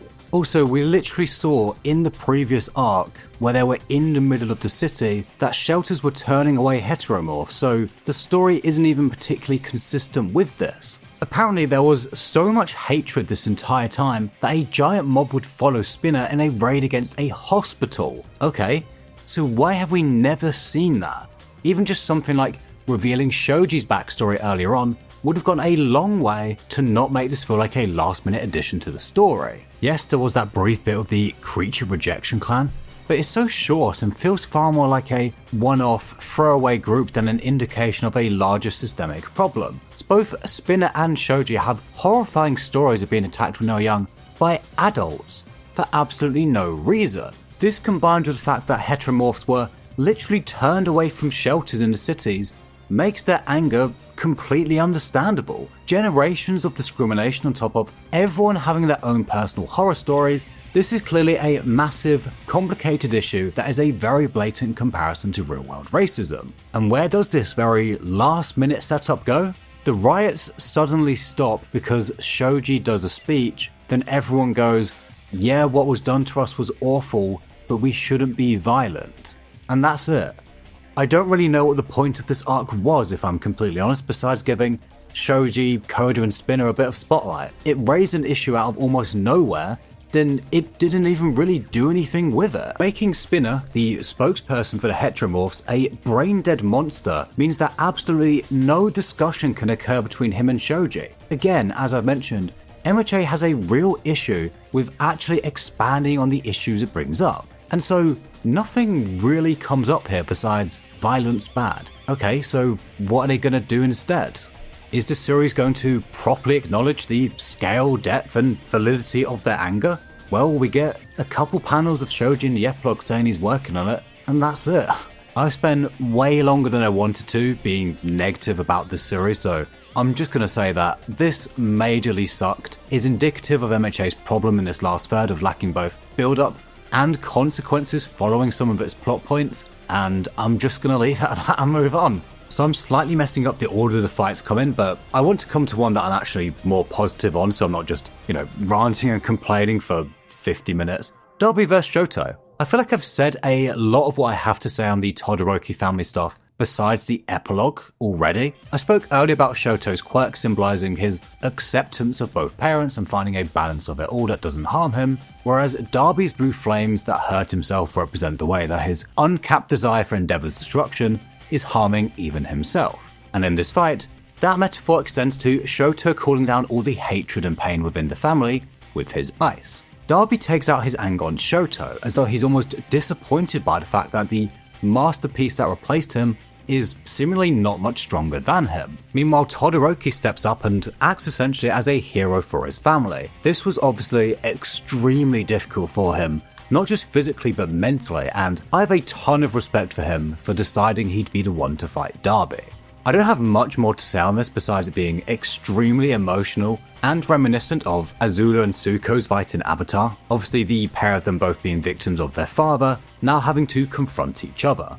And again, as mentioned, I love that line from Shoto. We're both victims of that man, but you're the only one who choose to burn innocent people, which really sums it up nicely. I honestly think Darby's arc could have ended here, but later on he started essentially turning himself into a ticking time bomb, falls out and is warped over to Endeavor. This is where, as mentioned, a lot of fights converge, but I'm going to go through this one to the end before moving on. Endeavor is forced to fight the monster he created, with Darby seemingly losing his mind as he cries out again and again for his father to watch him.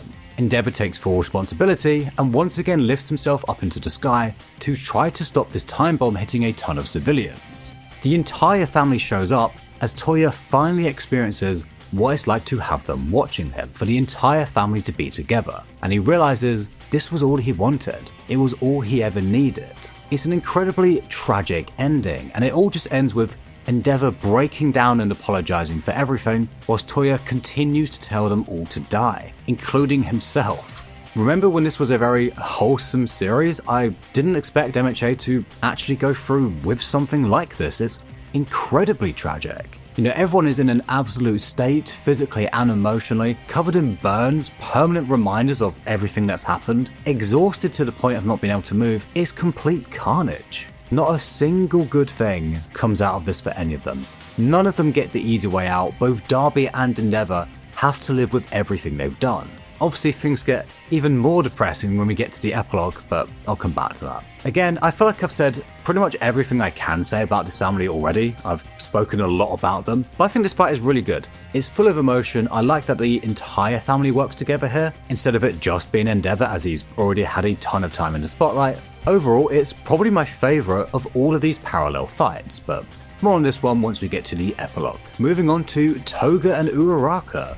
Once again, a highly controversial one. This is a fight that has been building for quite a while now. The pair are opposites in a few ways, with Uraraka's family being incredibly supportive and telling her to put her own desires ahead of helping them, whereas Toga's family called her rotten to the core, inhuman, and put her into counselling to try and suppress and remove her desire for blood. I think the comparison here is supposed to be Uraraka suppressing her feelings for Deku by choice, but besides a little bit of difficulty doing so, it's not like she suffers from it, right? Whereas for Toga, attempting to repress her urges led to a complete breakdown where she snapped, attacked her crush to drink his blood, and then began to live a life on the run.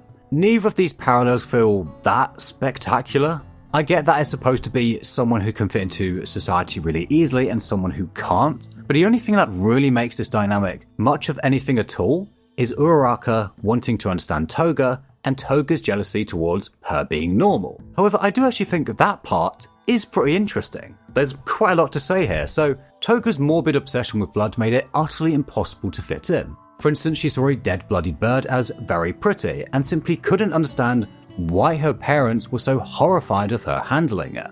We do of course know, especially after seeing that she didn't trigger Deku's danger sense when she went to attack him, that she genuinely doesn't do this from a place of malice at all. This is genuinely her form of love, taking in someone's blood, becoming that person. However, that obviously doesn't make it any more acceptable or less horrifying for her to do so. I do think it's likely that if she had proper guidance and help from a young age, then she wouldn't have reached a point of actively hurting people in order to satisfy those urges. Initially, she seems to go for blood that's already there, like the sparrow that was already dead. These urges seemingly come from her quirk, hence simply trying to put a lid on them and not act on them only caused them to grow instead of fade. However, if that is the case, I'm not sure why Stain and Vlad King didn't seem affected by their blood quirks in the same way. Okay, I mean, maybe Stain did, right? But Vlad at least is a pretty normal dude as far as we saw. But I think again, she's a pretty interesting critique of Hero Society simply not keeping up with how quirks are developing. I imagine the way her family acted towards her was a huge part of it. But regardless, whatever help she got clearly just didn't work. Whether getting blood every now and then would have let her live a more comfortable life, I guess we'll never know. Maybe there was a way to help her out, maybe someone has a quirk which lets them produce blood. Maybe just via blood donations, or I don't know, but I'm sure something could have been worked out. But obviously the legal side behind that would have been extremely complicated, and trying to do this for a whole society full of different quirks is going to be very, very difficult. I feel like the whole quirks affecting your personality and urges isn't really expanded on enough for us to be able to say either way on this.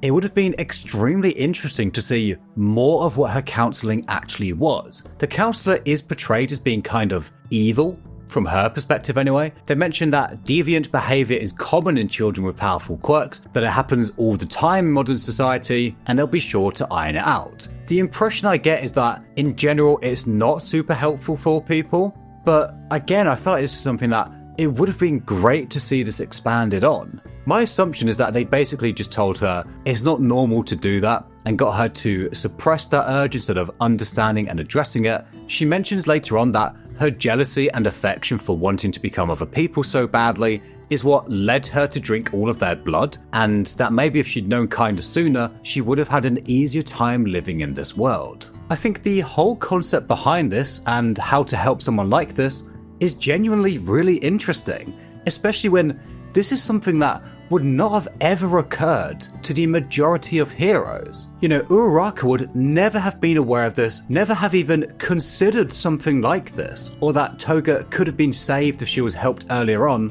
None of that would have ever occurred to Uraraka until they had this conversation. I think it's great, and although in a very different way, just to be clear, right?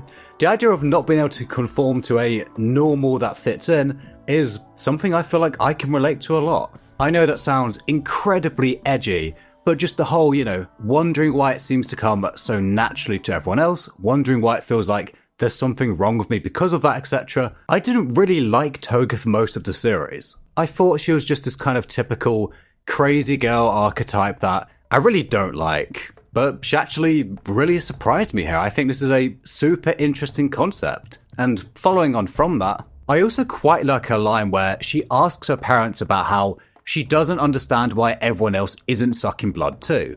How she's been wondering if everyone else is fighting the urge to be the way they want to be, like her. It leads to a really interesting discussion about mental illness and the difficulties of it, which again would have been really interesting to see the story go into. Regardless, like the rest of the League of Villains, she fits into the category of a likely preventable tragedy, one who we can sympathise with and understand how they came to be who they are, and feel as though the League of Villains is the only place they fit in, but still not one bit justified in how they act. And I want to re-emphasize that last part because I see a lot of people basically try to excuse the League of Villains' crimes because of their circumstances. Obviously, it's not always super black and white for all of them, but again I want to point out Shoto's quote about how Darby was the only one of their family who decided to burn people. There are people like Shoji who've had awful upbringings, horrific circumstances, and they turned out as heroes, right? Obviously Shoto is another example. Not everyone with a horrific upbringing turns out the way they do. Obviously, again, it's not as black and white as that. For some of them, like Shigiraki, at what point was he ever going to be able to get back to normal society? Right, he never really had the opportunity or agency to be able to do that. Again, doesn't justify what he's doing, but I think the League of Villains are extremely well written for the most part and really set up some super interesting conversations, right? But I'll come back to that in the epilogue section. Anyway, going back to Toga and Uraraka, a common criticism of this fight is that the pair of them are just talking about their crush on Deku and don't have anything else interesting to talk about. I really don't agree with that at all.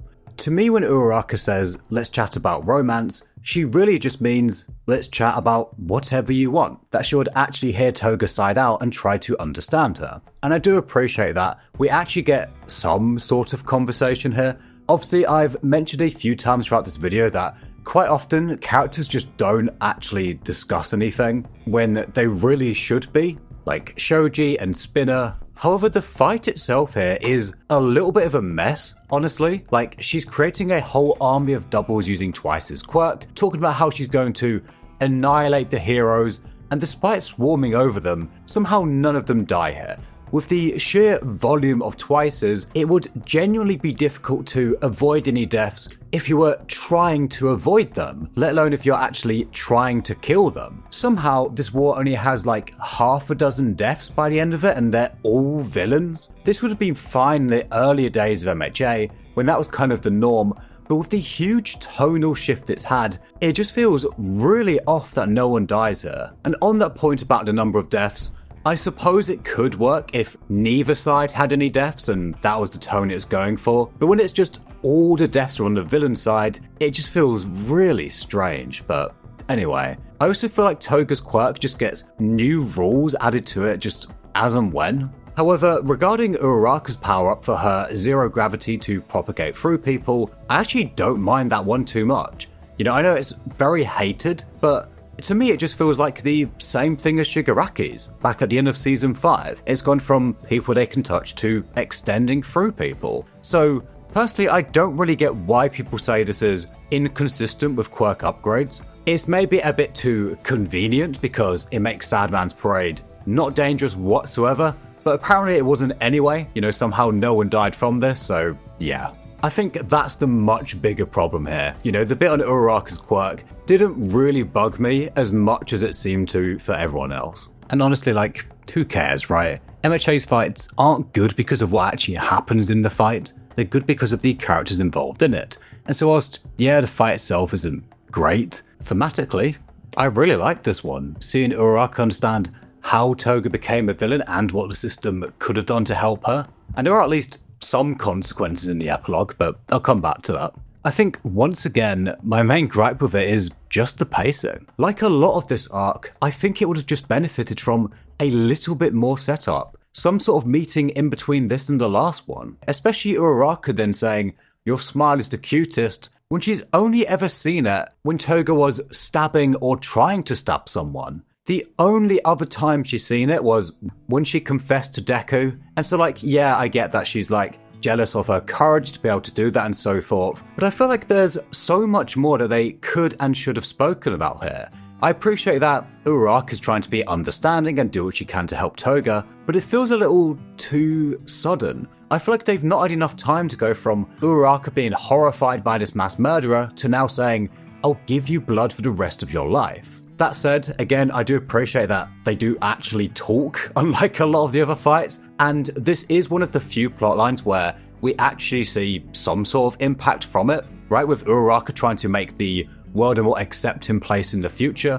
It fits in quite nicely with a lot of what MHA was setting up for a lot of the story. It's almost like Toga passing the torch to Uraraka to try and make the world a better place. But I still feel like I would have preferred Toga to actually live here. Whilst extremely tragic and definitely very moving, it basically completely dodges the question of how to reintegrate someone like this into society, which kind of felt like half the point of her story, with the other half being how to prevent someone ending up this way. I think the latter was mostly resolved with Toga after finally finding acceptance from Uraraka, deciding to give her life to save her, but there are so many more questions about the quirk counseling, what Toga would have decided to do after this, how they could have helped her with her urges, etc., that I just never really resolved. I feel like all the problems I had with it could have been solved if Toga survived, and then, her and Uraraka could have had talks afterwards. But unfortunately, she doesn't. Which, besides the fact that all of the heroes were kind of given a chance to redeem themselves, where Endeavor lives to the very end of the story so he can continue to atone, but Toga doesn't get that same chance. These chapters or episodes on their own are really good. It's more that I was expecting a lot more to come of this in the epilogue. Of course, yes, we do get Uraraka's side, and there is a little bit about her improving the quirk counseling and so forth, but it's never really explained what exactly she changes. Like quite a lot of MHA, it's still really good, but I feel like when I look at it, I just see even more potential that I wish it used. But again, this is one that we'll come back to in the epilogue. Now we've gone through basically all of them to the end, besides Shigiraki and All For One, I think it's about time to get back to Shigiraki's fight. Where we last left off, Edgeshot was repairing Bakugo's heart, and Deku had showed up to start fighting. We didn't get both Gentle Criminal and Lady Nagant's arrival, obviously meant to re-emphasize the idea of people deserving a second chance to make up for their past mistakes. Except Toga, apparently. This again is very intentionally timed to make us wonder if the same applies to Shigiraki, and whether it'd even be possible to try to convince him to do so, given All For One is currently taking over his body. Not to continue being negative, but I really hate the whole body jacking plot. If I could change one thing about the final war, it would be scrapping all of this. It undermines Shigiraki's character as a whole, the rules behind the takeover feel like they're made up as they go along, and the combination of the two characters we get is way less interesting than either of them as individuals. Shigiraki was a pretty interesting villain with quite a bit going on.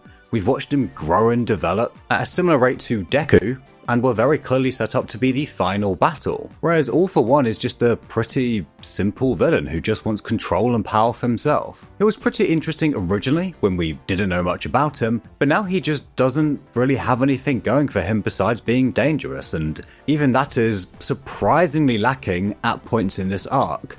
Unfortunately, him being written this way as this kind of pure evil, only focused on his own gain, means nothing he did would have made a ton of sense if he wasn't able to do something like taking over Shigaraki's body at the end. And so I don't know what else could have really been done with him, besides just writing him to be different. If he had different motives, then maybe something else could have been done with him. But as a pure evil villain, it's kind of weird having him around when the series is trying to push all these more nuanced, complicated good and evil battles and how the hero society turn these people into villains. Also, this bodyjacking plot was 100% not planned at his introduction. For one, there's that line when he attacks Best Jeanist about, "I don't need your quirk, it doesn't suit Tomura," i.e. it was too complicated for Shigaraki. But if he was going to take over Shigaraki anyway, why does that matter? He's fine with complicated quirks himself. You know, he takes things like Fierce Wings from Hawks, again a very kind of skill-based quirk. It's only Shigaraki he didn't want to give that style of quirk to. And so it makes it sound as though he was planning to collect quirks for Shigaraki instead to give to him once he took over. Especially when we then get the other bit of evidence at this being a last minute addition. Why did he bother nurturing Shigaraki's independence? Why did he need him to learn how to be a leader? Why did he encourage him to fail and fail again in the pursuit of learning and becoming better? What was the point? Horikoshi tries to retrospectively explain this with an offhand comment at one point about how he needs a will stronger than the wielders to be able to steal one for all. Which, firstly, why? That's never been established up until now. He has never once mentioned anything about not being able to steal a quirk. And two, why isn't his will strong enough? Again, half explained by a random comment from one of the heroes, I can't even remember who now, about how he looks like he's always smiling. The implication being that he just doesn't actually have that much hatred in him. He's just kind of laughing along, playing a game. And then obviously we see him being very kind of void of any real emotion in his flashbacks, right? So it's like half explained, but this comes after the fact that he's now trying to steal Shigaraki's body. And when I was rewatching the early seasons, I really tried to look for hints at this being his plan all along, and I couldn't find a single one. There's a ton of setup for making Shigaraki the next him, but nothing about a whole bodyjacking plot. It just completely contradicts his lines earlier in the series. There is absolutely no way this was planned. And not only that, it doesn't really accomplish anything interesting at all. It just kind of ruins Shigaraki's time to shine. This is one of those things where people seem to deflect any criticism with, well, that's the point of him. He's evil. He wants to keep being evil. Yes, I am aware, but I've got to rant about this because I can't stand this whole, but it's the point deal you see online when it comes to series. It drives me absolutely insane because something can be the point and be a bad or at least poorly executed point. I could make a 1,000 chapter story about a guy who just wants to hide in his room all day and say, that's the point. He doesn't want to leave his room. You just didn't understand the story. But that doesn't mean 1,000 chapters of watching him do nothing is a good premise. That doesn't mean it's invalid to criticize that as being a bad point. It's not that people don't understand the point, they just think it sucks or gets in the way of other things. Not to fire strays at solo leveling, but I recently said something along the lines of, yeah, it's kind of fun, but it gets repetitive very quickly. To which someone responded, but that's the point, that's his job as a hunter. Okay, doesn't mean it's not repetitive. Just because it makes sense in the story or is the point of the story, that doesn't negate any criticism of it. And so going back to the whole bodyjacking plot, it also prevents him and Deku from properly interacting here. Besides Deku asking, is Shigaraki in there? I won't pretend I don't see you crying. And so that goes against the point the series have been building up for a long time of these more nuanced good and evil situations with the villains being made rather than being born, and that being preventable. Anyway, I'm ranting, but hopefully you get what I'm saying here. Sure, it makes sense, but it kind of sucks. I understand that he's meant to represent this warped version of passing the torch where he doesn't want to let go of it. He insists on maintaining control, that he's literally trying to take over that same generation, but one, it just doesn't work because of what I said. There's just no hints at this happening until now, and two, he hijacks so many other interesting things going on that it's just not remotely worth it to have that one point. But again, with him being this evil because evil type villain, I don't know what else could have been done with him. besides maybe Shigiraki killing him at some point. I actually would have vibed with that. That could have been awesome. I don't think he's that bad of a villain. He just doesn't fit the series, you know? It's a similar problem to Ambessa from Arcane. Absolutely awesome character, but her being this overwhelmingly powerful warmonger meant the nuanced conflict between Zorn and Piltover became kind of meaningless because they just had to band together to stop her, causing all these interesting plot lines to essentially be dropped. A brilliant character, but one that should have probably been in a different series because she caused a lot of damage to the one she was in. Anyway, I'm done ranting about All For One now. Again, like, not a bad character, but just way overstays his welcome. Going back to the fight itself, there's a few other bits where Hawks, Tokiyami, etc. try and fight All For One, but I didn't have too much to say on it besides having some great atmosphere as a kind of like desperate last stand to try and stop this guy, with the police realizing that there's no one left to stand up to him. It really elevates this apocalyptic feel to a new high. Alright, I've got one more complaint before I get into something that I actually do like. This is where Gigantomachia shows up, and he's suddenly now angry with All For One because he feels like he's abandoned. I mean, kind of, but it still feels very strange that his loyalty just flipped like that. But that's whatever, that's like half understandable. There's a much bigger issue here, in that this human mountain who was equipped with every possible quirk imaginable to make him survive longer on the battlefield, who we've seen tank an unthinkable amount of hits, who is a walking disaster, he gets one shot by a ranged attack, and that's the end of him. What? Okay, you know what, let's just move on, shall we? Okay. 2, I'm not going to call it one of the most controversial fights again because I've said that too many times, but All For One against All Might and his suit, or Iron Might, or Armored All Might, or whatever you want to call it. This was a tad jarring at the time, right? And I know it's dividing, but I love this. I can't lie. Firstly, the tables have turned with these two, with previously All For One being the one to laugh at All Might, desperately trying to fight back before his powers burn out, whereas this time, All Might is the one provoking and laughing at All For One, trying to get past him here before he rewinds into nothing. It's a complete inversion of their previous fight, which I found really satisfying. All Might stepping up to All For One like this, in spite of knowing that this was very likely the prediction Night Eye mentioned, is badass as hell. And I genuinely expected him to die here, which added a ton of tension. The idea of quirks versus technology, as well as the two fusing, is something that's been touched on a fair bit up until now. Right, we had the Nomus in Season 1, we had Overhaul's bullets, we have support items, but with maybe the exception of the fighter jets against Shigiraki, we haven't quite seen a straight up battle between the two. That's kind of surprising when you think about it, given the links between heroes and commerce, etc., and that they're all competing with each other, but I think it's super interesting. You know, this fight just had me grinning the whole time, right? Partly because we get to see the man himself fight again when I thought we never would, and partly because it's just fucking awesome, right? The way it's inspired by all of Class 1A, and we see him basically using all of their quirks, the way All For One is so pissed off by having to deal with this guy again, that he can't keep up this calm, calculated, so much better new persona.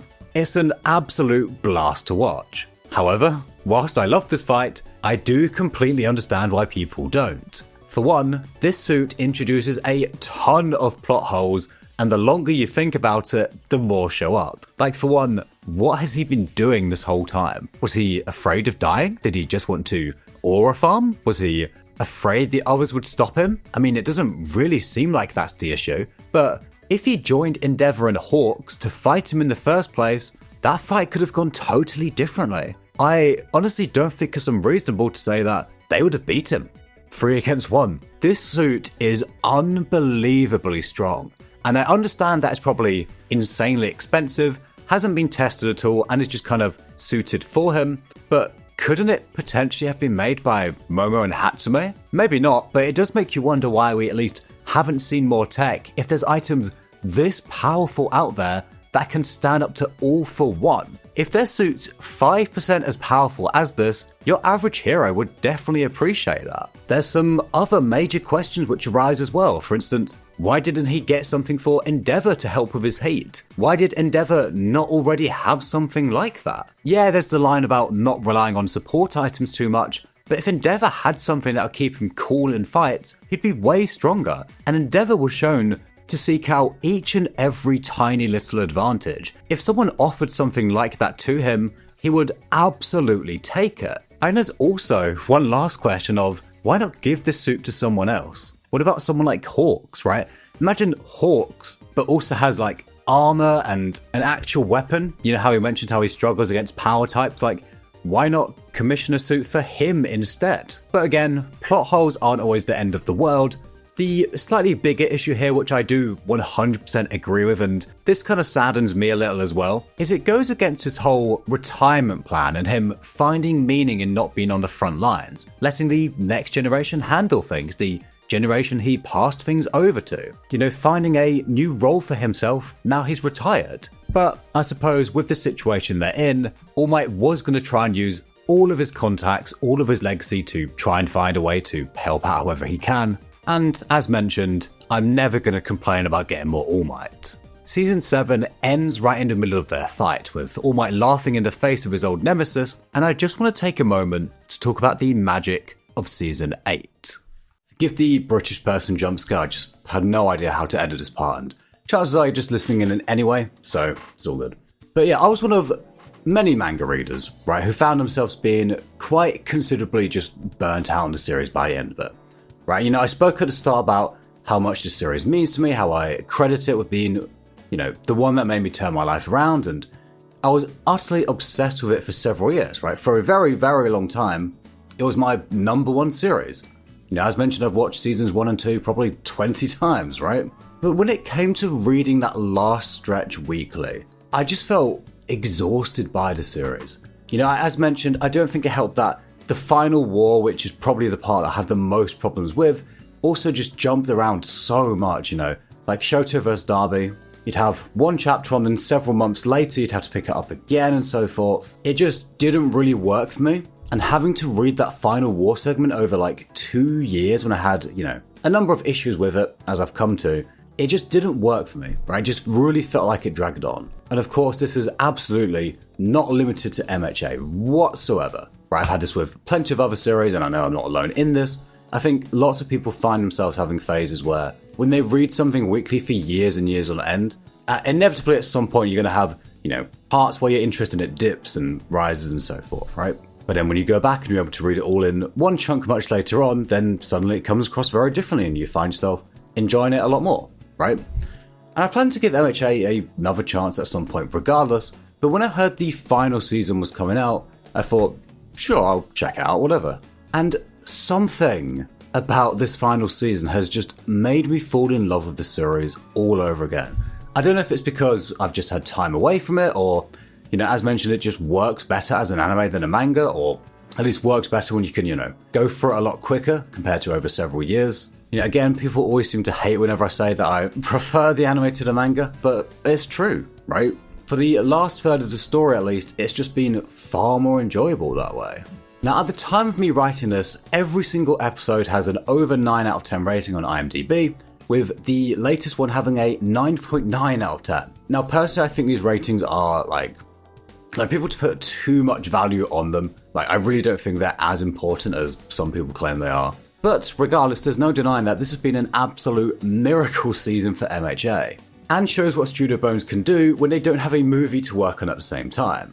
Of course, there are still a number of issues story-wise, right, which we'll come to, but I found them not really bothering me anywhere near as much this time. Or at the very least, I feel like I was just far more focused on the things that I do like, right, which I'll also come to. But yeah, either way, I feel like I'm far more positive on the last 30 chapters or so of MHA than I previously was, including the epilogue, honestly, right? Like again, it's not perfect by any means, like absolutely not, and we will come to that.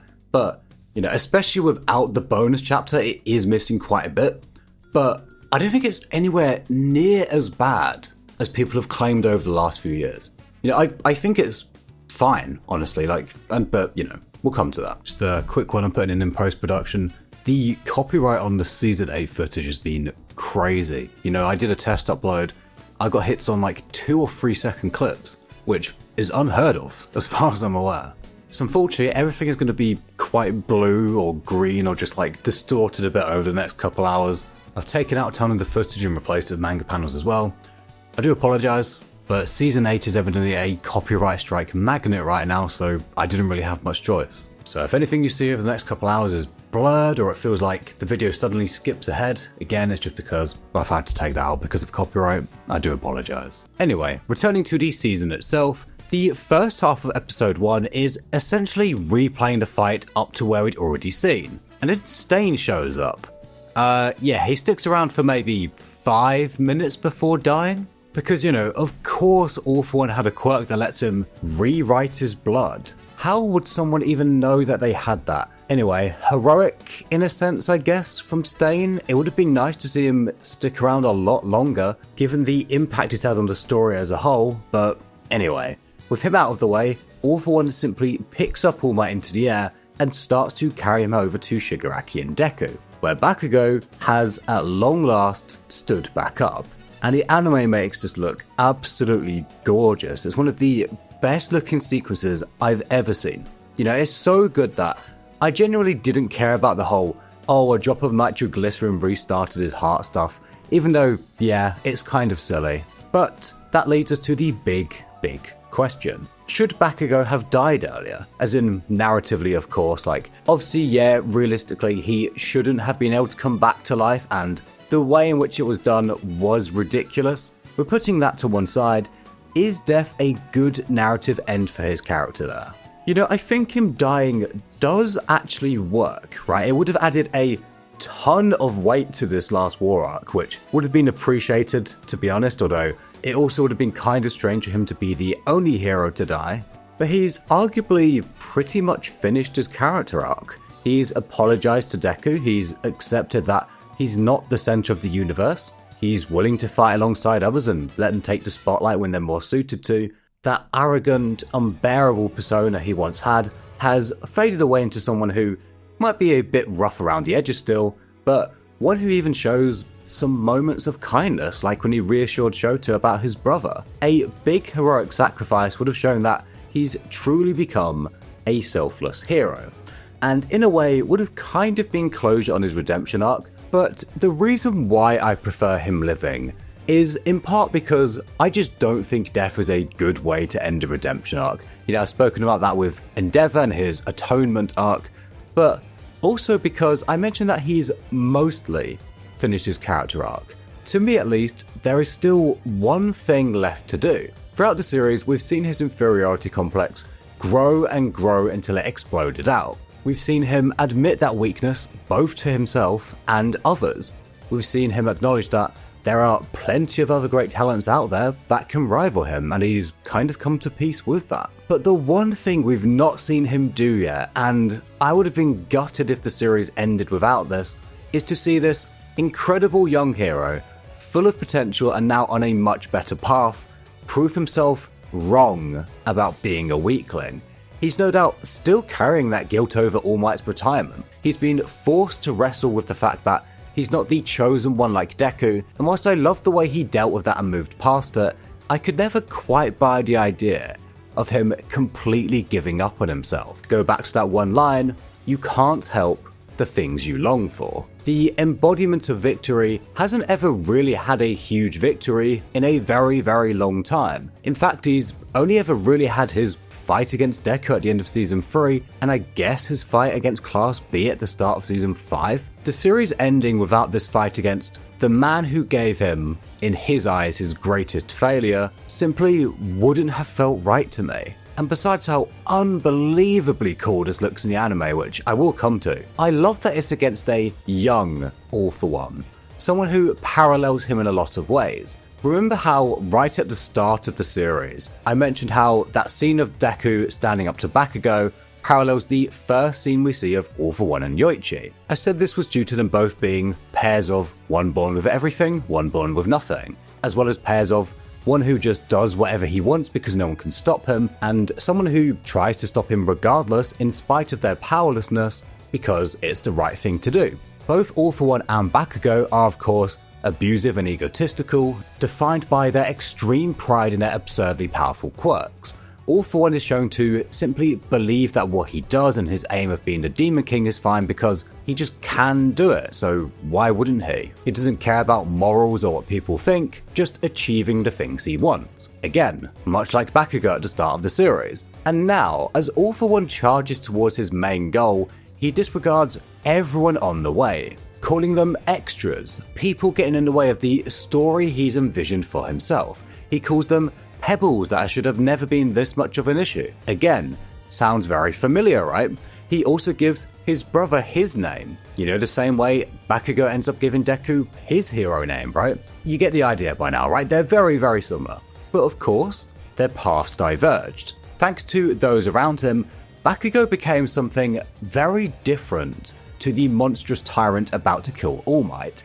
And this fight was not only a way for him to finally settle an old debt and prove himself strong, it was also a way for him to symbolically kill off his old self, much like Endeavor against Nomu at the end of Season 4. And holy shit, this might be the best looking episode I've ever seen. After a brief warm smile that felt like the payoff for years of watching him grow, and of course lets All Might himself know that things were going to be fine because Bakugo is here, it explodes over to All for One, and I think I've watched the last few minutes of this episode about 10 times over the few days following its release. You know, it's just beautiful. The soundtrack, the way he laughs like an absolute maniac as he flies through the city, the gorgeous explosions, his parents' reactions add so much emotion to it all too. It's just perfect. I know some people say that All for One stopping to fight these characters on the way to Shigiraki was ridiculous and a bit out of character for him, and I think this is fair enough with some of the earlier characters, like how he stopped to chat with Hawks for quite a long time. I think in part that's just his sheer arrogance in thinking that his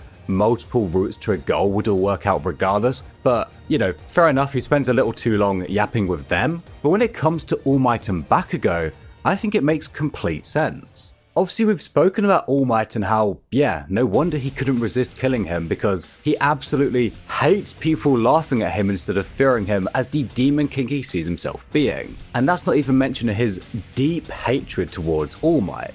Plus, once Bakugo does save him, he then just goes back to his original goal of reaching Shigiraki, right? But I can see why he does the same with Bakugo because not only is he, again, laughing right in his face, brings up a lot of deeply held anger at the second user due to these similarities, but also he does actually try to ignore him initially. He is heading over to Shigiraki, but you can't ignore someone this strong. These explosions are doing some major damage to him. He doesn't really have the option to just try and fly past them. I think also in a way this is a bit of a callback to early Bakugo again. Remember how I mentioned way back, like 4 hours ago, that at the sports festival he let his ego get in the way of actually winning because he had this vision of how his story was supposed to go, but couldn't accept the idea that he can't get away with things like that anymore. I think the same applies to All for One here as well. I do think it's too unreasonable for this younger version of him to be acting this way. Obviously it is very different to the older, more mature version of All for One we know now,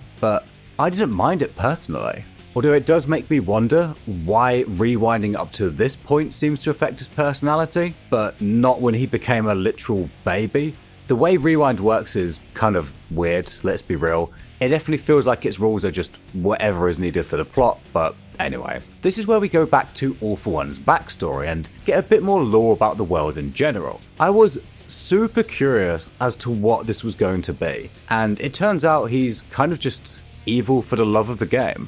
The child of an isolated, homeless sex worker who died as she gave birth to the twins on a riverbank, her corpse left for rats. A really tragic tale, although I do feel like I've seen this exact idea for the big villain quite a few times in other stories, but regardless, this could have led to him being a much more nuanced character than just the Demon Lord. You know, presumably due to economic factors combined with discrimination against quirks at the time, as we'll come to, his mother had a horrible life, and he was forced to grow up in a chaotic, bloody society with no guidance or help. The natural human tendency to divide people into us and them was supercharged by an early declaration that those with meta powers were a sub-branch of humanity with new genetic powers. But unless I'm missing something, he really was just kind of born pretty evil. Obviously there's the scene in which he talks to his brother, but we'll come back to that. But in chapter 407, the manga very explicitly says that from the moment he was born, he was imbued with hubris and disrespect for others, viewing everything in reach as his own possessions. An urge that is presumably caused by his quirk, as we touched on with Toga, but anyway. Regardless, I do think there is a debate to be had in here that, whilst that may have been his starting point, much like Bakugo with proper mentorship, it's possible he wouldn't have ended up this way, but this all-powerful quirk got to his head and made him worse and worse over time. But reading through 407 again as I write this, it really seems to be that he was just born with individualism as his ideology, taking whatever he wants, viewing those with nothing to provide him with disgust. In fact, he was even doing that, albeit presumably unknowingly, in the womb with nutrients from his mother, leaving his brother small and frail. And of course, living in a very might makes right era, he no doubt very quickly realized what life looks like for those who take what they want in this world and those who can't or don't. And that would have only fueled his individualistic tendencies further. So maybe there's an argument for him being both born and morphed by society to be this way. There is of course that line from his brother about how the power to both give and take quirks could have been the kindest thing in the world. We actually see an example of this earlier on, a quirk being given from one person to another that benefited both of them, and maybe Toga losing her quirk would have solved all of her problems if her urges really were caused by her quirk.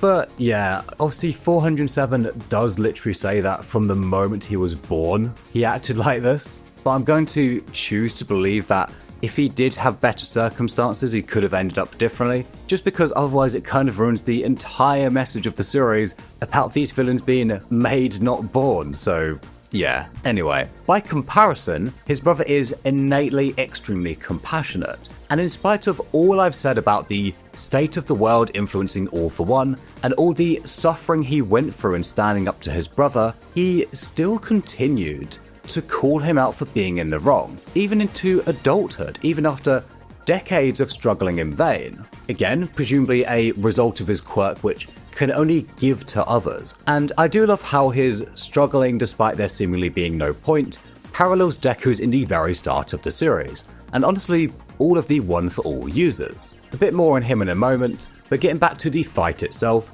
All for One musters up a giant grotesque mass of quirks. Bakugo reveals that he fired off some coated beads, his usual nitroglycerin coated with normal sweat, hoping that something else would set them off on a delay. Not gonna lie, not a huge fan of this. It feels like it's not in line at all with a lot of the other quirk upgrades or awakenings, and unless I've missed something, not once has it been suggested that he could do anything like this. That he can fire off individual beads at people or coat them in normal sweat. I don't think we've ever seen him have such a crazy degree of control over the individual beads. But what follows is honestly so damn cool that I honestly didn't care too much about it.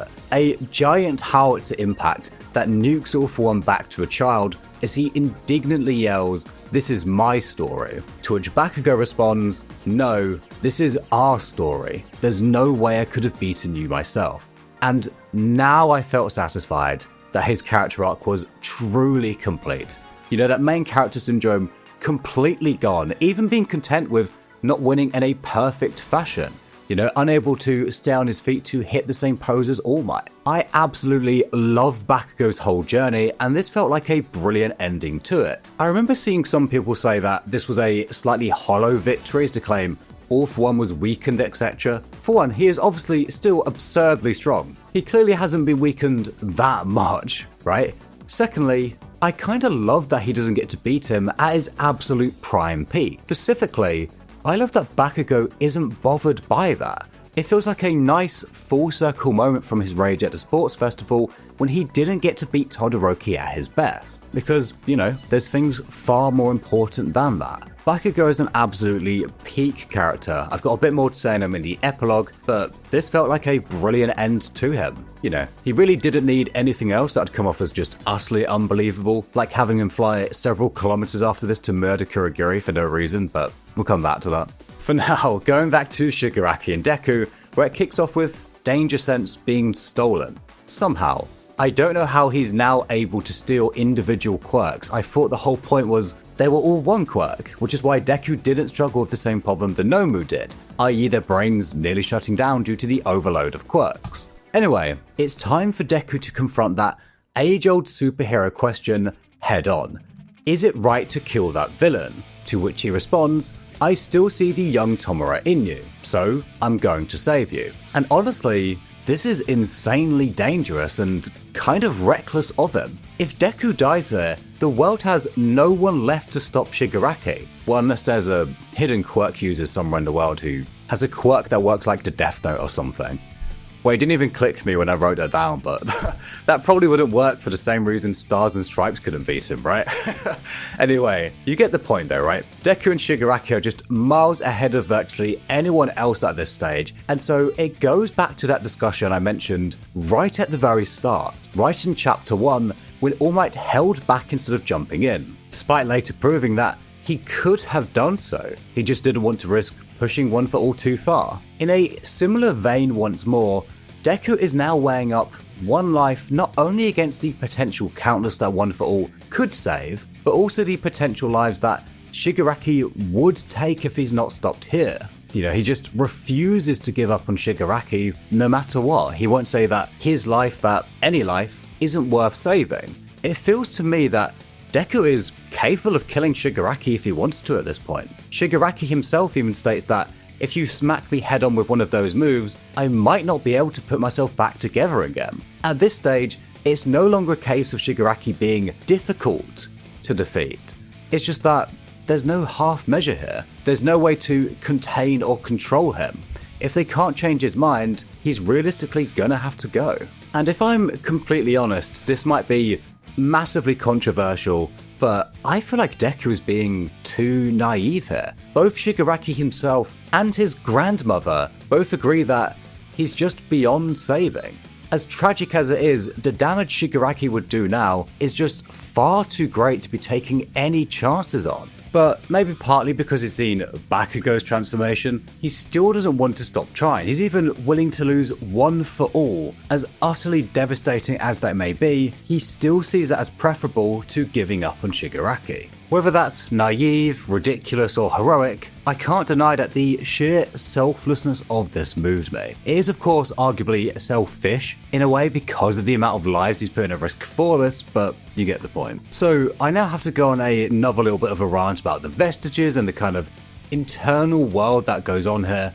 I've not spoken much about them for a while, and that's because I'm not a huge fan of how big their role becomes in the last third of the story. They started off super interesting, and when it was just a case that he could hear them or even see their memories, that was pretty cool. Obviously, yeah, they kind of interfered with him at the sports festival, but I feel like what they can do and the rules behind it all just gets made up as it goes along and doesn't really make much sense at times. Obviously, yeah, it's pretty cool having all these generations come together, but just something about it, which I can't quite put my finger on, just kind of really bugs me for some reason. So to start with, apparently there's a dark ball within Shigiraki that contains his anger and frustration as a child. Somehow, Stars and Stripe scarred that ball, and if Deku sends in the vestiges, they can attack that scar. What? How is he even doing that? So he can now transfer the individual quirks and vestiges instead of the entire thing? I thought the point was they were all one big quirk.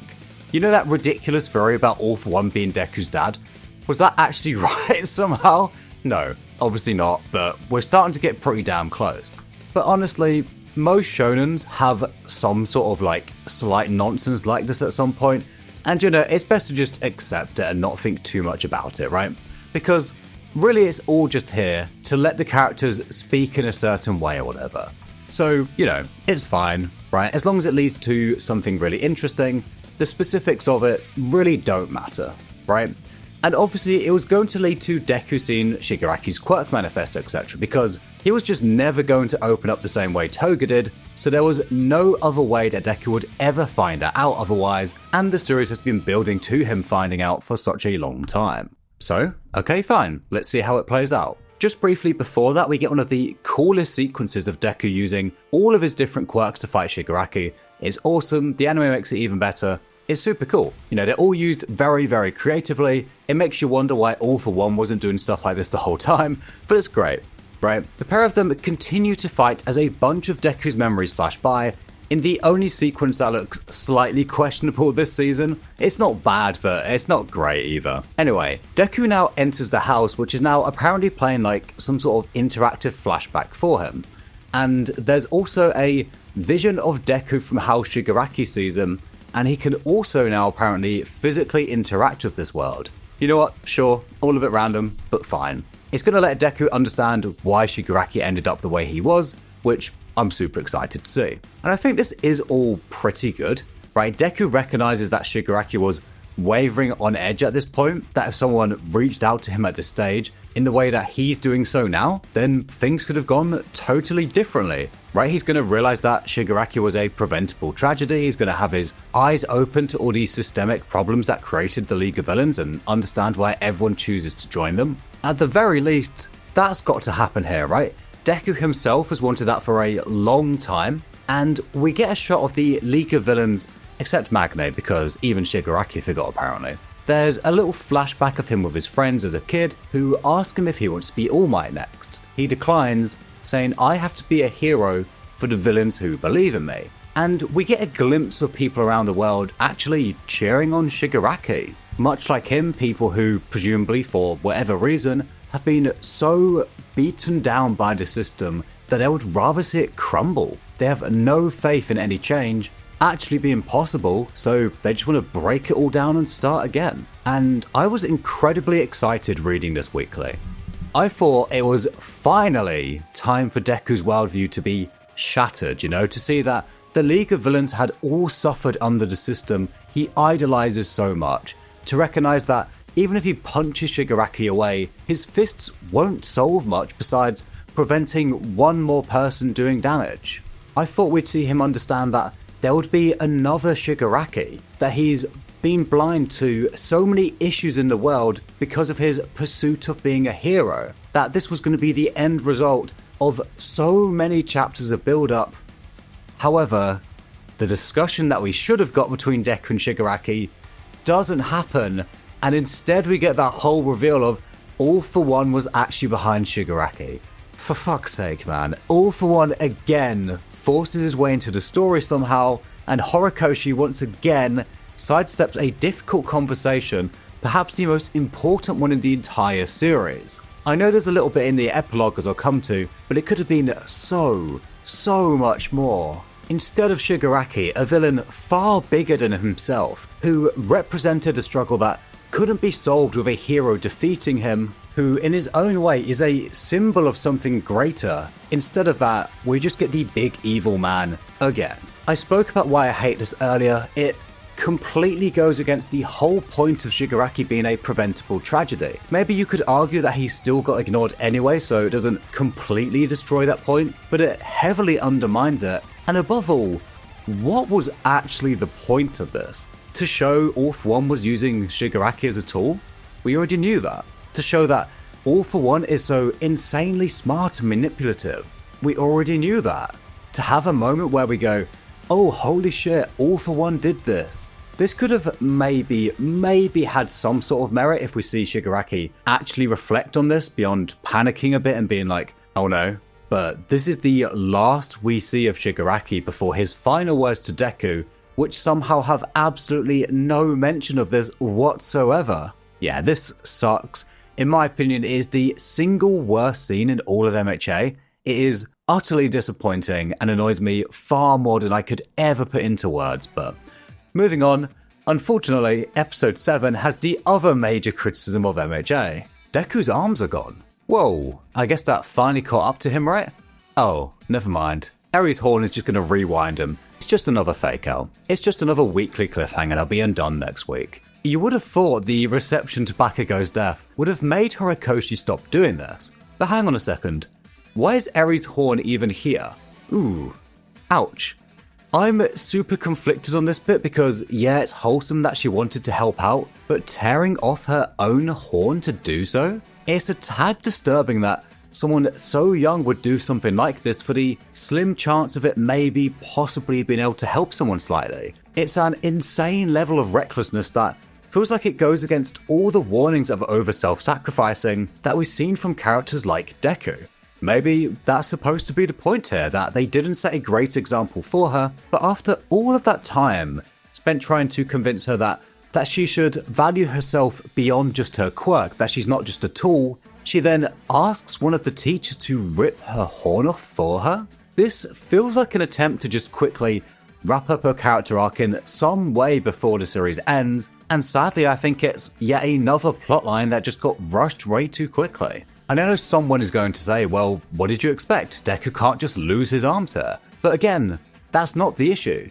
There's no need for him to lose them unless the writer wanted him to. He could have come out of the Vestige world in Shigiraki unharmed. The writer specifically, for the very first time, decided to have that little internal world be able to interact with the physical world for no reason besides this moment. It didn't need to happen at all. It was purely done for a little fake out and to try and do something quickly with Eri before the end of the series. I mentioned this earlier in the final war, but it's like before the series ends, he just wants to quickly show all of these characters that were previously induced doing something. And sure, it's emotional seeing Deku respond to Eri's sacrifice, but it feels really off to me. Anyway, rant over. Fortunately, we have a much better episode next. So firstly, it's Avengers time. People were kind of split on this, but I thought it was really cool personally. And this episode as a whole is absolutely beautiful. Firstly, All For One's design with all these quirks looks incredibly dangerous and menacing. I presume the implication here is that this is him back to his prime strength. Whilst, as mentioned, I don't like this being the final boss instead of Shigiraki, the design here is really damn cool. I love how each and every hero has some role to play, and the whole point about how it's the weakness of Deku that spurs people on. There's a part I skipped over between Kaminari and Yaoyorozu earlier about how he feels bad that he's worried about Deku because doesn't that mean he doesn't have faith in him? Deku is not All Might. He doesn't reassure everyone that things will be fine because I am here. And in its own way, that ends up being a good thing. If Deku was able to handle it all, no one else here would have had to do anything. They wouldn't have spurred into action. Instead, because of Deku's weakness, the bystander effect that created Shigiraki would be no more. Heroes wouldn't be complacent and become dependent on a single symbol. He'd finally achieved something that had been building up ever since he first used Shoot Style, arguably ever since he first received One for All. He'd become a new, different symbol, one who inspires everyone to act instead of simply admire. Even the United States couldn't sit by and watch, and begin dispatching their own heroes at last. And oh man, when the You Say Run soundtrack kicks in, quite possibly the song I've listened to the most in my entire life, knowing that this was the last one genuinely made me tear up a little. I've got some problems with this fight, as I'll come to, and I've spoken plenty about my critiques of the series, right? This is by no means a perfect series, but all I could do here was just watch and grin from ear to ear as everyone charged forward, and I just felt so incredibly grateful for the series, for the one that I forever credit with turning my life around from, much like Deku, a very scared boy who didn't have the slightest ounce of confidence in himself into something very different. And I know that sounds maybe slightly jarring after I just ranted so much about the other scene, but I do really like this series on the whole. I wouldn't have made a 5-6 hour video on it if I didn't. Deku's punch goes through and it's all just such a beautiful, emotional moment, one that you don't get very often in a series, something that can move you this much. It was truly something special and had been years and years in the making. Now, All For One does actually survive this, and we'll come to that in a second, but I only have one tiny little gripe with what follows that I do just have to get out of there. When did All For One get this strong? Why have we not seen him use these kind of attacks before? Could the young version we saw before really not do that? Could Shigiraki not do that with this body? Why is this body apparently capable of attacks way stronger than we've seen in the entire series when he mentioned that it was weakened? Anyway, that doesn't take away from the beauty of it all. One of my favorite scenes of all time. But I got one more issue with what follows, and that's the random part of Kurogiri teleporting in, only for Bakugo to explosively bite him out of nowhere. What is this? How is he here? Him moving as much as he did when he was fighting All For One after open heart surgery was already stretching being believable. This is just too much. I know someone's going to say, oh, you want realism in this series with superpowers. That's not the point. It's about being relative to what the series has already established. This is just ridiculous and also kind of pointless. Like, why even bother having Kurogiri suddenly teleport up like this? Just for an excuse to kill him off? Just to give Bakugo another moment when he just beat the strongest person ever, so really didn't need one? Because of that line in Season 1 where he told Kurogiri he'd blow him to smithereens? And if that wasn't baffling enough, the part that really bugs me is why do Aizawa and Mike just not care at all? Correct me if I'm wrong, but do we ever see their reaction to this? Let alone any acknowledgement that one of their students just killed their old friends? It's a small moment and doesn't take away from everything that's going on, but it's just so bizarre and baffling that I just had to have a little rant about that. But moving on, Deku throws one last punch at the crumbling All For One, but whilst the anime makes this look absolutely stunning, when we get that final conversation between Deku and Shigiraki, I have that same feeling of, really? That's it? I actually do like the things we did get, but I feel like there should have been so much more. It's mind-blowing to me that All For One's talk about how he loves his brother actually got more than Shigaraki's talk with Deku did. It's 2 pages long in the manga, although really it's more like 1.5. But just to quickly go back to that, I thought Deku calling All For One a lonely old man and shattering his image as the Demon Lord was honestly decent. It also kind of humanized All For One and made him slightly more interesting than he has been for a while, although I really wish we spent more time on Shigaraki instead. But before we even get into Shigaraki, I think Deku is also missing something major here. After all that talk about how Deku was refusing to give up on saving him, there's basically zero acknowledgement from him on how he's had to kill Shigaraki in the end. We don't get a single look inside of Deku's head of when he made that decision and what he thought of it. This felt sorely lacking to me, it's obviously such a huge thing for him, and we don't get the slightest whisper of what was going on in his head besides, I wanted you to stop yourself, which we've known for at least 100 chapters now,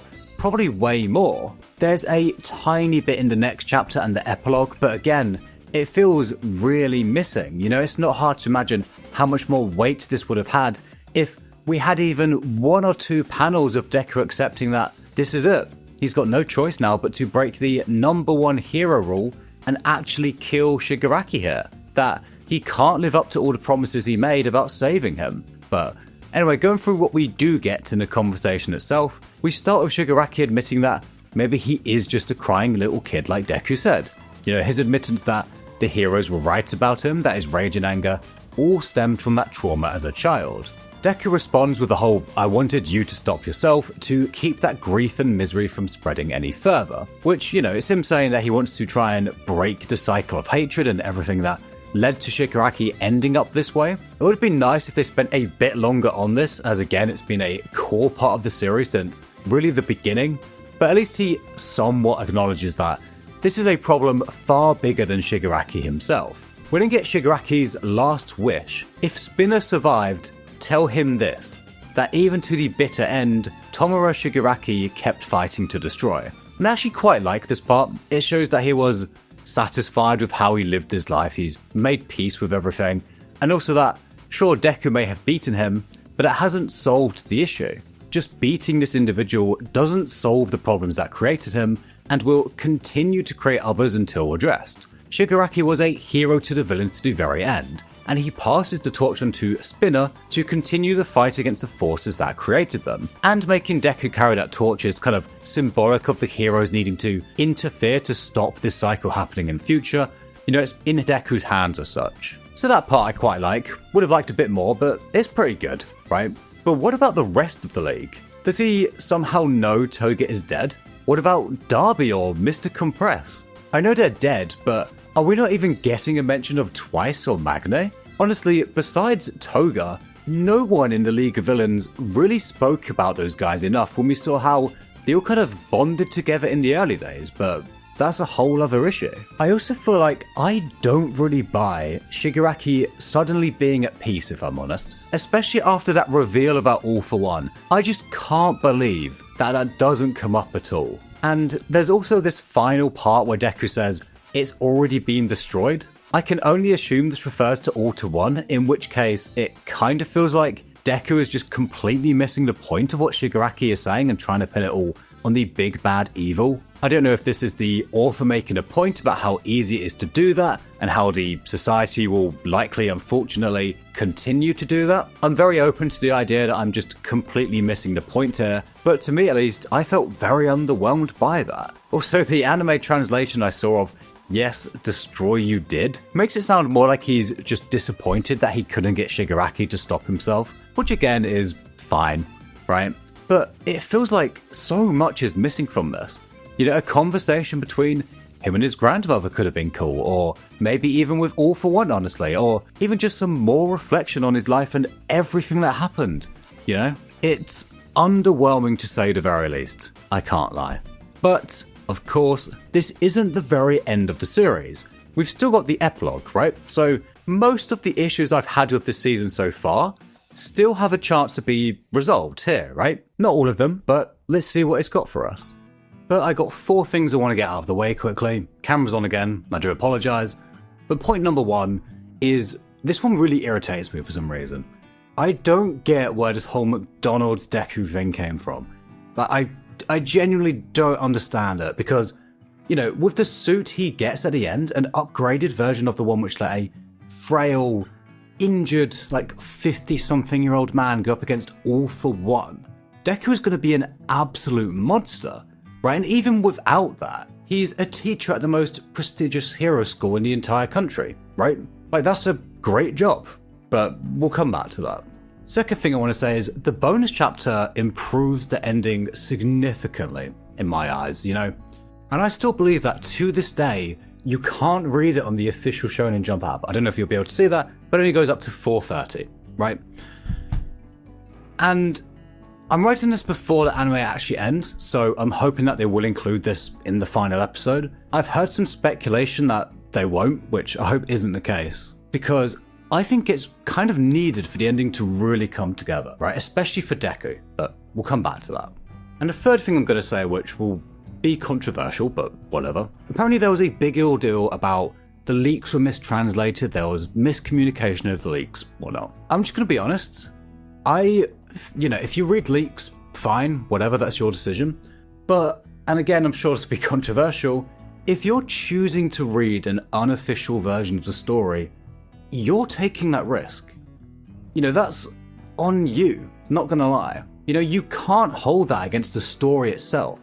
Personally, I hate leaks, I don't read them. I think the anime world would be significantly better without them. But regardless of what you think of that, I don't understand at all why people put the leaks experience and the actual quality of MHA's ending together, right? They are completely separate things.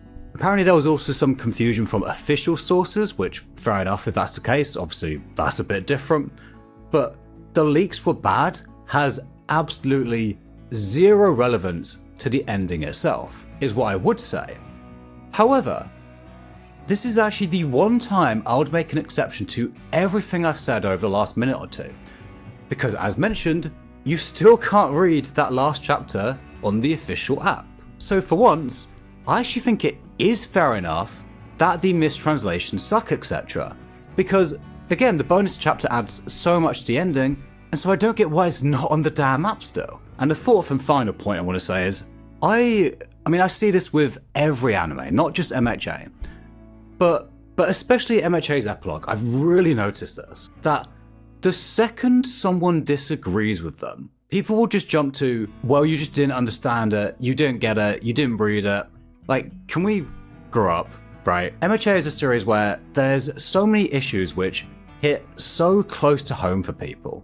And, 2 different people can have 2 different views on that, and both of them can be valid, right? But apparently, people don't see it that way at all. And again, especially with MHA's epilogue, there's a chunk of fans out there that think their view on it is the only correct one.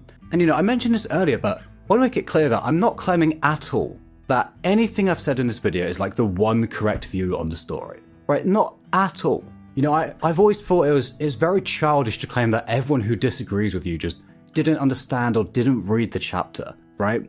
And honestly, it's that kind of thinking that I would argue the series kind of discourages, right? It's like people have forgotten that the word subjectiveness exists, you know? Everything is purely their view are wrong, and it's just bizarre to me. But anyway, rant over, getting right into the actual epilogue now. So firstly, the restoration efforts. I kind of skipped over this, but I guess Stars and Stripes really did have an effect on the story in the end. You know, there was a bit right near the end of the final war where they said to dispatch their heroes, and I wondered why nothing seemed to came of that. But here we are. It did in the end. You know, it's pretty cool. There's a guy whose quirk seems to just be laying roads with the lines and everything on. I mean, okay, I don't know why, this just makes me laugh after all those discussions about how your quirk can cause you to go down a certain path in life, and here we have a guy who only ever had one road laid out for him to lay roads, but not much else from me on that though. You know, instead let's get into one of the bigger ones, right? The Todoroki family conclusion. This is all a bit of a mixed bag, you know, some things I think are handled well, some things not too well, some I'm still quite conflicted on, right? For example, the big major controversy, Rei pushing Enji's wheelchair. So let's start there, right? Firstly, it's not confirmed either way if they're back together again or not, right? But people have quite strong opinions about how they shouldn't be, and personally, I completely agree. Enji was a vile, abusive man for so many years, and I don't think the pair should get back together. At all, right? But I think this is something that deserves a bit more of discussion than just ending it there. You know, to start with, Rei was shown to be quite forgiving, right? I think she was actually the very first person in the entire series to say that Enji was trying to atone and correct things. She never explicitly forgives him, but it's clear in the final chapters that she has some degree of respect towards him. You know, she feels okay being around him. And if I'm honest, that feels quite realistic to me with what I've just said in mind. You know, he's shown a lot of change. The way he acts is totally different. He completely respects his family wishes, even when they send hate his way, right? He even offered to buy her a home to be happy without him, etc. The Todoroki family has always been split on he's changing, let's look at what he's becoming, and sure, he's changing, but he's still not going to be a part of my future, right? Neither is right or wrong, but I think from what we've seen of her, Rei is simply the former. She believes people, specifically Enji, can change. And once again, I like the range of responses in the family, who I'll come to in a second. But also, and I'm sure I'll get some flack for this, I think this kind of messy, awkward, ambiguous dynamic the two have is fine. You know, from my understanding of abusive dynamics in general, something like this really isn't unheard of at all. And I don't think the pair will ever get together romantically or anything like that.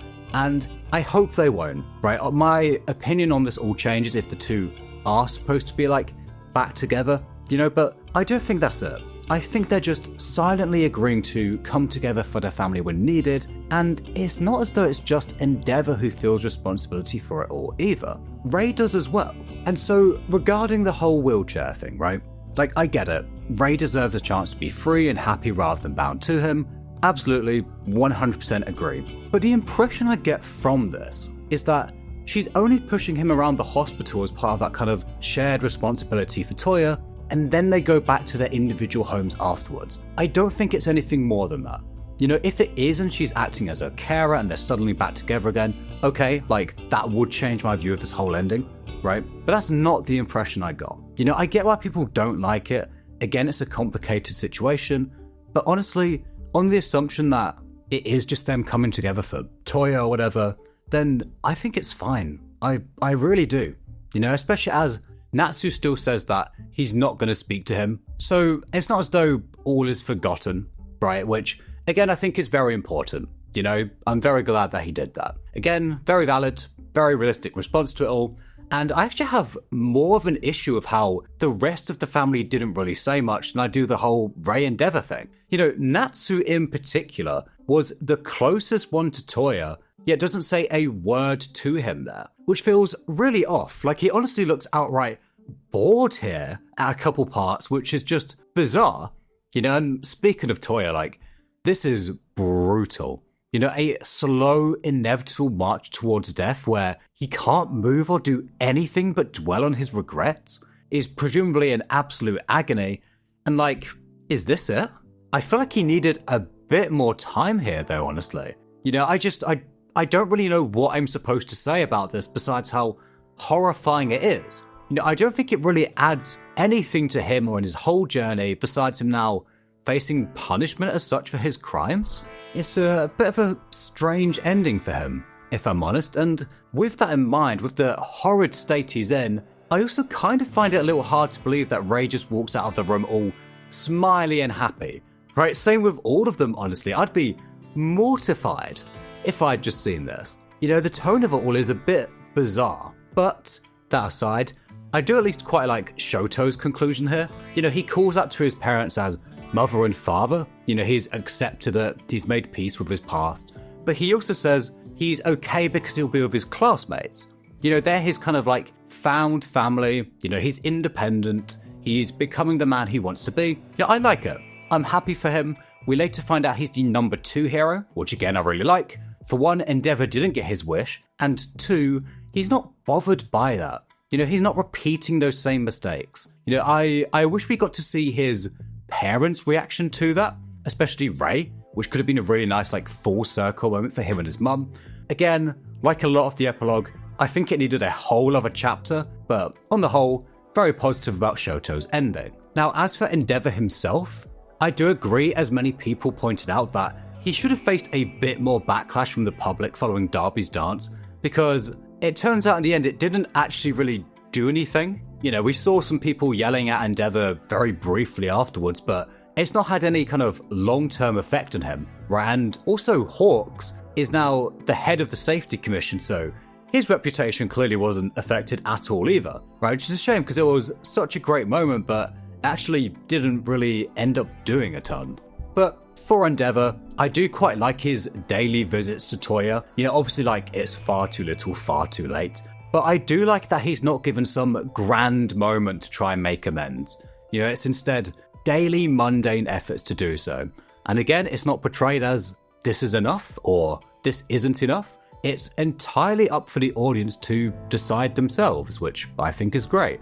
He's not given some kind of like glorious end. You know, he's in awful physical condition. He can't work as a hero anymore. It's not confirmed, but as I mentioned, I think the implication is that he's going to go home and like be on his own, right, rather than with his family. So on the whole, I think the Todoroki family conclusion is pretty good. You know, I think Fuyumi and Rei should have had quite a bit more to say. Honestly, even Shoto probably should have had a bit more. You know, it's another case of I mostly like what we got from him, but we should have had a lot more, you know? There's a nice little moment of Bakugo tearing up after finding out Deku is going to be quirkless again, but I'm going to come back to Deku being quirkless in a little while because that is quite the discussion, right? But for now, Spinner and Deku's meeting. As mentioned, I felt like Deku's and Shigiraki's conversation was way too short, so maybe this was going to rectify it, right? Maybe we were going to get Deku's reflection on his decision to kill Shigaraki. The very uncomfortable conversation where he's got to speak to Spinner about that, right? We got a tiny bit in 424, but it's very underwhelming to me. You know, Deku just says, I couldn't save him. All Might says, but did he look happy though? Turns out he kind of did and told Deku to do his best, but that's all we got apparently. There is of course a bit more in between the lines throughout the rest of the epilogue, but it's always felt kind of off to me. But I'm going to come back to that bit as well once we get to Uraraka because it does briefly come up there, but again, I was kind of disappointed by how little we got on that. But as for the meeting with Spinner, right, firstly, I can't believe that he ended up getting such a significant role. You know, the guy who seemed like a complete gag character on his first introduction is now the only real relevant surviving member of the League of Villains besides Darby, I suppose. You know, there's Mr. Compress as well, but like, we never hear from him, so whatever. Secondly, Spinner is just as baffled as I was that Shigaraki had nothing to say to the rest of the League, which is quite funny, right? But honestly, I think this is one of the best parts of the epilogue. You know, I think it's actually really good. You know, especially with the anime adding in that bonus line about the comic book suggestion. Deku genuinely hears Spinner out. He listens to why he joined up with Shigiraki, what pushed him to the point of joining the League of Villains, and is contrasted with this documentary of various people being far more dismissive of that, right, or rather just unaware of all those causes. Obviously, what the people are saying in the documentary isn't exactly wrong. The guy did just destroy whatever he could, but although there's a brief mention, the focus is very clearly not on how he ended up this way, why this happened. It's just on what he did. But Deku recognizes the importance of having the other side of the narrative, of allowing these villains to have their voices heard. He acknowledges the validity of Spinner's anger, hence he tells the staff not to interrupt it when he goes into a monstrous rage. He accepts it, he doesn't deny Spinner it or tell him he's wrong for being angry, right? It's clear that the way he sees villains has actually changed quite significantly, especially when he asks following this about what can we do to make it all stop for good, right? Now, unfortunately, we don't ever really see what he actually does with this new view, but that's a point I'll come to later. But I really like the bonus line the anime gave us, because without that, the exchange in the manga comes across a tad strange. Spinner saying he's going to write a book, then Deku responding, make it a comic book, honestly gives off the vibe of, I don't give a fuck, bro, add pictures if you want, which is some Isagi Yoichi level of just outrageousness, right? But the way it's presented in the anime and Spinner's extra note about how pictures transcend both nationality and education levels is a really nice touch. Unfortunately, we'll never see what the response to this book was. Cool. I guess it wasn't necessary to see that, but it would have been nice. Maybe Horikoshi will give us an extra chapter at some point in the future and we'll get to see it. But for now, we've absolutely no idea what people thought of it. Well, I'm here after watching the final episode, and the series did at least acknowledge that the book exists, and we get people looking at it and talking about it and considering buying it, which, okay, it's something at least. Also, Overhaul returns for 1 page. Somehow the boss man is now out of his coma. Overhaul is upset and apologizes. Okay, cool. I mean, this is fine. It's a little half-assed, but I mean, it's just kind of random that we get more of his future than Class 1A, but alright, whatever. And then Chapter 427 ends with a bunch of first years asking Bakugo and Todoroki for their number. And let's just pause here for a moment. With the epilogue being as short as it is, a lot of it is kind of strange, and feels like it's spending a lot of time on odd things, whereas far more pressing matters are pushed to one side. We spend a lot of 428 either seeing the new first years who are obsessed with Todoroki and Bakugo, or at the restoration efforts. And a lot of this doesn't really do anything for the world as a whole, or any of the characters. Okay, cool, we see Headshot is recovering. There's a little bit of Ida telling the first years to not overly idolize their role models, which is kind of nice, but it's just not doing a lot. It feels far more like fluff than substance for the most part, and that would be absolutely fine if we weren't on such a time crunch. We have 2 chapters left after this, and so far the only things of any major substance that fans as a whole would have been looking forward to, and hoping before the epilogue release that they would get to see it, are the Todoroki family resolution, which also felt like it was missing a bit, and Deku and Spinner's meeting. I suppose you could argue the graduation ceremony as well, but there's a lot still to cover in 2 chapters. We see a few little certain characters' fates like Gentle Criminal and Lady Nagant having the option to be released following their efforts. There's also Hawks, now, head of the Safety Commission, for some bizarre reason is carrying a katana, but okay. But let's be real, with 2 chapters left, it's not covered a lot. We've seen nothing regarding how any of the issues that created the League of Villains were going to be addressed. And I distinctly remember at this point when it was releasing weekly, if I was just wrong about the whole series. If it was never about the hero system creating these villains, because a lot of these issues have just kind of been forgotten about besides a brief glimpse of Deku having good intentions to try and make some changes going forward, right?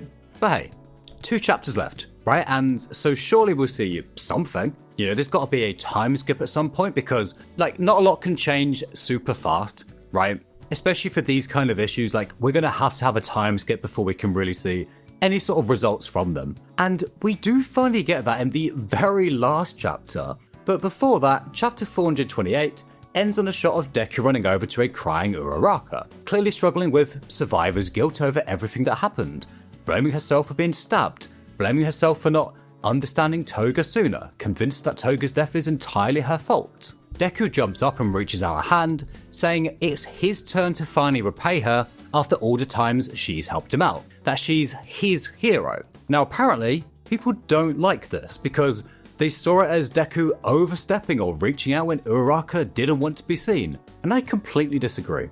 To be honest, I think this all fits in perfectly with both of their characters, with Deku's whole meddling when you don't need to is the essence of being a hero, and Uraraka's who will help the heroes when they need it, now coming around to her being the one helped this time. There were also complaints about this not being the scene where the pair get together. I'm going to come back to that, but this was really not the right time with what Uraraka's going through. And if you're ever in a similar situation IRL, where someone is grieving, it's not the time, okay? Don't do that at a funeral or something. Right, anyway, the third big complaint I've heard is that Deku made this all about him because he talks about how he feels the same way regarding Shigiraki. Again, I just completely disagree because, for one, he's not making it about him. He's showing that he understands and that Uraraka isn't alone. And two, what else was he supposed to say here? Like, genuinely, it's not even particularly clear how much he knows about what happened, how much Uraraka told everyone. He might not have much of an idea on what happened. Right, so I think this is all fine. My only small issue personally is that it kind of just moves on in like 5 seconds to Deku losing his quirk. Honestly, Class 1A just shouldn't have shown up here. It just kind of shuts down Uraraka's moment, brushes her very difficult feelings of guilt over Toga under the carpet, and that's kind of it. Sure, I guess being able to talk to Deku about it is reassuring, and, this isn't the end of the world for me, but it feels cut off again. I've said this already, but I feel like every single part of this epilogue needed to be twice as long as it was. But anyway. Oh, and speaking of quirkless Deku, yeah, I'm going to come back to that. That's going to be a long discussion. But I would say I actually mostly disagree with the general sentiment that I've seen. But before that, let's just go through this granny scene. Now, this is really heartwarming, right? And this kid is clearly supposed to represent a combination of the problems that the League of Villains faced. We've got someone with a scary-looking quirk who's also neglected, to put it lightly, by their parents.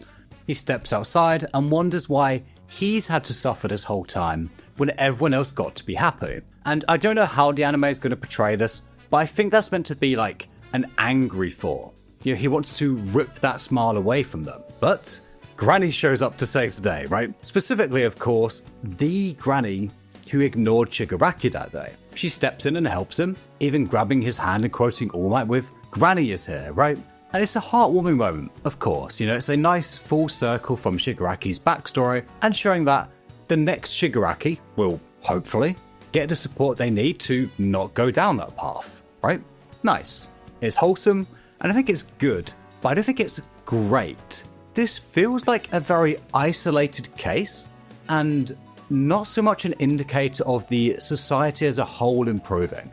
And let me explain. I'm going to be talking for quite a while, but it's not because I hate this scene. As I said, it's pretty good, but there's quite a nuanced discussion on this. So there's 2 reasons that she reaches out here, right? The first is that she gets kept up at night every now and then, wondering if someone helped that little boy after she walked away before. So, not wanting to repeat a mistake or feel that guilt again, she makes sure she helps out this time. The second reason, of course, is that she felt inspired by Deku, that on that day, Izuku Midoriya demonstrated to society the need to support each other, that sitting back and doing nothing isn't an option. I mean, I guess, but I don't feel like Horikoshi makes it super convincing that this was because of Deku's influence, right? Partly because, as I mentioned, the first reason about her guilt was probably enough for her to change how she acted anyway, right? She makes it sound as though she'd been wondering about it since that happened, way before Deku was even a hero. He would have just been a kid back then, so this could have been nothing to do with him. It could have just been her reflecting on her past mistakes, and that alone would have probably been enough for her to act, right? Which makes it feel a little unrelated to anything Deku did, especially because, secondly, although she says it, I don't feel like I can buy that this was actually inspired by Deku defeating Shigiraki. It feels a little forced for her to say that from Horikoshi. Like, I get it, right? Sure, they saw the whole class jump in to help, but I just can't bring myself to be convinced that this old granny saw him kill a man and felt inspired to help people, right? Albeit an extremely dangerous one, intent on destroying the world, but regardless, would she really see him do that and feel so inspired to help people if she wasn't by previous battles between heroes and villains? Like, maybe, I guess, but why would that inspire a more compassionate, understanding society as a whole? Remember, no one saw the Vestige world. No one spectating would have known about All For One's possession of Shigiraki. Like, honestly, I don't think anyone besides Deku did.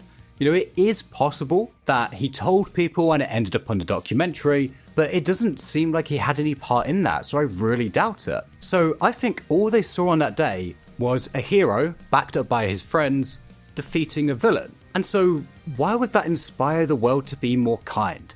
It doesn't seem like they are at all more sympathetic towards villains based on that documentary in 427. It seems like people aren't at all more considerate of like the causes that created Shigiraki. So the way I see it, this is a nice example of an isolated case where someone has stepped in, yes, and perhaps there's an argument for some people watching that battle and thinking, wow, look at all those heroes, I want to help people too. Sure, I can see people being inspired to be a hero from the scene or just to step up and help out, absolutely.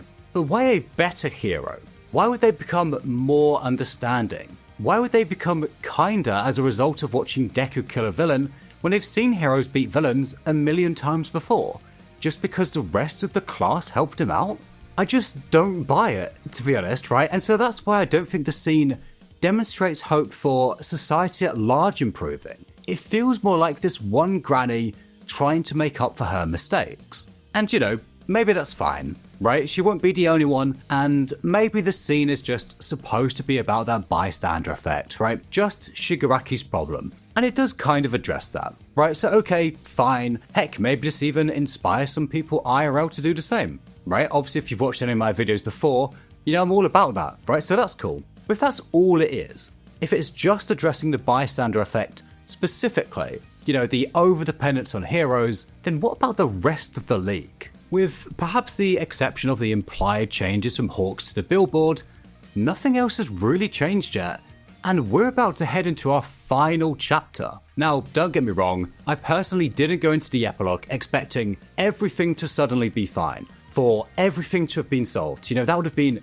ridiculous. It would have honestly undermined the complexity and presence of these issues. But we've got one chapter left to go. And again, I'm writing this before the final episode of the anime comes out, so maybe they'll expand on some of these, but this is based on what the manga contained. Now, of course, as you've likely been waiting for me to get to, in chapter 430, following an 8-year time skip, Shoji and Uraraka have both made a significant difference in the world, right? Uraraka and the gang have been going around elementary schools, and apparently they've expanded access to quirk counseling. It's thought to be the most important initiative in this day and age, which, cool, right? Makes sense that she'd do that. It's mentioned that there's been a decline in villains and a broadening of the role that heroes play in society. Alright, cool, there's some progress there. Meanwhile, Shoji has received the Imamura Prize and has helped find peaceful resolutions to conflicts surrounding discrimination based on body type. It mentions that it's still a concern in rural areas, which I actually do appreciate because, again, it's a complicated, deep-rooted issue that's going to take generations to change realistically. And it's not just these two. There's also things like more of the students considering alternative paths to, I just want to be a hero. There's people who want to be doctors or engineers or coders, right? The society isn't super saturated with heroes like it once was. Cool, right? The society has made a ton of progress by the sounds of it. Obviously, not everything is fine and dandy. Of course it wouldn't be. But there's improvement, right? Awesome. But, how? what did anyone actually do to achieve this? Like, sure, it kind of tells us, right? We get a vague notion of Uraraka expanding access to quirk counseling, but is that it? That's really all we're getting after over 400 chapters? Half a page of Shoji finding peaceful resolutions and half a page of Uraraka expanding access? Like, it's fine. Neither of those are bad ideas, but it's just kind of underwhelming that Horikoshi's answer to all of these issues he's portrayed was just be more understanding. Okay, yeah, fair enough, that's nice and all, but I could have told you that before I started reading, dude. You know, I liked how MHA challenged you to really think about characters like the League of Villains and everything that created them, or whether a character like Endeavor could atone for his mistakes, or what a hero should be, right? But there's nothing challenging here, it's just like the most basic, safe answer imaginable, with all the interesting details just completely off screen. We're not really told much else about how the villain rate dropped so much, so it sounds like it's almost entirely on Uraraka's initiative, which just isn't really elaborated on. And if I'm completely honest, I don't feel super convinced that on its own would make this much of a difference. It's not like all of the League of Villains were caused because they didn't have access to quirk counseling, right? But to be fair, maybe it would come across a bit jarring if you went into super specific policy changes or something. Maybe he wanted the discussion to carry on like in real life, right? So people would actually talk about these issues. So maybe this was kind of all that could be done. But if I'm honest, it feels very half-baked to me. Just a quick panel of Uraraka is on it, don't worry, and just leaving it at that. Especially as it seemed like in Toga's story, the issue wasn't that she couldn't access quirk counseling. It's that it wasn't very good, it wasn't useful for her. However, a fair bit of what I've just said is remedied by the bonus chapter, right? There's a bit of an explanation on Uraraka's new approach, how she's been more persistent and understanding of the kids, how she's really trying to give them a chance to properly open up about it, etc. She recognizes that, especially if there's issues at home, it's going to take a while. They need to be patient, right? This is so much better. There's even a bit of Hawks investing in nationwide quirk education. Okay, awesome. We're actually seeing their approach to the issue now, right? This is what we wanted. You know, it's great. Why was this left into a bonus chapter, right? It makes it all way better in my eyes, right? I mentioned that the bonus chapter is great, but we'll come back to it soon. But for now, as mentioned, I think what I said is somewhat offset by it, right? Obviously, like, there's still a lot of issues where it doesn't go into any more detail on, like everything else I've mentioned. But at the very least, Uraraka's bit about the quirk counseling, not so bad with the bonus chapter, right? But anyway, for now, it's time to address the elephant in the room, Deku. Now, people are extremely polarized on this, right? They either call it a perfect ending or the worst ending ever for him. And of course, as I mentioned at the start, a big chunk of both of those groups will adamantly yell about how the other just doesn't understand the ending because, in spite of the series discouraging that kind of thinking, they can't possibly entertain the thought of someone disagreeing with them and actually kind of having valid reasons for it. So let's start with the line about this is the story of how I became the greatest hero, back in chapter 1.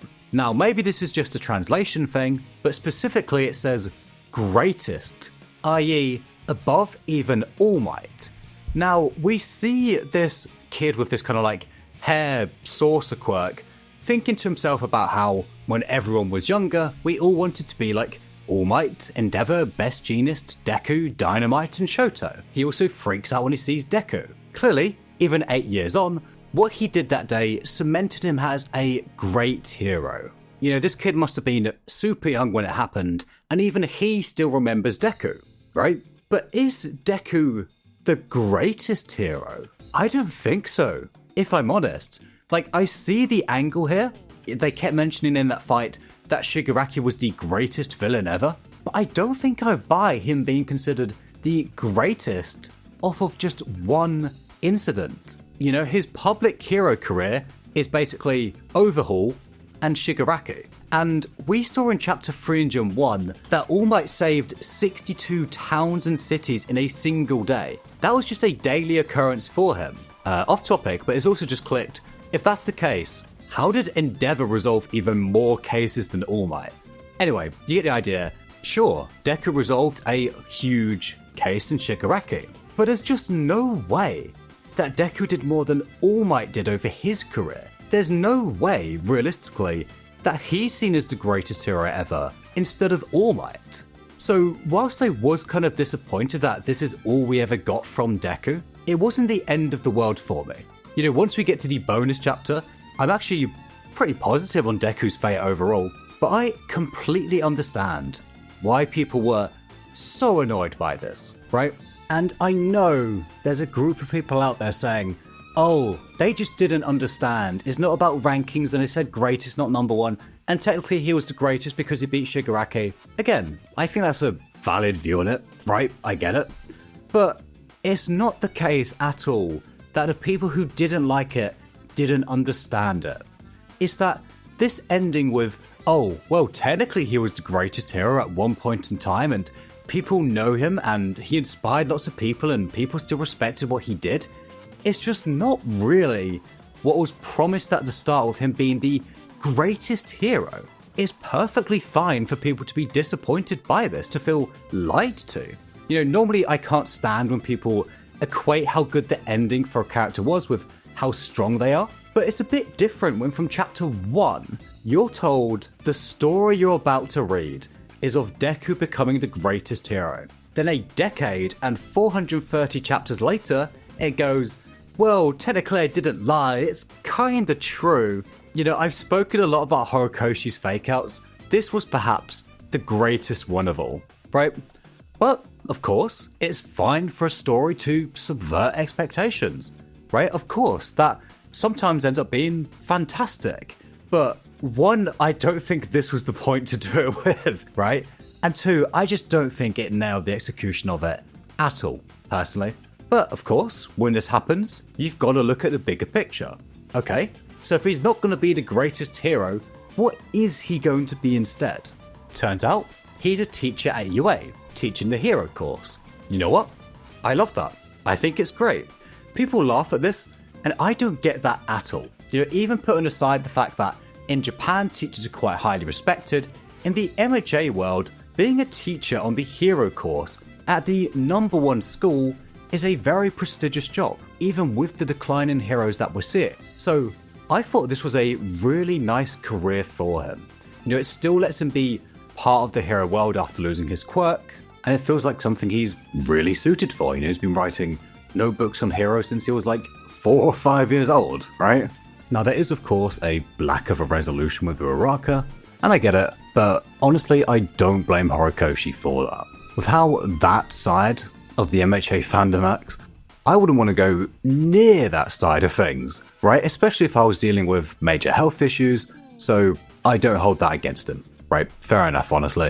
And I do recall him saying somewhere that he moved away from romance because it can kind of take over the story a bit and he's got other things going on, which is fair enough. Now, we'll come to the bonus chapter soon, right? 431. But for now, let's pretend it doesn't exist and look at the ending without it, because for a good few months, that was the case, right? And without it, it's a real kind of bundle of bittersweet emotions, you know?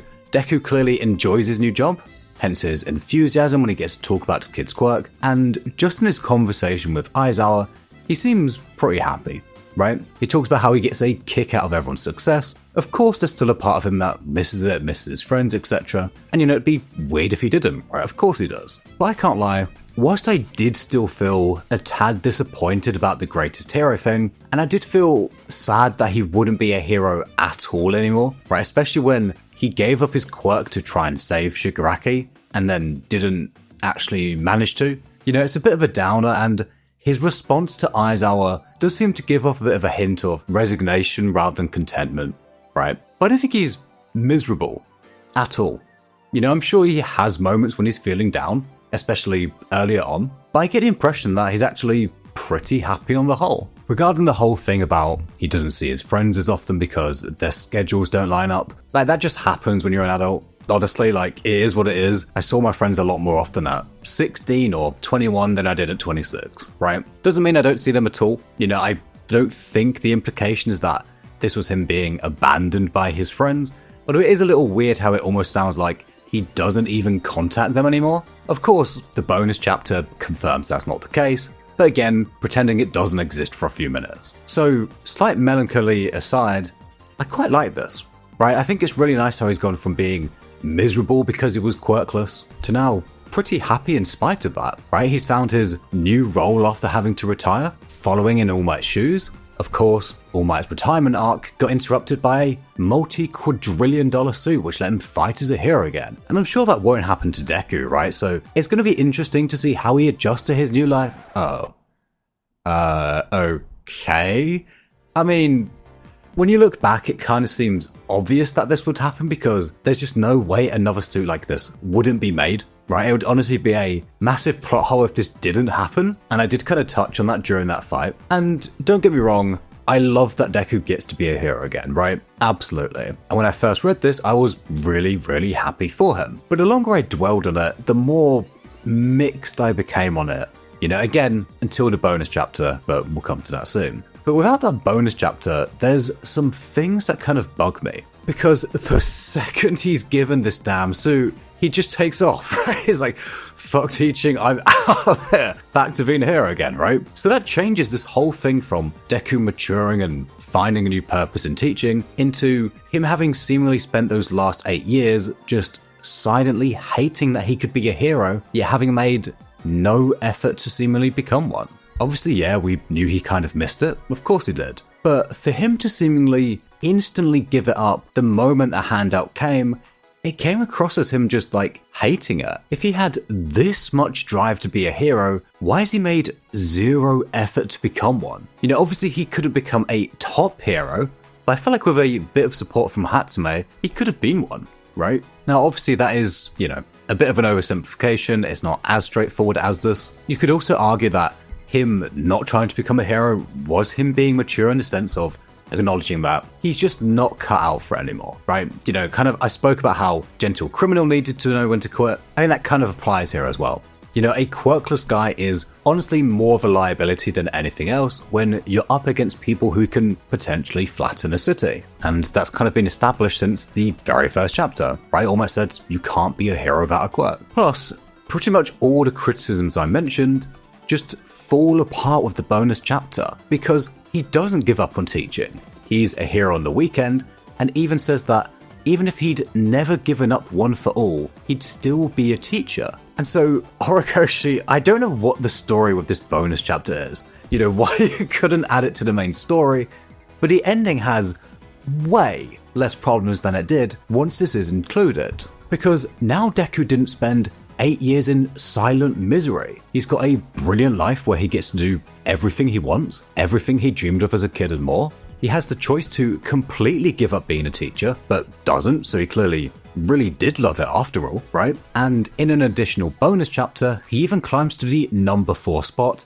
despite only doing this on weekends, which is incredibly impressive, but more importantly though, he didn't drop it all to be a hero when the first opportunity was handed to him. He loves being a hero and teaching. He's not isolated and forgotten by his friends, he's surrounded by them. And again, just adding this in after watching the last episode, very glad that anime included that shot of him, you know, continuing to be a teacher and also like meeting up with his friends, etc. Because those were the kind of 2 most important points in my eyes. The bonus chapter also gives us a much needed look at the future hero rankings and where everyone ends up, which again, I'm shocked wasn't in the original epilogue. You know, Mineta being 108th is really funny, right? We see Shoto doing super well, and I honestly wish we got to see way more of everyone. Like, I could read these little extra bits about what everyone does forever, right? But regardless, this doesn't change the fact that there's still a lot of other things he could and should have needed to go into more detail on, right? It doesn't change the fact that MHA's ending as a whole is far from perfect, but I honestly think Deku's final fate is really good.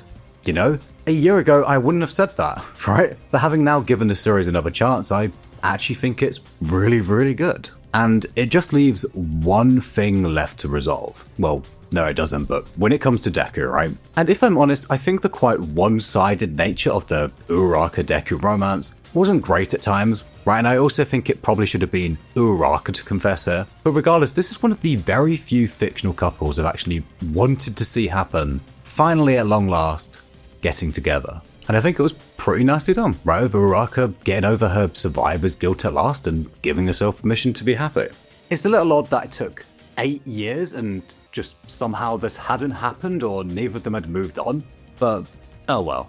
But honestly, having now crept onto the 101st page of this script, I think that's all I have to say about MHA. I think I've covered it all. So, final thoughts, final review. Looking back at the last decade, My Hero Academia has been a bit of a roller coaster, right? It is far from a perfect series, and I had a good hour yapping about some of its flaws, the fake out deaths, the pacing issues in the war arc, the lack of the resolution for some of the plot lines, etc., and the times where Horikoshi just kind of wanted to shy away from the very difficult conversations he set up. If you want to tear this series apart, the ammunition is there for you to do so, right? Absolutely. But despite all of that, despite the burnout I felt a year ago, despite the horrid fandom, and despite the rough patches, I still love this series. I really truly do, because when MHA hits, I feel like it really does hit. It was a very unique, raw series. It took a cast of dozens of characters and managed to make us care about so many of them, right? It gave us some really interesting, challenging characters like Endeavor and the League of Villains, which kind of really make you just think about things, right? Maybe it changed your view on some things. It gave us a look at a society and forced us to consider things from angles that we wouldn't have considered otherwise. And of course it gave us All Might, which is pretty sick on its own, right? But for me personally, as I said at the start, I first watched the show when I was a very timid, scared kid with no direction whatsoever. I saw a lot of myself in Deku, and as he developed, I saw myself developing alongside him. And looking at where he ended up, surrounded by friends, teaching the next generation, still being a hero on weekends, I think that's a pretty damn good ending for him. I know not everyone sees it that way, but I think it's pretty good, personally. Is it the greatest anime of all time? No, right? Certainly not in a critical sense. But in terms of impact, it's pretty up there. It will always mean the world to me. And thank you guys for sticking around for this. I wouldn't call it a movie of a video, but really it's more like 2 or 3 movies of a video. I know it went very, very long, but I feel like I owed it to the series to cover everything. This was by far the most ambitious project I've attempted. If it does well, I'll probably do more. Hopefully you've enjoyed it. If you did, I'd appreciate it if you shared it with a friend. It really helps the channel out. Let me know in the comments, how do you feel about the ending now the dust has settled? Subscribe if you want me to tackle more MHA next. And until then, go beyond plus ultra.